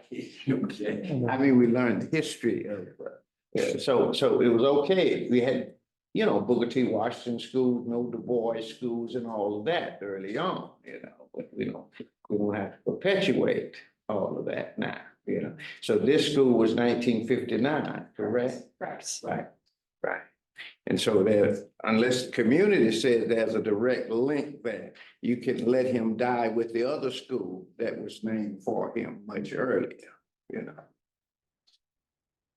Okay, yeah. That's the community. Yeah. Yeah, for the community. So, any other questions? Any other discussion or questions for Lauren on the? We have a flip of the mill building with windows and the school building without windows. But. So same issue about. In a good case and so is there a motion on this one? Move to approve. Sorry, Dr. Harper seconded. All those in favor say aye. I, Aye. Anyone opposed? No abstentions? Sorry. Dr. Denard. Dr. Denard opposed, yes. Sorry, I apologize for getting ahead of myself. One opposition. Then we're essentially done, but before we adjourn, I'd like to take a few minutes, if you'll indulge me. I was talking with Dr. Johnson at lunchtime. She was telling me about the trip that she just returned from, and it's so important. I asked her if she'd be willing to share with the rest of us her observations and comments, and if you're willing. Dr. Johnson. thank you, Chair. And I won't take up much of y'all's time, but it's something that will be coming, we'll be talking about more and more with the Office of Archives and History. And three of us from North Carolina went as a part of a United States Civil Rights pilgrimage tour in 8 different states, primarily led by Tennessee. They had like 50 folks that they brought down. We're talking about the civil rights sites that the states have each of the states have identified and how to better promote them. And part of this is not just promoting them for tourism, but also elevating the history and the story. And one of the things that I'm pledging to do with my various work is to help us really elevate the story in North Carolina. It is very interesting. It's not just US modern civil rights that we can talk about if we look at the long history of resistance to oppression that has occurred in the state and the ways that has happened. And we've got sites that tell that story. but we need to elevate it a little bit more. And one of the interesting things is the connection between this, how they talk about Montgomery, and we did we went across the Pettus Bridge, Edmund Pettus Bridge. kind of- That was, and to look at Selma now, and as a preservationist, it is really, they have serious problems, and a lot of it's like industry. So seeing what that was, but that spark of spirit still there. And then to go to Montgomery and all of the resources they have in terms of his history was amazing. We went to Dexter King Memorial Church, and there was a young man who gave Dr. King's speech from the pulpit as Dr. King. And it made me think about how we can utilize our young people to be able to kind of reenact. We have different kinds of reenactors in the States. Why not reenact those stories like a Ella Baker? My favorite is Abraham Galloway, but that's a whole nother, the precursors to what we've done. And so that civil rights story the main thing was going to the Equal Justice Initiative's Legacy Museum, which that was the hardest museum I've ever gone through, but one of the most important. The weight of the story and the through line from enslavement all the way to mass incarceration, the way they did that, elevating various stories and who's participating, and doing it with the kind of technology, starting with just the water. And then the sound of the water, then the sight, and then you go through the various components and you can hear people talking the story. But that isn't all that Bryan Stevenson has done as a lawyer, as a conservationist. He has a sculpture garden.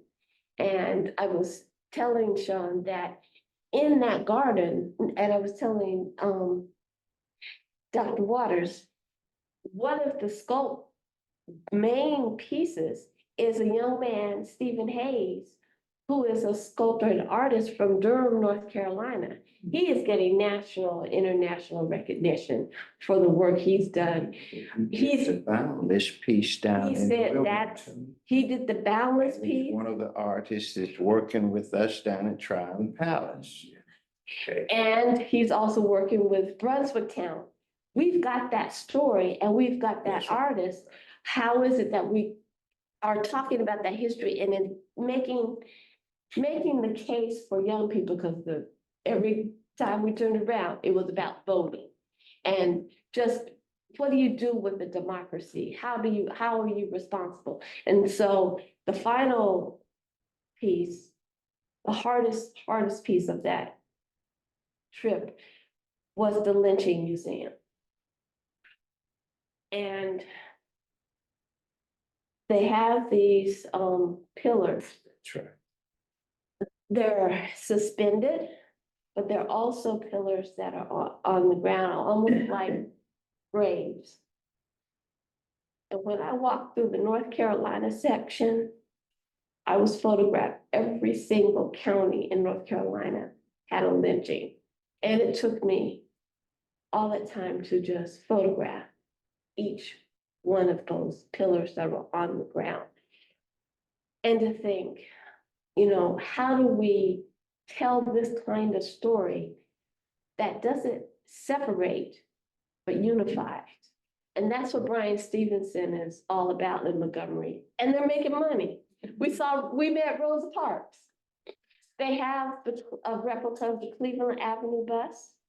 And there's an actress who depicts her. And so I took you to the depths, but the highlight was meeting Fred Gray, who was the attorney for Rosa Parks, Mrs. Parks. Also, the other 4 Black women prior to Rosa Parks who were arrested because of their actions in not being removed from their seats on public transportation. He's 94, sharp as a whip, and Toe said, I'm telling you the story of this, where Joanne Robinson, who was an instructor at Alabama State, she got her students, and overnight, they mimeographed thousands of flyers in order to put out the word that we're going to boycott. And they didn't use in the legal papers the term boycott, which was really interesting because of the legal ramifications of stopping someone's business. So they said they came up with the title. They were the Montgomery Improvement Association. And this was a project. And he talked about how he sat with Joanne Robinson, Professor Robinson, in her home as they were crafting what they do and making decisions, the strategic decisions that they had to make. Like, it was supposed to be one day, but they thought about it and said, this is until we are able to ride those buses. And I'm paraphrasing. We're just gonna and it took 380 something days. And he went through the whole story, even the legal components that he participated in. And to hear him in 2024 talking about the necessity of how you address this is through the people that you elect to represent you in the way that you want to be represented. And here, his whole lifetime. And he was 24. That's the other piece. When he had just come out of Trained lawyer. school, trained lawyer up in. Intern with death row inmates in Georgia. That's where he got excited about what he's doing. But he was set out to be he said he was supposed to be a preacher. Yeah. And again, he was led to a different path and an amazing path. And so that was the power of being able to be in community with others. And so we want to bring that home and again, lift up the sites that we have. Because we have some amazing stories. We do.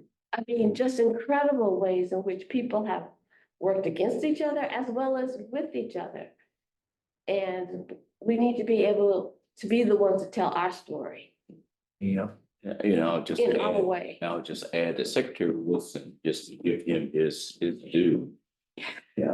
He has been very committed to this, and he just recently, we brought together a team on the whole issue of lynching in North Carolina. Yeah. And instead of just trying to put something together, he has approved funding for a major study to look at, to try to get the depth of this whole incident in North Carolina. So we have hired a scholar who's going to do that research, and he is committed department funds to do that study. So we'll see what comes out of that. And I think that's a part of the process that we want to do here. So I want to just mention that. And I have to thank Secretary Wilson, Secretary Wilson for that, and also sending us down to this pilgrimage to kind of start strategizing what we want to do. Less than a month ago, New Bern had a program where they recognized one of these persons that had been lynched down at the site, then collected soil. I saw the social. And, yeah. Okay. So I'm all in favor of this, as long as we don't misuse this history to talk about, Dr. King on steroids. You understand what I'm saying? Anybody would associate, Dr. King with Lieutenant Governor Mark Robinson, based on what one has done, what the other one has not done. I mean, that's terrible. So now, I know I've done a lot of work in Mississippi with the Fannie Lou Hamer Institute, and we've gone all over the state and out of the state, these historic sites. When you look at Self, you see the developments there. I mean, it's like you step back, way back. Beverly Perdue, when she was governor of North Carolina, says that North Carolina was becoming like the new Mississippi. you know. And there are connections there with, I'm in eastern North Carolina, you know, and I see, you know, some of those connections that we have a lot of history. If we can use this history properly and not allow it to become the opium of the people, you know, then I'm in favor of that. But so often, you know, our history, you know, gets misused or co-opted, you know, by other forces, and it doesn't work in our best interests, you know. And that's what we have to be concerned about when we go into that, to say we're not going to give folks some additional ammunition, you know, to push us back and all of that, because we won't go back. Okay. So I'm in favor. I'm excited about this if we can work on this. But we see the fights at these historic sites, you know, in these places, you know, where folk are willing to entertain some ideas, yeah, but not really, you know, deal with the fundamentals. And I'm talking about Roll Tide in Alabama, you know. I love sports with what we've seen done there with Saban. And what we saw also with 2013 with Shelby County, Alabama versus Holden, you know, which gutted the 1965 Civil Rights Act. And we are fighting now, you know, to take away the rights of African-American voters, as opposed to clothing them with the right. So we're going back there, but we want to go forward in some areas. So that's what I'm saying. That's the danger. As beautiful as that. But that's why I said it was weighty, and that it wasn't the kind of sugarcoating. It was, here's the context that you got to understand. So we don't go down the path, continue down the path that is going to take us backward. And that, I mean, it's up to us to be able to do that kind of work. I think we can do that even with a group like this, and this is what I'm talking about with the infield pieces, you know, in the historic districts. You know, I mean, we can make adjustments here, you know, as we see adjustments that are needed and move forward and all of that. But, yeah, so I'm in favor. That's great. Thank you, Dr. Johnson, Dr. Dennard. Appreciate your comments. I know thanks for everyone for indulging us, and it was important. And thanks for sharing your personal experience. With that, I'll bring us back. I want to hopefully end on an optimistic note. Just remember to fill out your paperwork before we go. And the last thing I need to hear is a motion to adjourn. So move. Thank you. Dr. Dennard is a second. All those in favor? Aye. Is there anyone opposed? No abstentions. Thank you, everyone, for the great meeting. And see you in a few months. Good stuff.